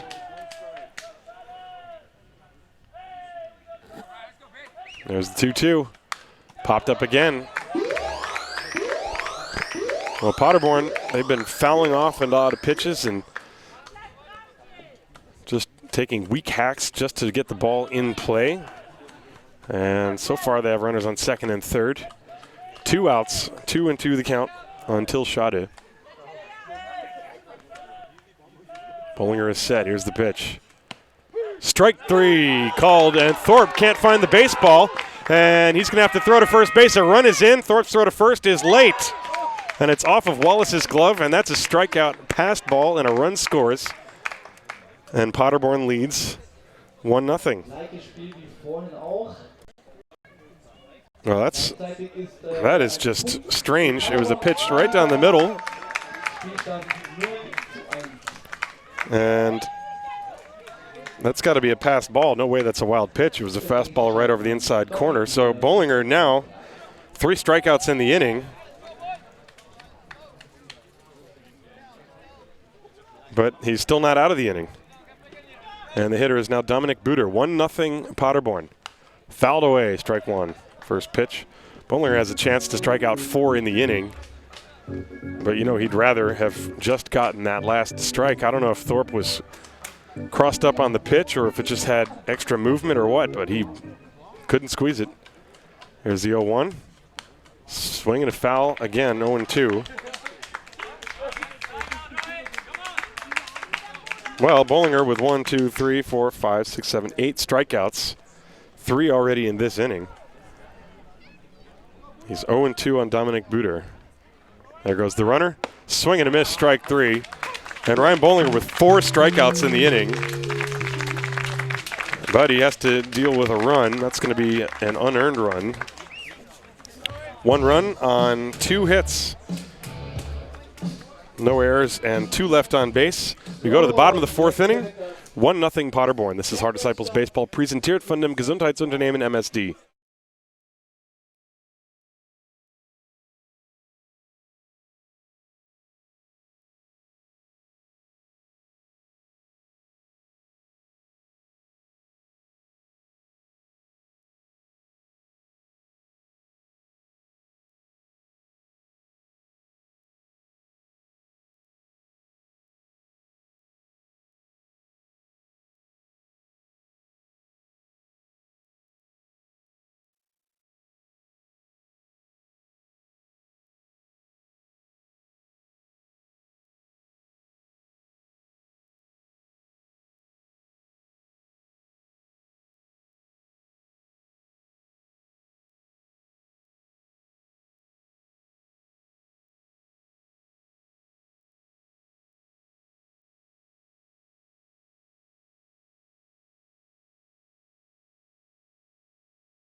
Well, we are back. It's the bottom of the 4th inning. 1-0 Paderborn on a strange play. A run coming in on a strikeout. It would have been the 3rd out of the inning, but a pass ball as this ball is grounded foul off the bat of Luke Steinlein, strike 1. The pass ball, and then Thorpe couldn't find the ball. And the run coming home from 3rd base, Finn Bergman alertly taking home plate. Paderborn leads 1-0. And that pitch is off the plate away. 1 ball, 1 strike. Meanwhile, the 16-year-old Nicholas Gubert on the mound. He has allowed 2 hits to the first 2 hitters he faced, and that's it. 1 strikeout. The 1-1, low.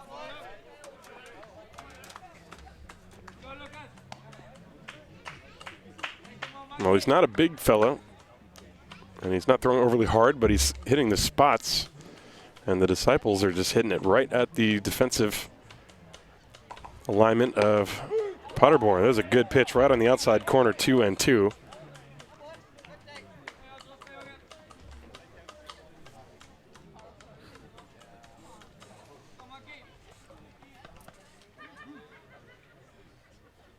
And the 2-2 pitch. That's outside, and the count now full 3-2. And you could hear the reactions from both the Paderborn dugout and fans that are here. It's turning into a lovely evening. The payoff pitch is popped up into shallow center field. And Dominic Buder is there, and he makes the catch. Well, since the first two hitters reached, that is 1, 2, 3, 4, 5, 6, 7, 8, 9, 12 batters in a row retired by the 16-year-old pitcher Nicholas Gubert. And Chris Ziegler will step up.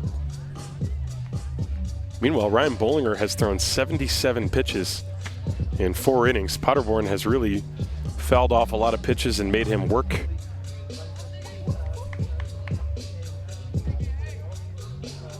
So Chris Ziegler steps up to the plate now.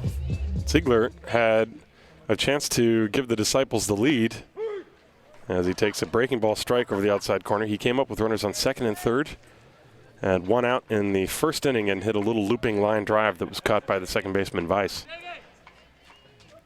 There's the 0-1. Line drive to right field. That is a base hit. So Ziegler breaks the string of 12 consecutive batters retired. That's the 3rd hit for the Haar Disciples, and now Will Thorpe will step up to the plate. And you know Thorpe would love to atone for that play last inning. But he's been involved in a couple of strange plays, actually leading off that inning. You know, if you think back, so the strikeout of Daniel Hintz, that was the play in which he struck out, the pitch got away from Thorpe, and Hintz attempted to run to first base, and Thorpe's throw hit him, but Hintz was called out anyway for running out of the baseline. There's a throw to first base behind Steinlein. And then later in the inning, the strikeout pass ball, if they don't call Hintz out on that strikeout, Bollinger would have had a chance to strike out 5 in the inning. And I don't know if that's ever happened anywhere. There's a strike at the letters to Thorpe, 0-1. Of course, Bollinger is thankful that he did not get that opportunity. It's not really something that you want to have the opportunity. It's kind of a fun fact or something, I guess, like that, but it doesn't really reflect all that well on the defense. As it stands, 1-0. Paderborn, bottom of the 4th. Here's the pitch on the way. It's an 0-1 pitch coming, and it's inside. 1-1 on Thorpe.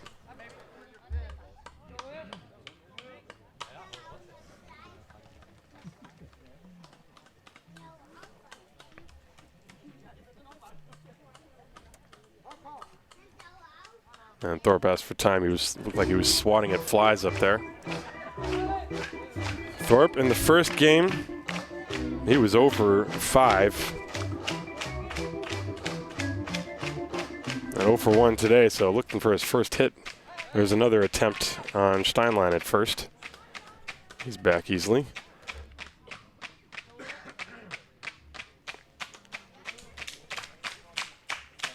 It feels like the dog days of August here in Haar. The 1-1 pitch. And he took something off, a little off-speed pitch, and it dropped over the outside corner. Beautiful pitch from Gubert. And the count 1-2 on William Thorpe. Left fielder's shot is deep, as is Buder in center field and Gerd Tomar-Cotton in right. The pitch, a pitch out, and a throw behind the runner at first, and it almost skipped away. They thought that Ziegler might have been off with the pitch, and Bendrian, who backpicked Nate Thomas successfully in the first game, tried to do it there. You just don't see that many pitch outs, and that's the second one we've seen over the 2 games today. Here's the 2-2 to Thorpe. Curveball hit in the air to left center field. Shot a long run, and he gets there and makes the catch. Now, the outfield defense for Paderborn has been excellent today. That's a ball that maybe 7 out of 10 drops in for a hit. But Till Schade really covered a lot of ground and ran it down. And boy, Will Thorpe struggling today, 0 for 7. There are 2 down, and now Dennis Wallace will step up to the plate.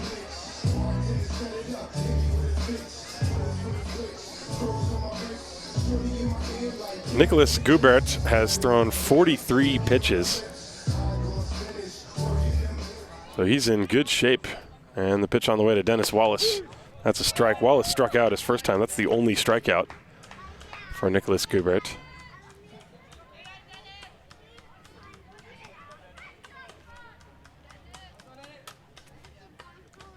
Runner on first base, Chris Ziegler there, a 2 down. 1-0 Paderborn. The pitch, there goes Ziegler. Swing and a miss. Here's the throw to second base, and Ziegler is safe. He stole it. And Bendrian is arguing that Wallace interfered with the throw.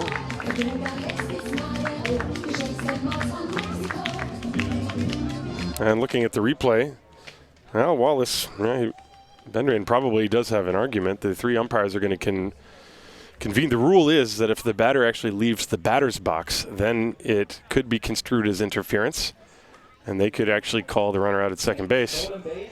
And looking at the replay, it did look as though Wallace, on his backswing, he did step across the plate area out of the batter's box, although it doesn't really matter if it's intentional or not. Let's say what they're going to do. Looks like nothing is going to change. If I was going to change, this is it one more time. Watch what happens when Wallace swings through this pitch. See, his back leg comes out of the box and actually crosses in front. That's actually, you're not supposed to do that. Doesn't matter the intent or not. But if nobody saw it, then there's nothing they can do about it. Bendrian still pleading his case with Alex Wagner. There's obviously no instant replay in this league. So the count is 0-2. Ziegler at second base. That's a big play because he's the tying run. 0-2 on Wallace. That one is outside. 1 ball and 2 strikes.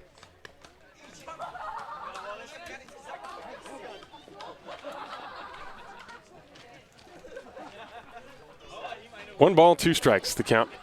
And Gubert lifts the leg and deals. Swing and a miss. Foul tipped. Strike 3. Well, Wallace has struck out twice. And that ends the inning. No runs, 1 hit, no errors, 1 left. We go to the 5th. It is 1-0 Paderborn. This is Hard Disciples Baseball, präsentiert von dem Gesundheitsunternehmen MSD.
So we go to the top of the 5th inning. Paderborn 1, Haar nothing. Ryan Bollinger has thrown 77 pitches.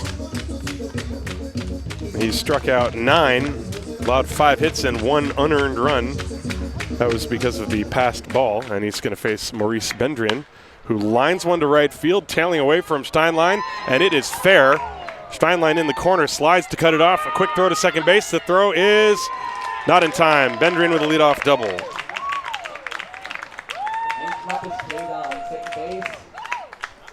And you can see Paderborn, they are going up there trying to hit the ball the opposite field, and it's working.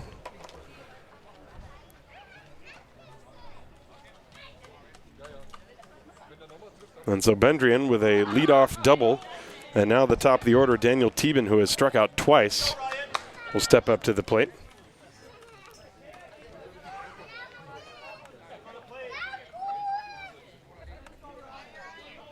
There's nobody out. It's 1-0.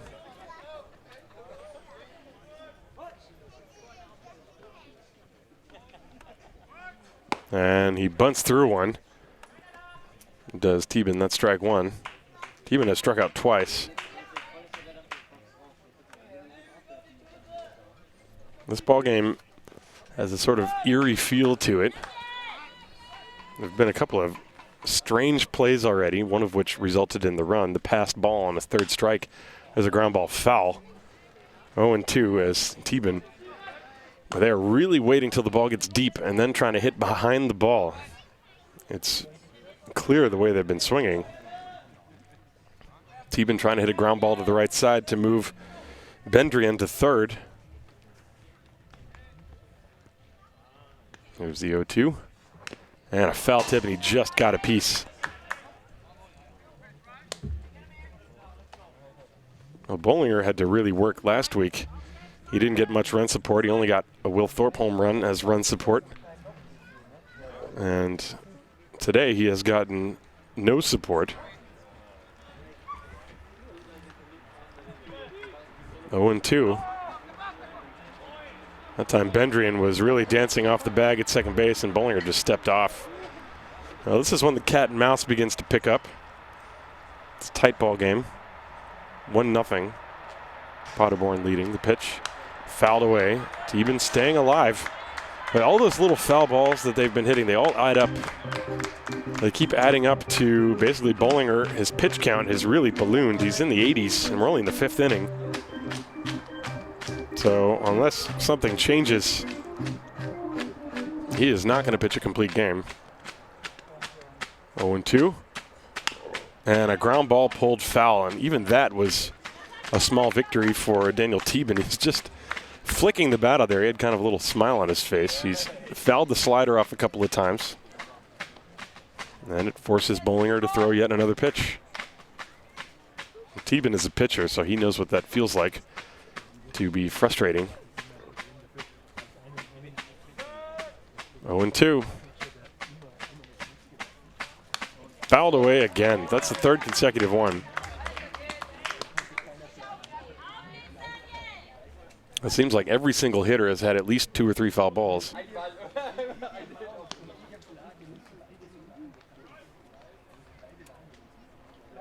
Still 0-2. There's nobody out. Bendrian at second base. 1-0 Paderborn. We're in the 5th inning. Hit in the air to shallow center field. Thomas racing in. He's there, and he makes the catch. That's the first out. Well, Bollinger able to get Teben. That was a great at bat. Even though Teben was not able to advance the runner, he was still able to put bat on ball, and he forced Bollinger to throw maybe 5-6 more pitches than if he had just struck out. Now Jendrik Speer, who is 1 for 2, he's singled and flied out. Runner at second base, Maurice Bendrian.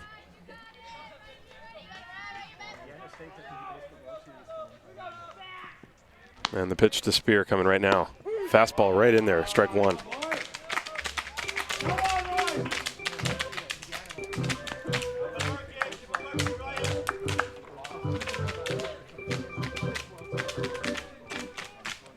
Oh, 0-1 on Speer.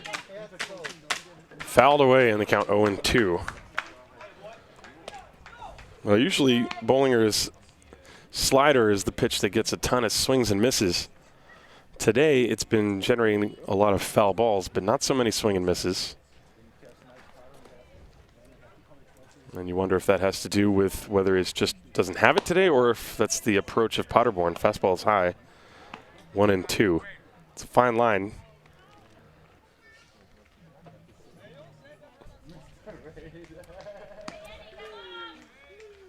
There's the 1-2 pitch to Jendrik Speer. And he took that one. That was a tough slider. And Speer did not chase it. And the count is now 2-2.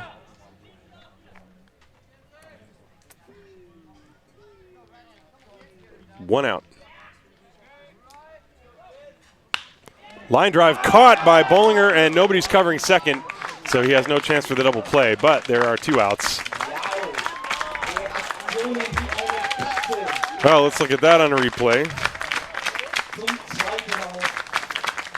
Another tough at bat, though, and Jendrik Speer, who, to my knowledge, has not swung and missed yet today. Lines one. It was a little humpback line drive, but Bollinger caught it, and he had a chance at the double play, but that play happened so quickly, and Pinheiro and Klein were both so far away from the bag they just couldn't get there in time to cover before Maurice Bendrian could get back. So now there are 2 outs, and Daniel Hintz, who has struck out twice.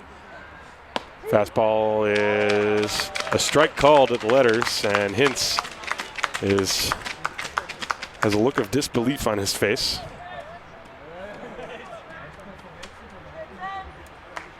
But he does not say anything.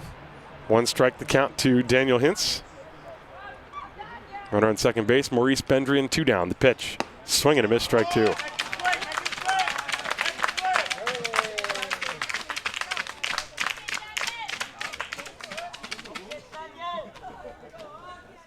One nothing Paderborn. We are in the top of the 5th.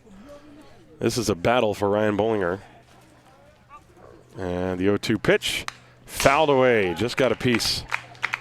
And again, he was able to get enough on it to just stay alive. Hintz, who's 0 for 2 in this game with 2 strikeouts. Trying to drive home Maurice Bendrian from second base with 2 down. Here's the 0-2. And he squibbed it foul. Well, Hintz was way out in front of that pitch and topped it off the end of the bat and still stayed alive.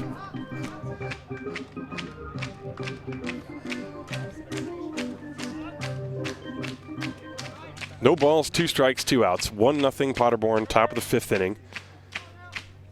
Ryan Bollinger finally has the sign he likes and comes set. Here's the 0-2. High with a fastball. 1-2. And now Thorpe wants to go out and have a chat with Bollinger. Well, the Disciples in the first game, they had to use Luke Steinlein and Nate Thomas. Thomas only threw 18 pitches. Steinlein threw 25, and then his leg was cramping up. But you wonder if maybe he would be available. Both of those guys probably would be available for this game. Bollinger he's nearing 100 pitches. We're only in the 5th inning. His high, which he's done several times this year, is around 130, but like I said, we're in the 5th inning. There's the 1-2 pitch. Swing and a foul tip held onto by Will Thorpe, and that is strike 3. So the inning is over, and Bollinger pitches around the leadoff double to Maurice Bendrian. We go to the bottom of the 5th inning, 1-0 Paderborn. This is Hard Disciples Baseball, präsentiert von dem Gesundheitsunternehmen MSD.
So we go to the bottom of the 5th inning. Tim Collins with you here on Saturday afternoon. It's just short of 6:30 p.m. here in Munich.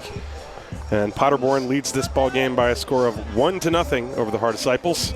They won the first game 7-4. And the 16-year-old right-hander Nicholas Gubert has thrown 49 pitches and has cruised, and he is shutting out the Disciples at least through the first 4 innings. His first pitch to Sylvan Tsatsek in the 5th is low for a ball. Tsatsek hit the ball hard, but was robbed thanks to a nice diving catch from the center fielder Dominic Buder. 1-0 the count. Tsatsek hits another fly ball for Buder. This one much easier. He cruises to his left and makes the catch in right center field. And that's the first out. Since the first 2 hitters reached in the ballgame for the Disciples, Gubert has retired everybody except for Ziegler, who singled with 1 out last inning. He's pitching to contact, and that contact is resulting in outs as Ruben Manriquez steps up to the plate. Manriquez 0 for 1, fly to right field his first time.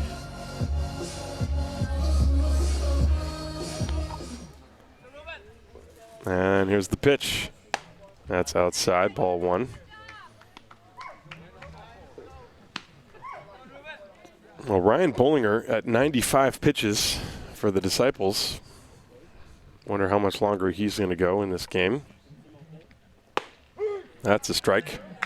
1-1. He got exactly 1 run in 9 innings of run support last weekend, and today he has 0.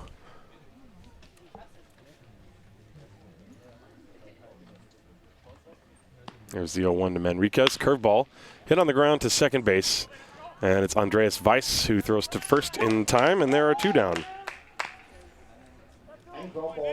And Miguel Pinheiro will step up to the plate as Nicholas Gubert is simply mowing down the Disciples hitters. He's throwing strikes. He's throwing quality strikes and forcing them to put the ball in play. And he's been helped by some excellent outfield defense. But basically, when you throw strikes and force the hitters to be aggressive, a lot of times they'll hit the ball right at somebody, but that time Pinheiro lines it into right center field for a base hit. And that is the 4th hit, all singles for the Disciples. And now the top of the order, Nate Sean Thomas, 3rd time. This will be the 3rd look at the young right-hander for the Disciples hitters. As Pinheiro singles, he's standing on first base there. Well, he's dwarfed by Mitch Stefan. Stefan about 2 meters tall. Pinheiro looks smaller in comparison to him. It's a little bit reminiscent of Aaron Judge and Jose Altuve, I guess. So now Nate Sean Thomas. It's 1-0 Paderborn. There's a throw to first behind Pinheiro, and he's back.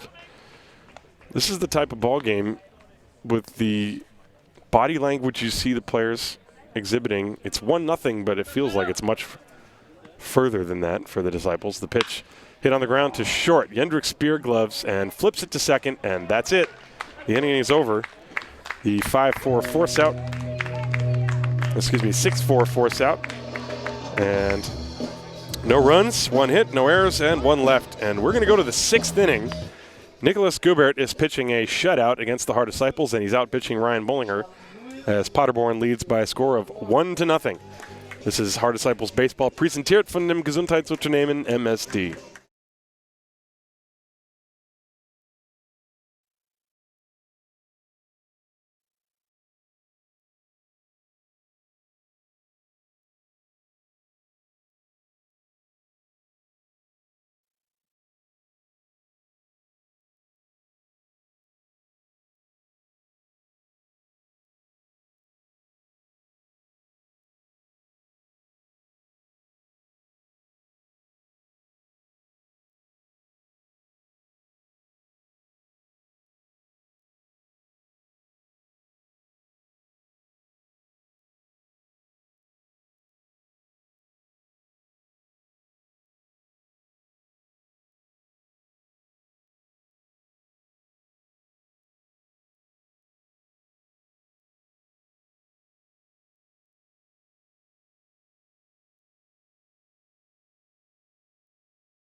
So we are back. It's the top of the 6th inning, and Ryan Bollinger is back out there to go to work. He has thrown 95 pitches. He's allowed a run on 6 hits. That run, however, is unearned. And he's facing Tristan Gerd-Tomerkotten. And the first pitch is high for a ball, 1 ball, no strikes. After Gerd-Tomerkotten, it will be Finn Bergman and Andreas Weiss. Next one on the way, swing and a miss. 1 ball and 1 strike.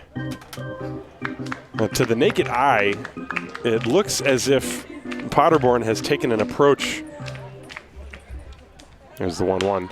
Swung on and popped up.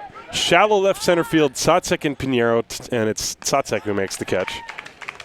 1 out. I was going to say, it looks like Paderborn is really taking the approach of almost slowing the swing. I wouldn't want to say slowing their swings down, but trying to hit behind the ball and keep the barrel of the bat in the strike zone as long as possible.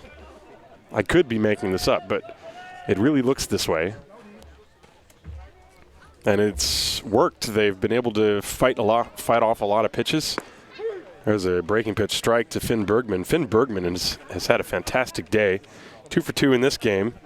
3 for 5 in the first game. Curve, that one is off the plate outside, 1-1. Anyway, the approach of the Paderborn hitters, for whatever reason today, it's been really tough for Bollinger to get a lot of swings and misses, although he gets one there. That was a fastball, and that was Finn Bergman going for one. 1 ball and 2 strikes to him. He's been a very tough out today. Bollinger's 1-2. Swing and a miss, and he got him with that slider. Thorpe throws to first base unnecessarily, just in case. And so that's a strikeout. That is strikeout number 1, 2, 3, 4, 5, 6, 7, 8, 9, 10, 11 for Bollinger. Remember, he had 4 strikeouts in the 4th inning. That's a little fun fact.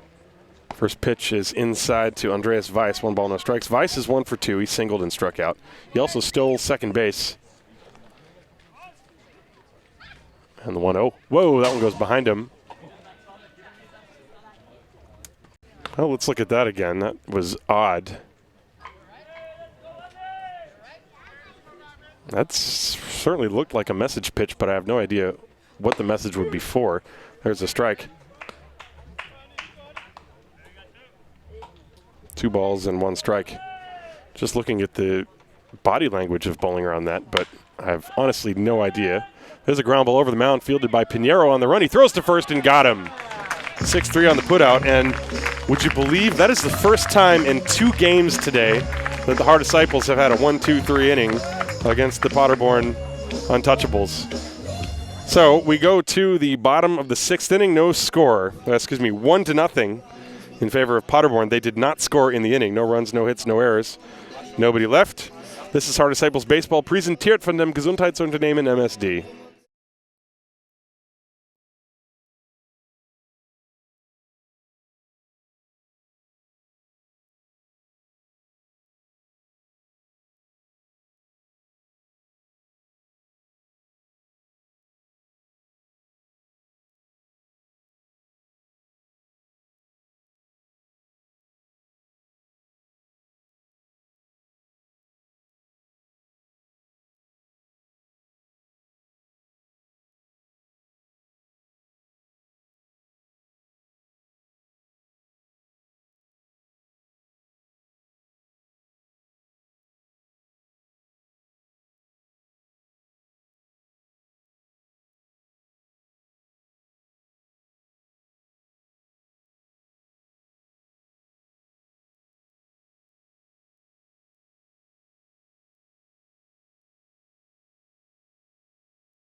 So we are back. It is the top of the, it's the bottom of the 6th inning now. And it'll be 2, 3, and 4 for the Disciples. Richard Klein, followed by Luke Steinlein and Christoph Ziegler. And the young right-hander, Nicholas Gubert, is still on the mound. He's only thrown 56 pitches, 4 hits, 2 strikeouts, no walks. That's the big number that you got to tip your cap to him. He's pitched an excellent ball game, and he starts Klein off with a breaking ball that's in for a strike. 0-1. And now Andreas Weiss decided he wants his sunglasses, so he gets them from the dugout. We're in the bottom of the 6th, 1-0 Paderborn. They scored an unearned run on a strikeout passed ball. This one is up and in on Klein, 1 ball and 1 strike. That run scoring in the 4th inning, an inning in which Ryan Bollinger struck out 4 hitters. And the 1-1 pitch, curve, that's high. 2 balls and 1 strike. Klein is 1 for 2. He singled. He dropped down a bunt single, and then he flied out. And now he swings and misses. That was a big swing. Klein jumping out of his shoes on that one. Count now 2-2. Well, this goes to show you that pitching to corners and changing speeds can be effective. Here's the 2-2. Line shot towards the right side. That's going to drop into right field, a base hit. Little humpback liner past the second baseman, Andreas Weiss, and into right field. So Klein's got his second hit. And now Luke Steinlein will step up to the plate. Steinlein is 0 for 1. He sacrificed in the 1st, and then he flied out in the 4th inning. This is his 3rd go-around against the 16-year-old right-hander Nicholas Gubert. Klein at first base. The Disciples have not been able to put together anything offensively except in the 4th inning of the first game today. That's when they scored all 4 of their runs in the first game. Steinlein bunting, and the pitch goes through Bendrian, and Klein will take second base easily. That's a wild pitch. Well, Steinlein had squared. This is a replay of the pitch. It was down low, and it squirted between the legs of Maurice Bendrian. And Klein is now in scoring position. And boy, you got 3 of your best hitters in the lineup. I would think they might take the bunt off here. Steinlein could get a base hit to drive home Klein. And the pitch fouled away, and he was swinging. Also, Jendrik Speer, the shortstop, ran in behind Klein on that pitch. And Gubert decided to deliver the ball home without paying any mind. He's got his sign. 1 ball and 1 strike to count.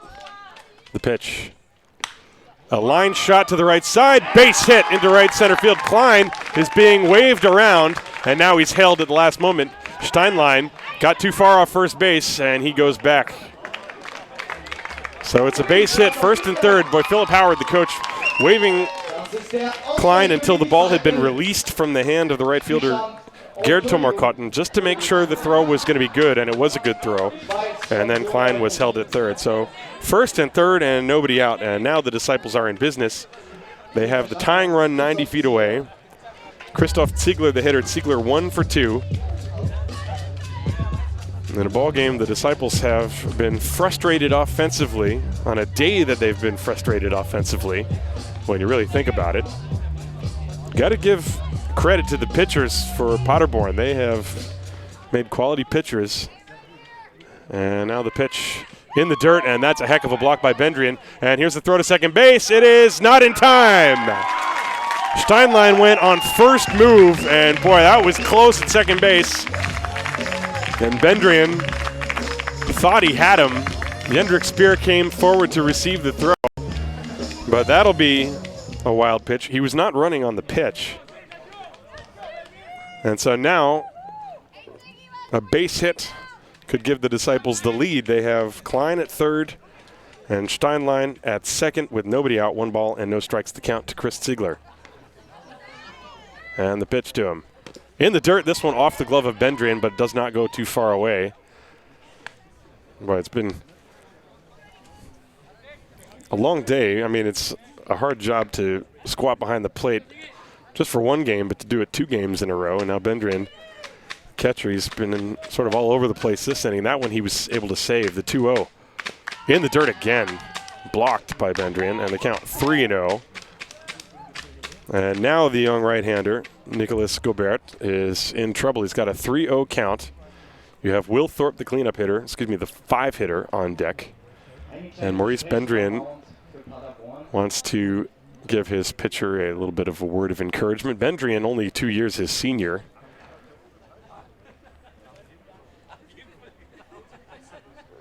And he returns.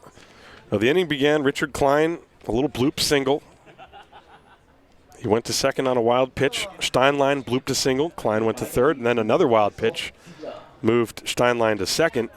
Meanwhile, the count is 3 balls and no strikes on Ziegler. And hey, if Paderborn did it with 3-0 and the cleanup hitter in the first game, Ziegler probably would have the green light here, I would think. Let's see what happens. The 3-0 pitch, and he took it right down the pipe, 3-1.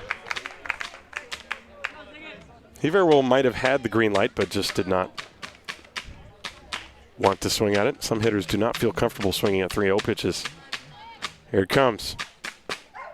Outside, ball 4, and the bases are loaded with nobody out. That is the first walk issued by Nicholas Gubert. So the bases loaded, nobody out. We are in the 6th inning. It's a 1-0 lead for Paderborn, but that lead is in jeopardy. However, there's a force now at any base. Will Thorpe, who's 0 for 2 and had a rough day with the bat. He was 0 for 5 in the first game. So he could make that all go away with one swing of the bat here. You have Klein, Steinlein, and Ziegler. Good speed on the bases. Nobody out. Infield back looking for 2. And the pitch to Thorpe. That's a strike over the outside corner, 0-1. Thorpe has had key hits for the Disciples all year. Had that big home run in Solingen last week. Game-winning RBI against Heidenheim. Here's the 0-1. And he pops it up on the infield, foul territory, and it's going to be caught. Infield fly is called, and that's the first out, and Thorpe's tough day continues. Well, that's one of those days as a baseball player you just have to endure and hope that the next time it's going to go better. With Thorpe is frustrated. Now Dennis Wallace 0 for 2 with 2 strikeouts. And now you can see a light at the end of the tunnel if you're Paderborn. Wallace and Tsatsek, and there's a swing and a foul off to the right, strike 1. Wallace has not looked good at the plate today. He's struck out twice. Those are the only 2 strikeouts for Nicholas Gubert. But just like the previous hitter, he can make that all go away. Swing and a miss, strike 2.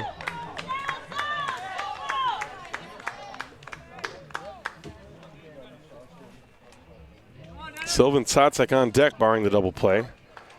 Tying run at third. Bases loaded with 1 out. They had the bases loaded and nobody out. Here's the 0-2.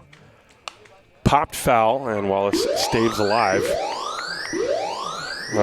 Nicholas Gubert was walking the tightrope, but now he's 1 strike away from really turning the momentum of the inning around. 0-2 on Dennis Wallace. And he just got a piece, fouled it away.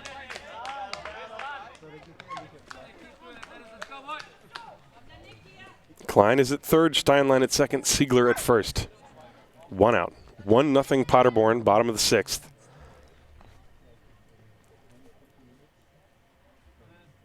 And the 0-2. A high pop-up on the infield again, and that's another infield fly. My goodness, 2 outs. Caught by Jendrik Speer.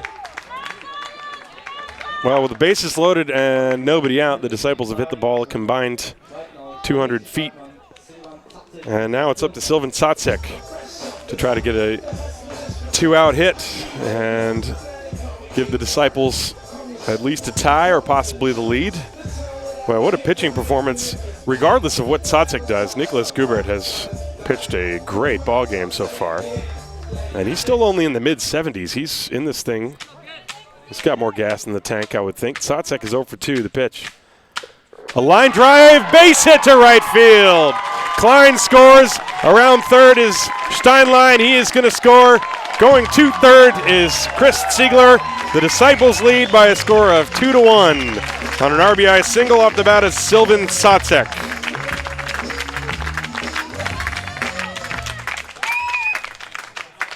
Well, Sotzek has had good at-bats all day. And this time he lined one down the right field line and no chance. And with 2 outs, that brings home 2 runs. Jendrik Speer is now on the mound to talk to his young 16-year-old pitcher. And he is going to depart. And what a job done by the young pitcher Nicholas Gubert. 16 years of age. He pitches 5 2/3 innings. And he gets a nice round of applause from the Haar fans here in the ballpark. And we'll take a short break and let you know who's coming in. This is Haar Disciples Baseball, präsentiert von dem Gesundheitsunternehmen MSD.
So Ruben Manriquez will take his spot in the batter's box. Runners on first and third. There are 2 outs. The Disciples lead by a score of 2-1. And the new pitcher is Florian Seidel, left-hander. He's also very young. And the first pitch to Manriquez, that is outside for ball 1. Manriquez 0 for 2 today.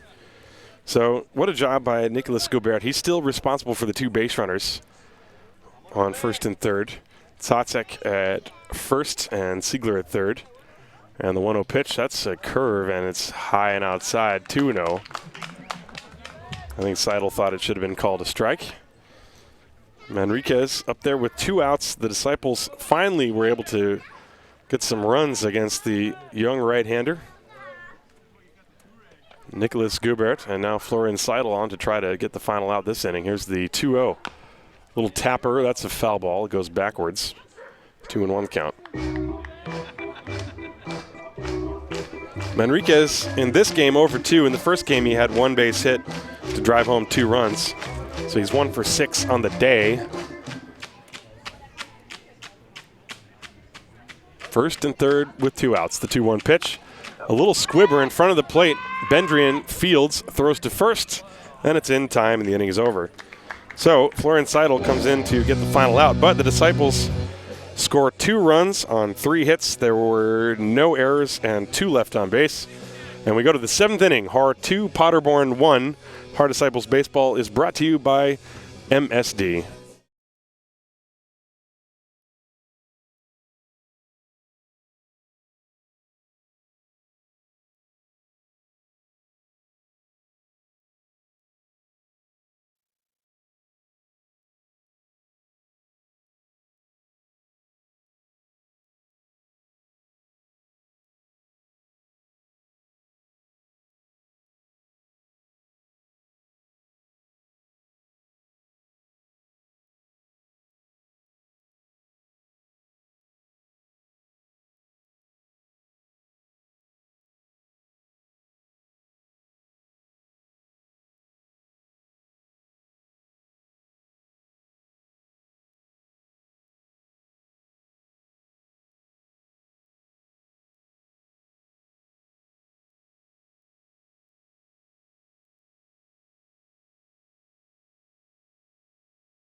So we move to the top of the 7th inning. Haar 2, Paderborn 1. The Disciples trying to salvage the split in this game. Ryan Bollinger, however, even though he's got the lead, he's thrown 106 pitches as Paderborn has really made him work. And so he now goes to the mound with the lead, and the first pitch to Till Schad is swung on and missed. Strike one. That was the breaking ball. 7, 8, 9 in the order. Till Schad, and then Dominic Buder and Maurice Bendrian. Next pitch on the way. Just missed the outside corner. 1 ball, 1 strike. Well, Bollinger's highest pitch count this year was in the 130s. I'd have to go back and look. That one missed outside. 2 and 1.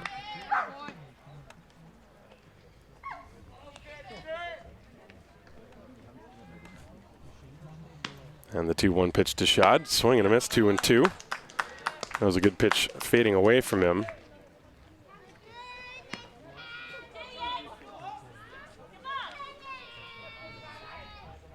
Two pitch on the way. Swung on and popped foul. That's out of play. Well, Ryan Bollinger's high in terms of pitches, he is 134. He did that twice. Threw 116 last weekend.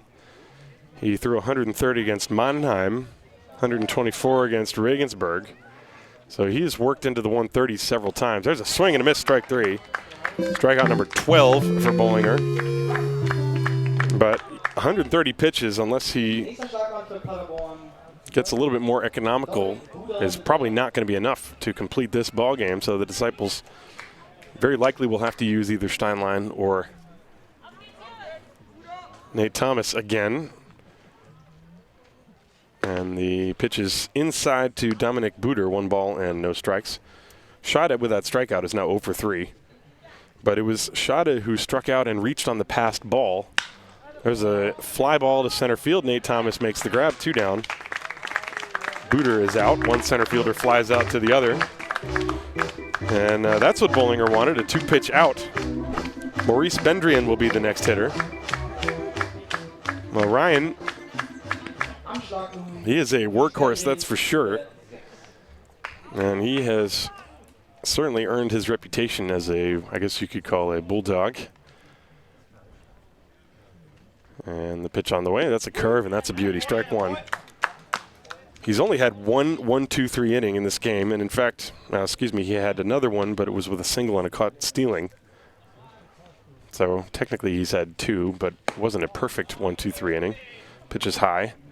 And in the first game against Paderborn, the Disciples never faced fewer than at least 4 people in each half inning. There's a foul off to the right, 1 and 2.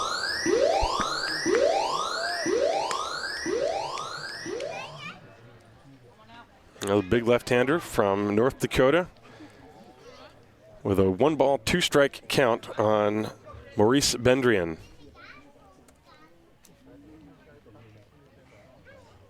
And a ground ball up the middle, and it's into center field, a base hit. Bendrian is 3 for 3. The number 9 hitter, 3 for 3 off Ryan Bollinger with a single, double, single, and he's on with 2 outs. And now Daniel Thieben back to the top of the order. Take a look at this on the replay. I think it was the breaking ball. Again, right in the middle of the plate.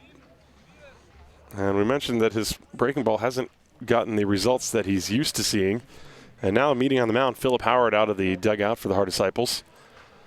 And I cannot see into the bullpen, so I don't know if there's any activity. Although, if there were going to be any, it would be activity by 2 gentlemen that are probably standing in the field anyway, Nate Thomas or Luke Steinlein. So I could not see if either of them were warming up between innings. Possibly Marcus D-Rolf is warming up down the line. And right now, the conversation is over with, and Philip Howard returns to the dugout. Maybe that was a little motivation. Maybe he said, hey, if you don't get this guy, we're going to go to the bullpen. Give Ryan a little reason to get angry and decide he's going to go after him. Or it could have been he said, this is your last guy no matter what, even if you do get him. So Daniel Thieben 0 for 3 with 2 strikeouts and a flyout. The pitch inside, ball 1. It's the top of the 7th inning.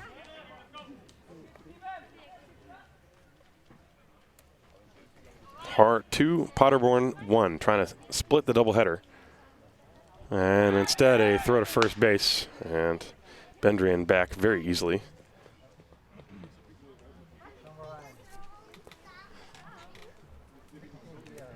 Bollinger has struck out 1, 2, 3, 4, 5, 6, 7, 8, 9, 10, 11, 12 hitters. And a beautiful curveball drops in. That's strike one to Daniel Teben, 1-1.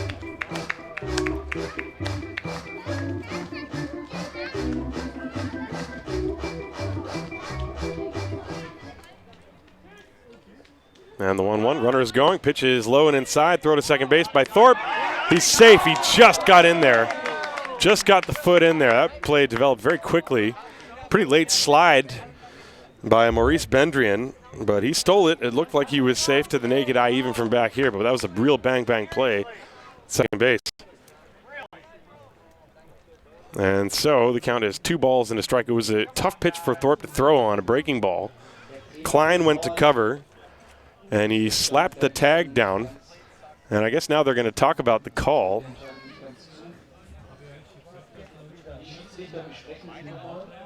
They're going to decide whether or not. Well, let me look at that one more time.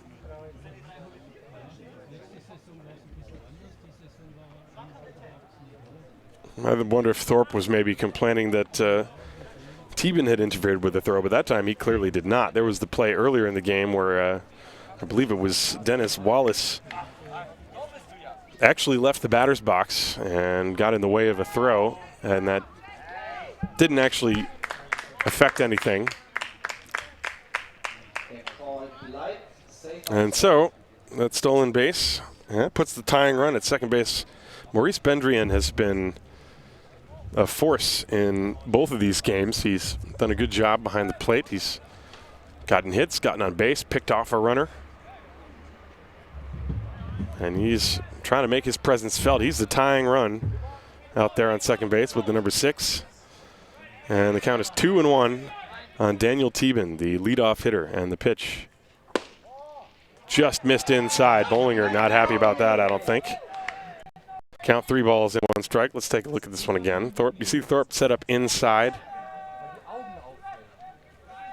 That looked like it was off the plate. 3-1. Bollinger is set, and the pitch. A ground ball up the middle. That's a base hit into center field. Bendrian around third. He's coming to the plate, and we've got a tie ball game.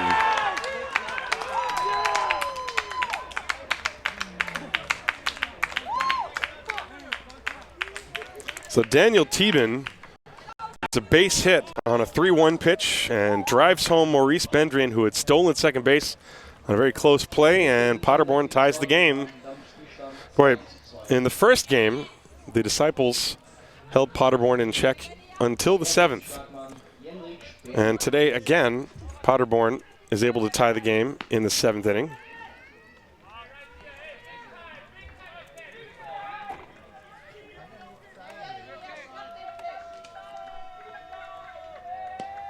And now there's a swing and a pop-up, foul territory. That's out of play. The hitter is Jendrik Speer.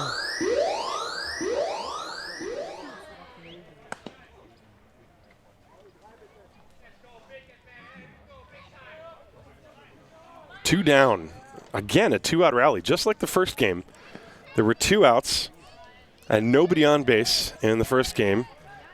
And then 3 runners reached and a 3-run home run to tie the game. Here, Maurice Bendrian singles with 2 outs, steals second, and scores on a single from Daniel Teben to tie the game. Pitches inside to Speer, 1 ball, 1 strike.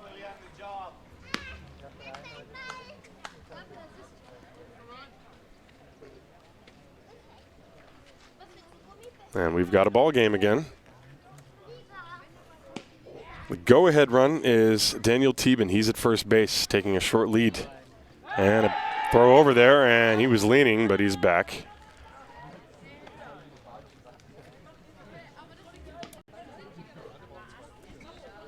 Take a look at that last pickoff attempt. This is the replay. 1-1 the count to Jendrik Speer with 2 outs. Low, and the count now 2-1. Bollinger, after all of that, I'm sure this will be his last inning. It's been a long day of baseball here in Haar, 7 p.m. now. And there's a swing and a bouncer and ball foul, 2 balls, 2 strikes.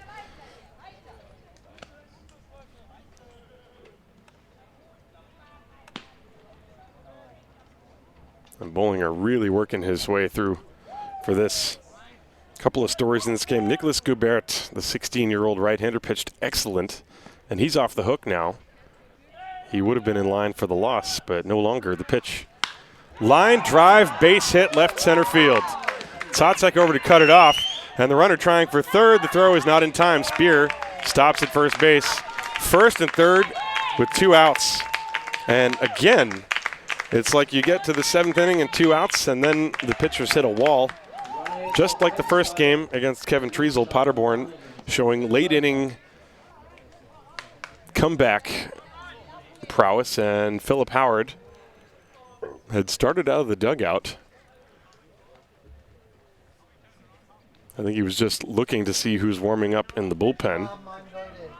Well, he almost looked like he was going to make his second trip to the mound before he meant to. And now you've got Daniel Hintz, first and third. 2-2 the score. Paderborn threatening to take the lead. Bollinger just needs to get 1 more out. He's given up 2 runs on 9 hits. Only 1 of the 2 runs is earned, though. And a throw to first base, and Spear is back. Daniel Hintz is 0 for 3 with 3 strikeouts.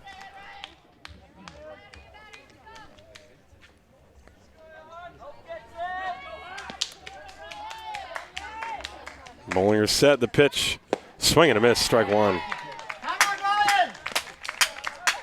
Now you start to hear the Haar fans. They've been walking on eggshells this whole day. Nothing has felt comfortable. And indeed, they lost the first game. And here, Paderborn threatening the pitch. Strike 2. And Bollinger, with 1 more strike, can at least get out of this with a tie. Daniel Hintz would love to not have to settle for the golden sombrero. He's struck out 3 times already. And he's got an 0-2 count. Go-ahead run is Daniel Teeben. He's at third. Jendrik Spears at first. Tied at 2 in the 7th inning. Here's the 0-2 pitch. Runner goes. Swing and a miss, strike 3. A high fastball, and Ryan Bollinger puts an end to the 7th inning, but not before Paderborn scores a run on 2 hits. There were no errors and 2 left on base. We go to the bottom of the 7th inning. It's time to stretch here in Haar. And we are tied at 2. This is Haar Disciples Baseball. Präsentiert von dem Gesundheitsunternehmen MSD.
First pitch to Miguel Pinheiro is a strike from Florian Seidel, and now there's a ground ball to the right side, fielded by the second baseman Weiss, who throws to first in time.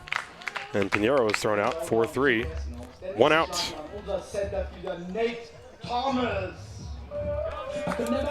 The new center fielder is Aki Evers, and he went in the game for Dominic Buder. So 1 out. Florian Seidel came on and threw a whole bunch of junk balls and got Ruben Manriquez on a little tapper to end the threat in the 6th inning, and now he gets Miguel Pinheiro on a tapper, and now Nate Sean Thomas, the leadoff hitter, he turns around and bats right-handed. And that pitch is outside, 1 ball, no strikes.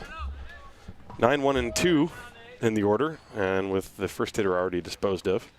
So Thomas and Klein the next 2. And that one is a strike at the knees on the outside corner, 1-1. Paderborn 2, Haar 2. This has been a tough ball game. It's been a tough day of baseball for both teams. There's a slow looping curve high and outside. 2 balls and 1 strike.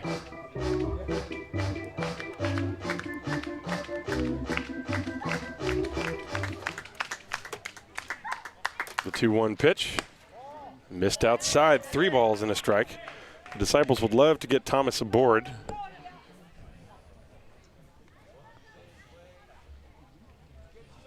He has not had any opportunity to do any of patented base running. And there's ball 4. He did also get picked off in the first game, so you got to be very careful in a game like this. One thing you don't want to do is give away outs when you've been given base runners, and that's why in the major leagues you don't see as many stolen bases as you used to see back in the 1990s and early 2000s when guys like Willie McGee and Lou Brock, Ricky Henderson, those guys stealing, 90, 100 bases every year, but they'd get caught 25, 30 times. As Richard Klein steps up to the plate and takes a ball outside, 1 ball, no strikes. Klein 2 for 3. Singled a couple times. He came around and scored in the 6th inning. Time is called. Home plate umpire Alex Faulkner wants to dust off home plate, and so he will do so. It's the bottom of the 7th inning. Paderborn 2, Haar 2. Hope you're enjoying the broadcast wherever you may be. Lovely day, and it's now turning into a lovely night here in Haar. The weather's beautiful. It's been sunny all day. There's a throw to first base. Of course, Seidel, the left-hander, has got a good look at Nate Thomas's lead. And he works from the extreme third base side of the pitching rubber. There's the 1-0 slide step move, and Klein coming out of his shoes trying to hit a home run. Swings and misses, 1 ball, 1 strike. He's had 2 swings like that today, and those are the swings that more often than not you're not going to get anything out of.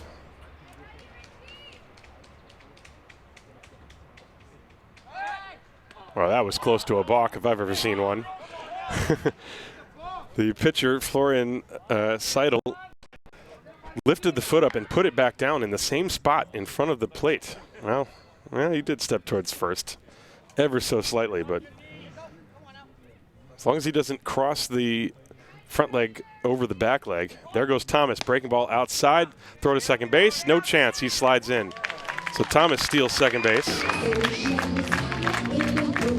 So Seidel tried everything but the kitchen sink to keep Thomas close, could not do so. He used the slide step a few times. That time he did not use the slide step. And so Nate Thomas is at second base. That's the go-ahead run for the Disciples. 1 out, 2 balls and a strike on Richie Klein.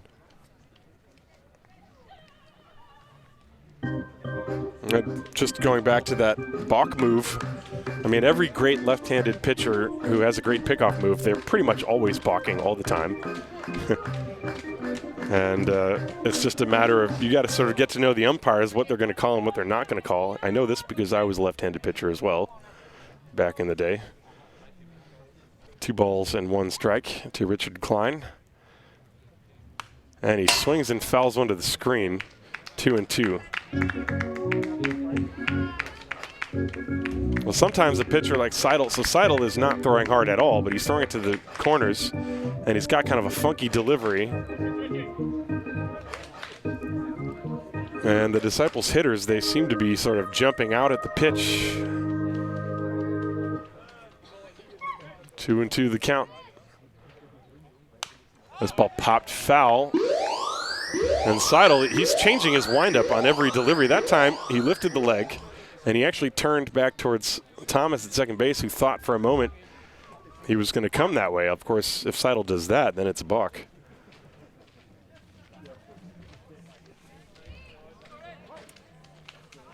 Two and two, and the pitch in the dirt, and it goes to the screen. Thomas off to the races. He's at third base. He rounds, and Bendrian finds the ball at the backstop. That's going to be a wild pitch. And now Richie Klein can give the Disciples the lead with a fly ball. The infield is going to come in and try to cut the runner off at the plate. So the Disciples have a chance here to retake the lead. It is 2-2. We're in the bottom of the seventh inning. Richard Klein with a 3-2 count. Infield is in. Seidel working from the stretch, and now a full windup. The pitch fouled away, and Klein had a good cut that time. Well, Seidel did that sort of move that you see some pitchers, somebody like David Price, where it looks like they're at the stretch, but then they actually do the step back. Full count to Richard Klein, runner on third, Nate Sean Thomas. Infield in, one out. And Seidel stepped off.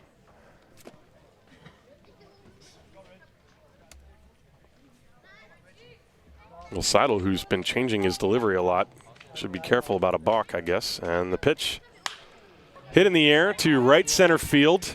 And this ball is going to be caught by Gerd Tomarkotten. Tagging from third is Thomas. He will score. And Haar leads 3-2. So Richard Klein with a sacrifice fly.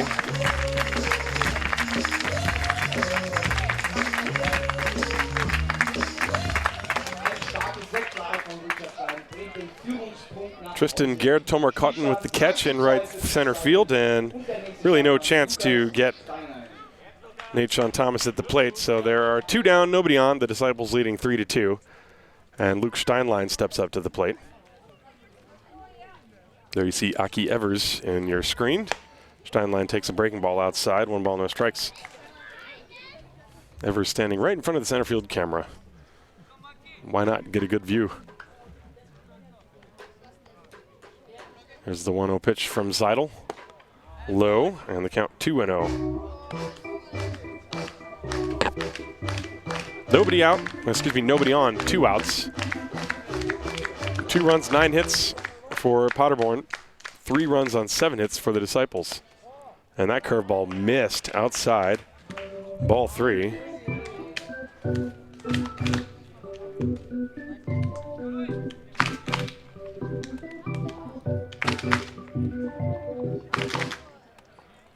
Three balls, no strikes to Luke Steinlein.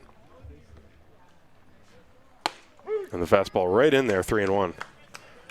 Well, that time, Florian Seidel really let it go. Had some decent velocity on that pitch.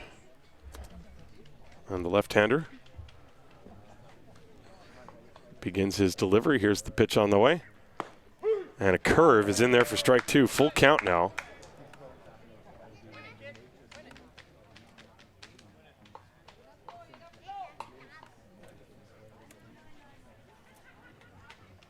And the payoff.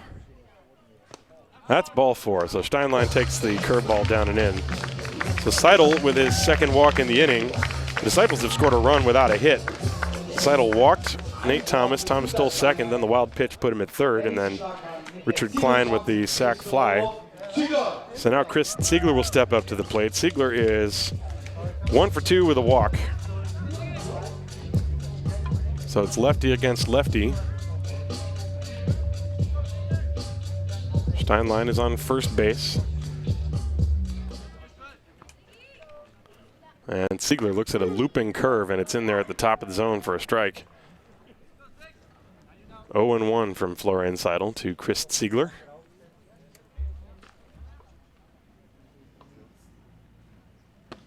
There's another one, same pitch. This one dropped by Bendrian, but no advance. 0-2 and a couple of curves to Ziegler. Haar 3, Paderborn 2. Ryan Bollinger, by the way, has thrown 131 pitches. I cannot imagine he will come out and try to pitch the 8th inning, but stranger things have happened. There's a curveball off the plate away. 1 ball, 2 strikes.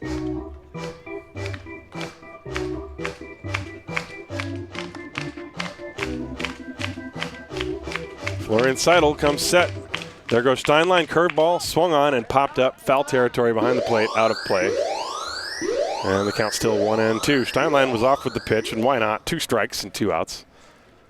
Ziegler needs to protect Steinlein with pretty good speed.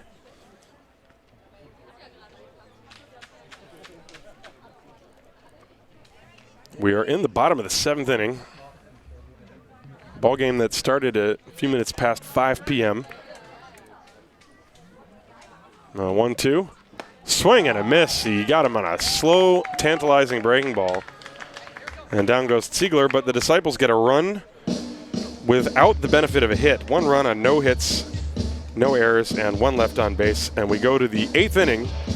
Haar 3, Paderborn 2. This is Haar Disciples Baseball. Präsentiert von dem Gesundheitsunternehmen MSD.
We go to the top of the 8th inning. Haar 3, Paderborn 2, and I spoke too soon. Ryan Bollinger, who has thrown 131 pitches, is going out there for the 8th inning. And it's going to face 4, 5, and 6. And a curveball is in for a strike to Tristan Gerd-Tomerkotten. Gerd-Tomerkotten is 0 for 3 with 2 strikeouts. And I guess, you think about it, the Disciples have an off weekend, so there's 2 weeks of rest. There's a swing and a foul. Strike 2. So I suppose Bollinger could throw 150 if he has to. That was pitch number 133 for Ryan. No balls and 2 strikes on Tristan Gerd-Tomerkotten. Swing and a miss. Ball in the dirt by Thorpe, and he pounced on it and tagged him out. Strikeout number 14 for Bollinger. And that's the first out here in the 8th inning. Finn Bergman will come up to the plate. Bergman, 2 for 3. He singled and doubled and then came around to score. He scored on the passed ball in the 4th inning. So Bollinger going to go after him for the 4th time. And it's popped up right side. Richard Klein and Luke Steinlein. Klein makes the catch. Boy, 4 pitches and 2 outs. And is that ever what Ryan Bollinger needed? And Finn Bergman, who's been a thorn in the side of the Disciples all day, is retired on 1 pitch. And now Andreas Weiss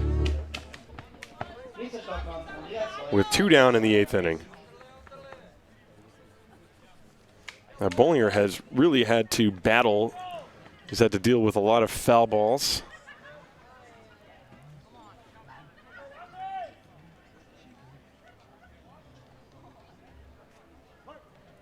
Paderborn has really been tough. There's a swing and a foul. 0-1. They have had quality at-bats. Type of at-bats where it looks as if like they really are all on the same page and having a game plan about how to go after both Treasel and Bollinger. Here's the pitch. Fouled away. 0-2.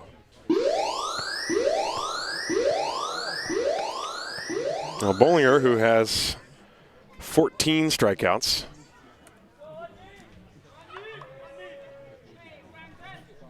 is 0-2 on Andreas Weiss. And the pitch.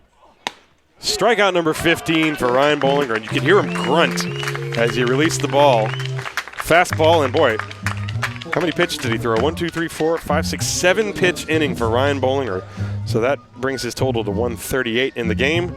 Nothing across the board for Paderborn. We go to the bottom of the 8th inning. Haar 3, Paderborn 2. This is Disciples Baseball.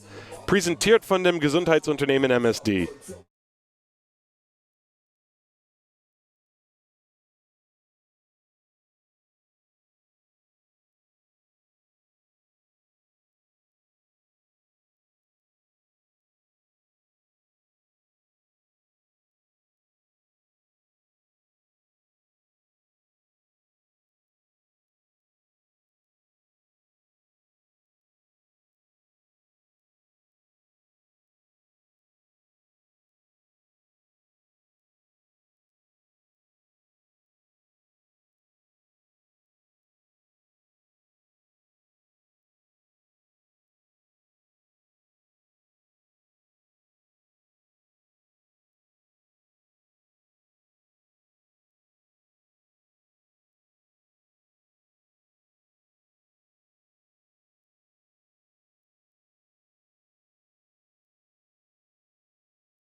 Welcome to the bottom of the 8th inning, Haar 3, Paderborn 2, and Will Thorpe steps up and looks at a curve from Florian Seidel, and it's in there for a strike, 0-1.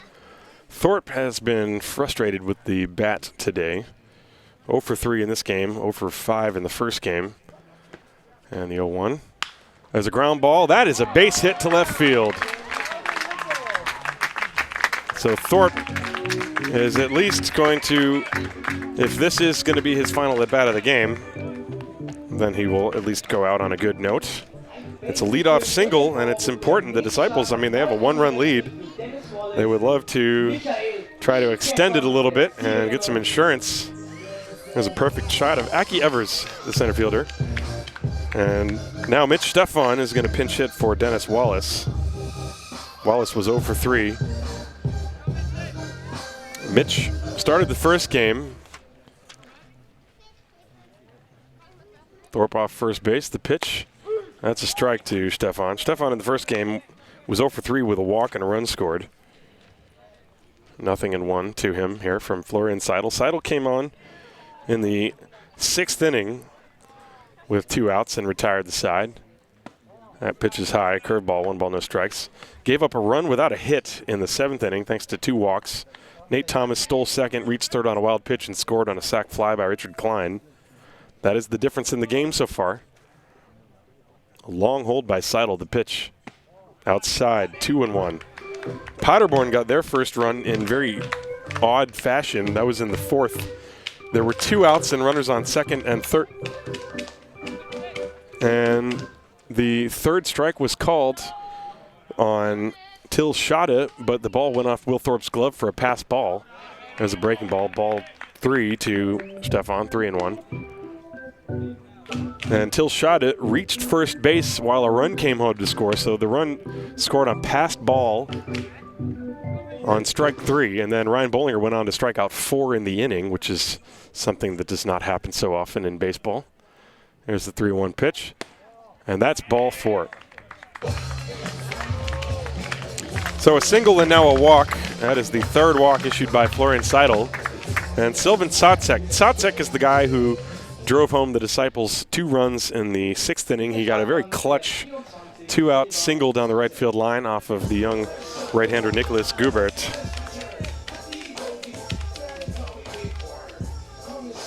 And that was after Gobert had the bases loaded and nobody out and got 2 outs without a run scoring. Tsatsek stepped up and lined the first pitch he saw down the right field line. That gave the Disciples a very short-lived lead. And the pitch, he hits a ground ball to third, and it's bobbled by the third baseman. Throw to second base is in time. Throw to first, however, is not in time. Thorpe rounded third pretty far. And you can't assume a double play, so no error on that. So Thorpe goes to third. Stefan is out 5-4, and Tsatsek reaches on a fielder's choice. Finn Bergman, well, that was a tailor-made double play. If it had been hit a little harder and closer to the third base bag, there's an odd chance to get a triple play out of it. But now Ruben Manriquez with first and third and 1 out. 3-2 Disciples leading Paderborn.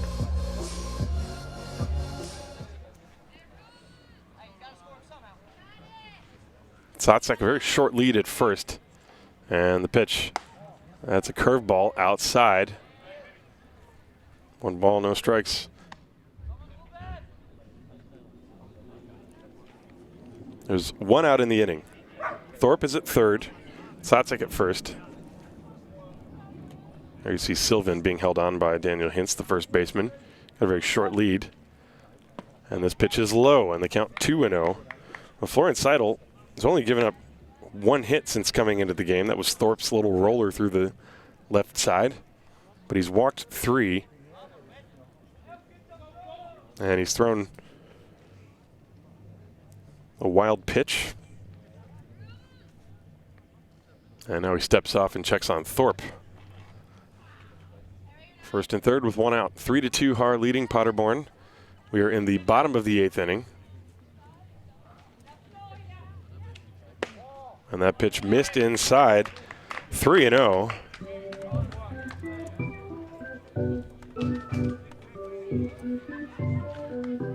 Well, you think Manriquez might be swinging here? Never know. Well, Thorpe was racing down the third baseline, trying to induce a balk. Thorpe is actually taking his lead from behind third base as if he's running a sprint. And the 3-0 is a strike on the corner. 3-1.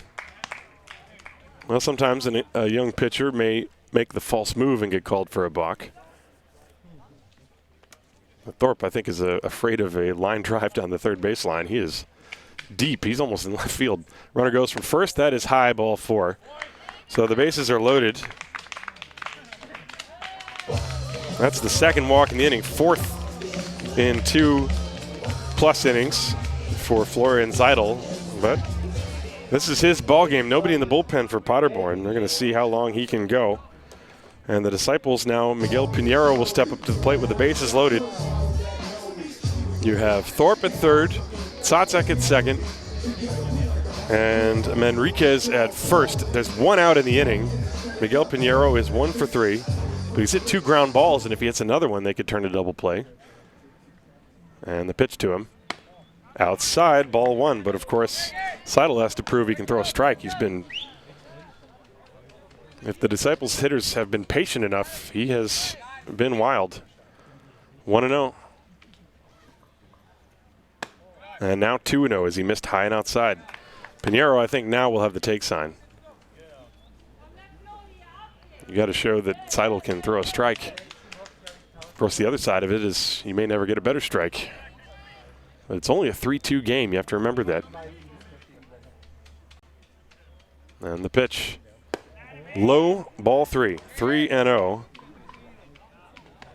And Florian Seidel in danger of walking in a run. He gave up a run without a hit in the 7th, and in danger of doing the same here. The 3-0 pitch. High, ball 4. And the Disciples lead 4-2.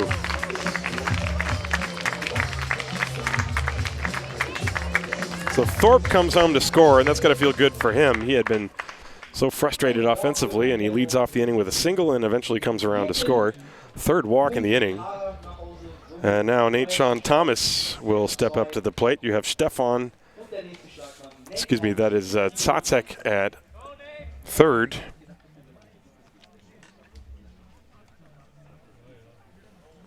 And Nate Sean Thomas having a lengthy conversation with Philip Howard down the 3rd baseline as Jendrik Speer, the coach for Paderborn, came over from shortstop to chat with his young pitcher. There's only 1 out. Bases loaded. 4-2 Disciples lead this ball game. So Tsatsek at 3rd, Manriquez at 2nd, Pinheiro at 1st.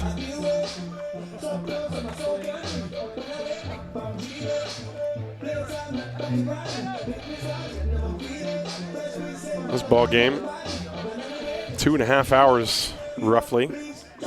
Started about 5 p.m. We've been here at the field for 6.5. But it's been a beautiful day. Nate Thomas up there now, and that's a ball. 1 ball, no strikes. Thomas scored the go-ahead run last inning. He is 1 for 3. He walked last inning, stole 2nd, reached 3rd on a wild pitch, and then came home on Richard Klein's sac fly. 1-0 the count to him. The pitch. Strike. Fastball at the letters. 1-1. You have Tsatsek, Manriquez, and Pinheiro on the bases.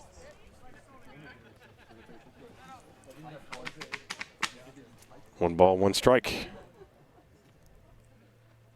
And that one is high, 2-1. Now the Disciples have been much more patient the last couple of innings against Florian Seidel than they were in his 1st inning. 2-1. Swing and a miss. Thomas with a very big cut. Foul tipped it into the mitt of Maurice Bendrian. 2 balls, 2 strikes.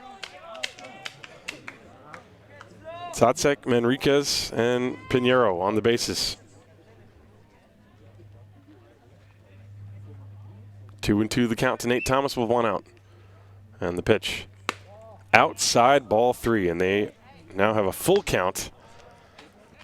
And Seidel, who has walked 3, he's only given up the 1 single. He's got 5 walks in his 2 innings of work. 3-2, 1 out. Bases loaded. The payoff pitch to Thomas. Swing and a miss. He struck him out. Well, Thomas is the 2nd out. And now there are 2 down, and Richard Klein will step up to the plate. For Paderborn, in their half of the 9th inning, they will have 7, 8, 9 in their lineup. Till Schade, Aki Evers, and Maurice Bendrian against perhaps Ryan Bollinger. He might try to go the whole thing.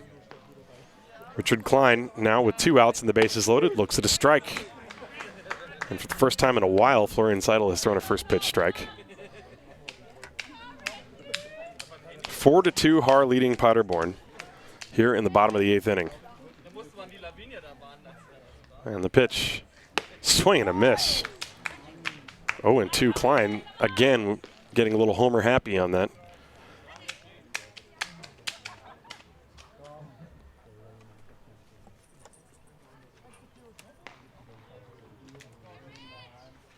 Seidel finally has his sign, 0-2 the count. Here it comes. In the dirt, blocked by Bendrian. 1 ball and 2 strikes.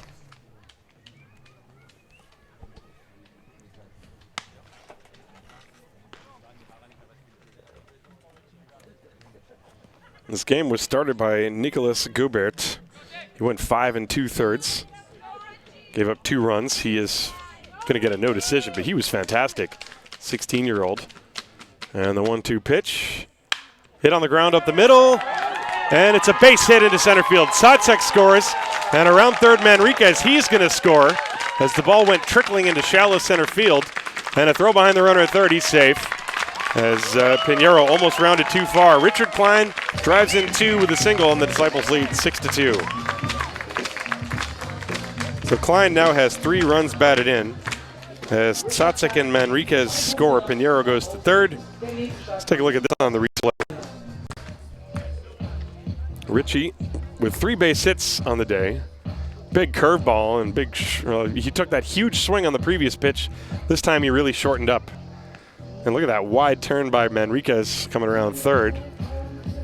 And this is going to be it for the left-hander. No, it's not. Excuse me. I thought I saw Jendrik Spear out there, but it was just Maurice Bendrian having a chat with his left-hander. And so the inning continues. The Disciples with some big insurance runs. They now lead 6-2. And Luke Steinlein up at the plate now. Runners on first and third. Pinheiro is at third. Klein is at first. And now Jendrik Spear. So that was a delay. So the catcher Maurice Bendrian went out to the mound to give whoever's warming up at the bullpen some more time to warm up. So we will take a break. It is 6-2 Disciples as we are in the bottom of the 8th inning. We have a pitching change. This is Disciples Baseball, präsentiert von dem Gesundheitsunternehmen MSD.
So the new pitcher for Paderborn is Erik Aplevich.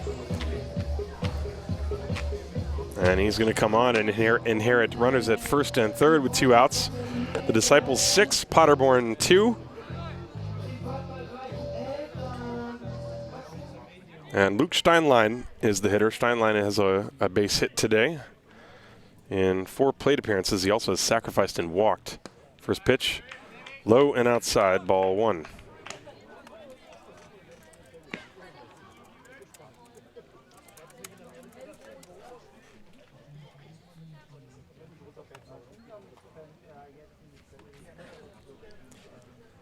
The next one on the way, that's low, ball 2.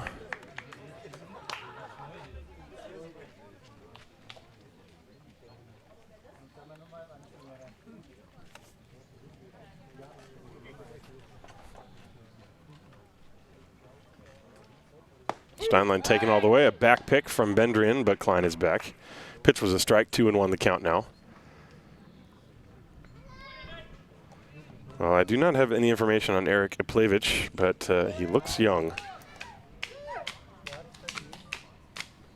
2 balls and a strike. Outside, and the count 3-1. Steinlein is the 8th man to bat in the inning. The Disciples have plated 3. And they're trying to go home with a win. There goes the runner from first. Pitch is high. Throw to second base is not in time, and it doesn't matter anyway because it's a walk. So Steinlein draws a walk. Boy, that is 1, 2, 3, 4 walks in the inning to go with 2 hits. Bases loaded for Christoph Ziegler. And Ziegler, the 9th man to bat in the inning.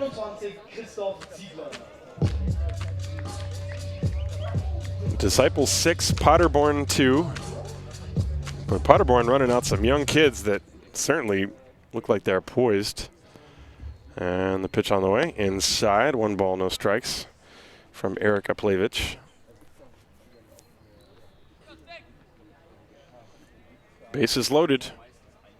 Nowhere to put him. And that's outside 2-0. Well, this is a ball game that until the 6th inning, Paderborn led 1-0.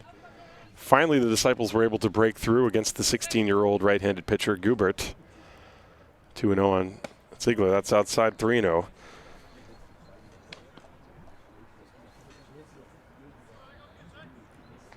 And now, the youngster behind 3 balls, no strikes.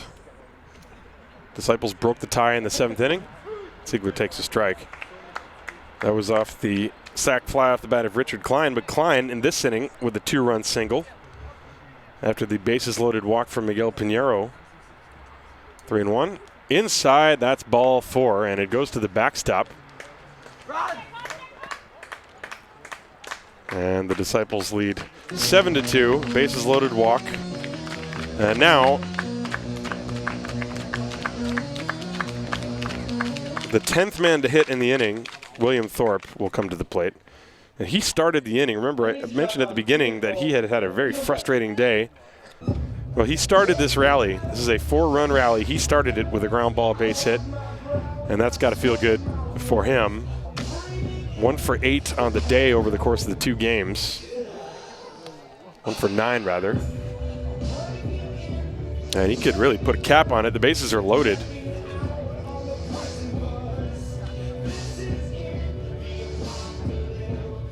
Seven to 2, Haar leading Paderborn here in the 8th inning.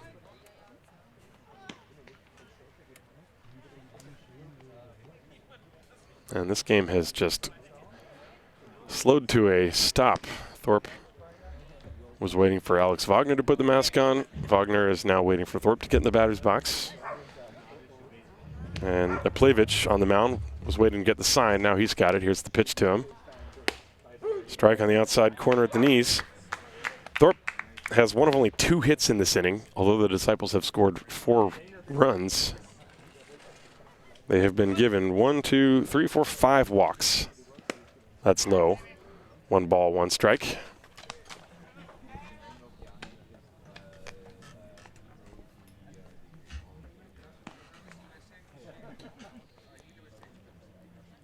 Thorpe swings, and it's a fly ball to shallow left center field, and that ball's going to land for a base hit and drive home 2 more runs. Will Thorpe 2 for 2 in the inning, and the Disciples lead 9-2.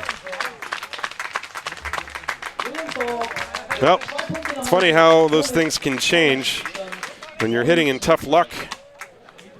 And then suddenly a little ground ball single to begin this inning, and now he bloops one over Jendrik Spear into short left field, and that drops. And what had been a tough 0 for 8, now he's 2 for his last 2, I suppose you could think.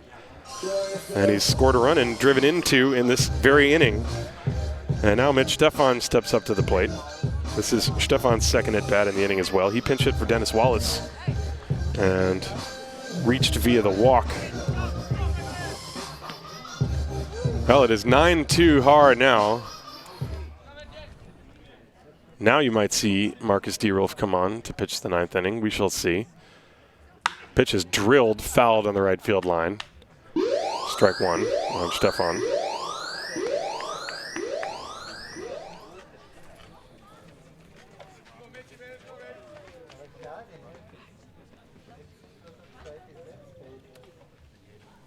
Now the right-hander Aplevich comes set. There goes the runner from first. Curveball taken high. That's going to be, I believe, a defensive indifference as Thorpe took second base.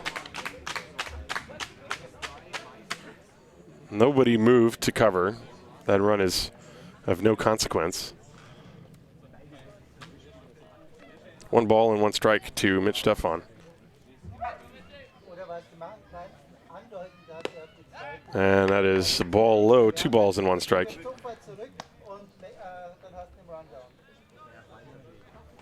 Ziegler's at third. Thorpe's at second.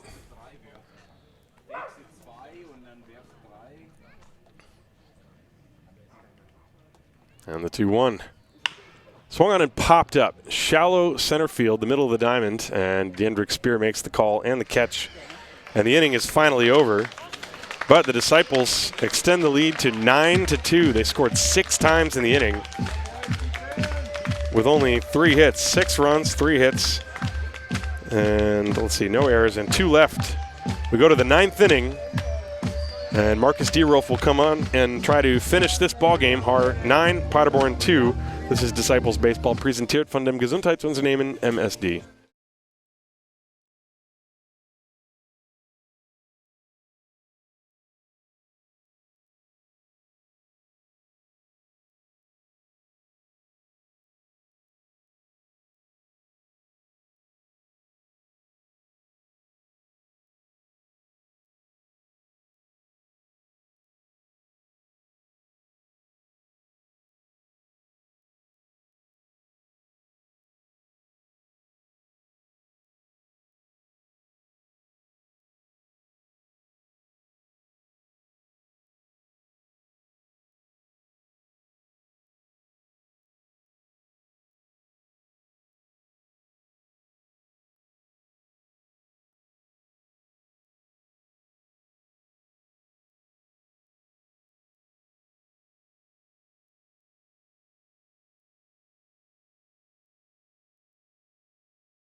We go to the top of the 9th inning. Haar 9.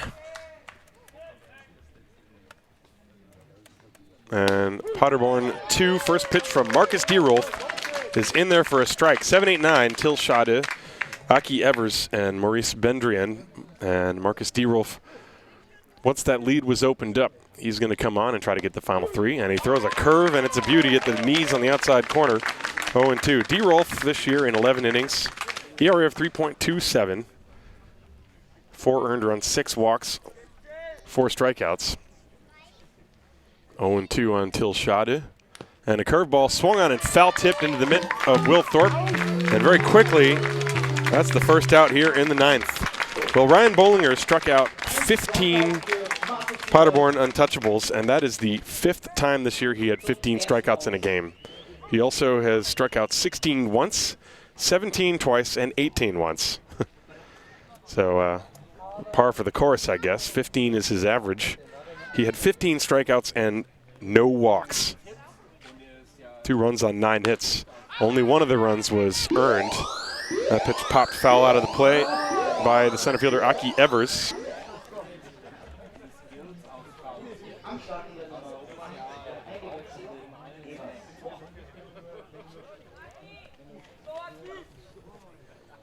DeRolf has come on and thrown 4 straight strikes. And there's a little blooper right side of the infield. Stefan one-hands it. There are 2 down. Well, the Disciples trying to salvage that split. They were frustrated in the first game. You got to give credit to Paderborn. Paderborn has played them tough.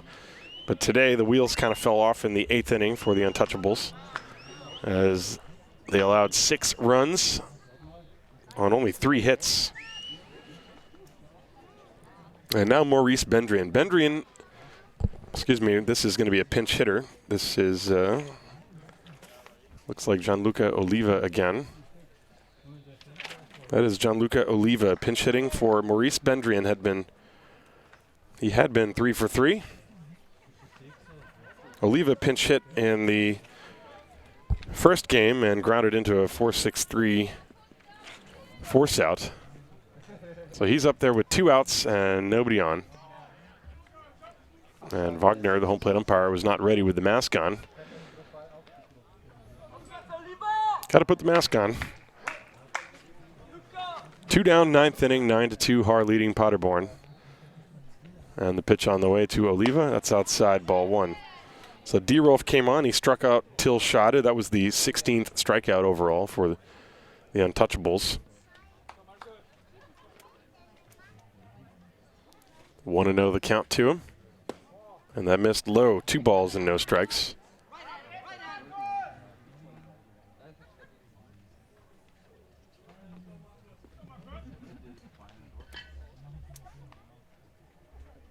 There it comes from D-Rolf. Hit in the air to left field and deep. This is sending Tsatsek back on the warning track. He's at the wall looking up, and it hits against the base of the wall. Oliva is on his way to second base, and he is there with a double. So, ball game not over yet. Paderborn has a runner at second base with 2 outs, and now the top of the order, Daniel Thieben, will come to the plate. Thieben is 1 for 4, struck out twice, flied out, and then singled to drive home a run in the 7th inning. That tied the ball game.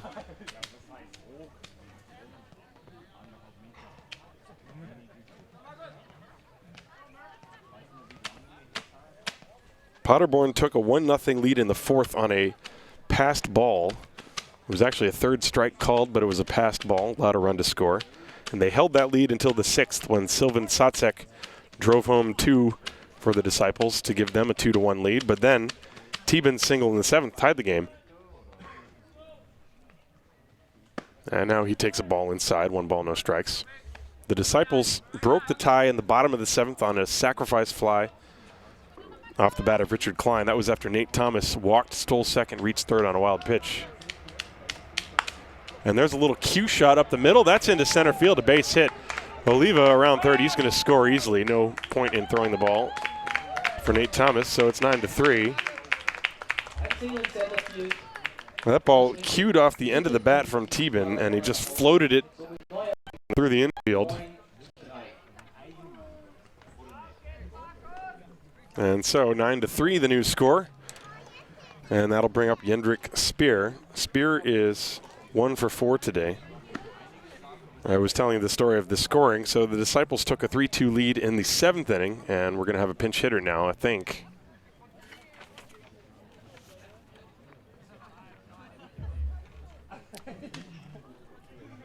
It looks like Fabian Nieslony. So Nieslony is going to pinch hit for Jendrik Speer.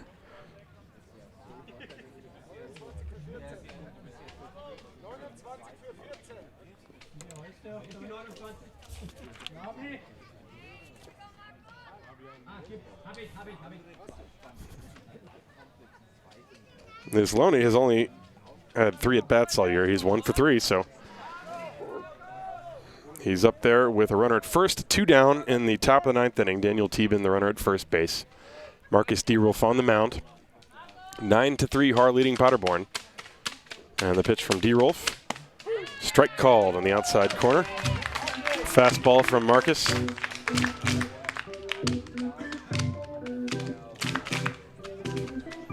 Just short of 8 p.m. here in Haar. And the 0-1. Curve, strike 2. That one dropping over the outside corner.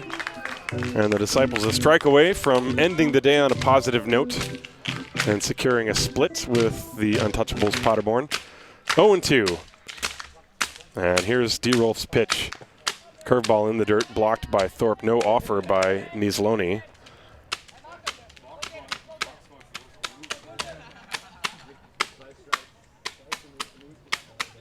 One ball and 2 strikes.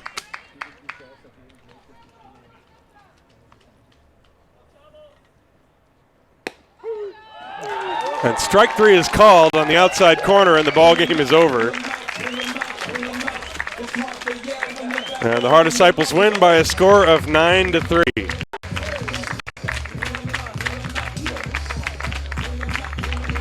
Overall, 17 strikeouts in the game. 2 by D-Roll, 15 by Bollinger. Boy, yeah, you know, umpires miss pitches here and there. That pitch was nowhere near the strike zone, but no argument. The ball game is over. 9-3, the final score. And the split is secured here in Haar. 3 runs, 11 hits, no errors for Paderborn. 9 runs on 10 hits. No errors for the Haar Disciples. The winning pitcher, Ryan Bollinger. The losing pitcher is, let me think about it, that's got to be Florian Seidel. No save in the game. Ball game ending at 7:57 p.m., so just under 3 hours. And here in Haar, the fans are on their feet applauding the two teams. And it was a long but fun day of baseball, and I hope you enjoyed the broadcasts. My name is Tim Collins.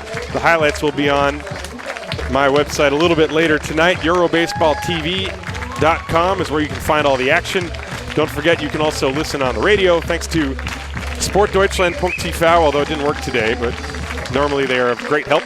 Thanks also to meinsportradio.de. And I hope you enjoyed today's broadcast. The Paderborn Untouchables and the Munich-Haar Disciples split today's doubleheader. Paderborn winning the first game 7-4, and Haar winning the second game by a score of 9-3. Have a nice Saturday evening, everybody. We'll see you in a couple of weeks when the Bonn Capitals will be here to play a doubleheader against the Haar Disciples on August 26th. That is going to be can't miss baseball. So be sure to tune in then. And until then, have a good night, everybody.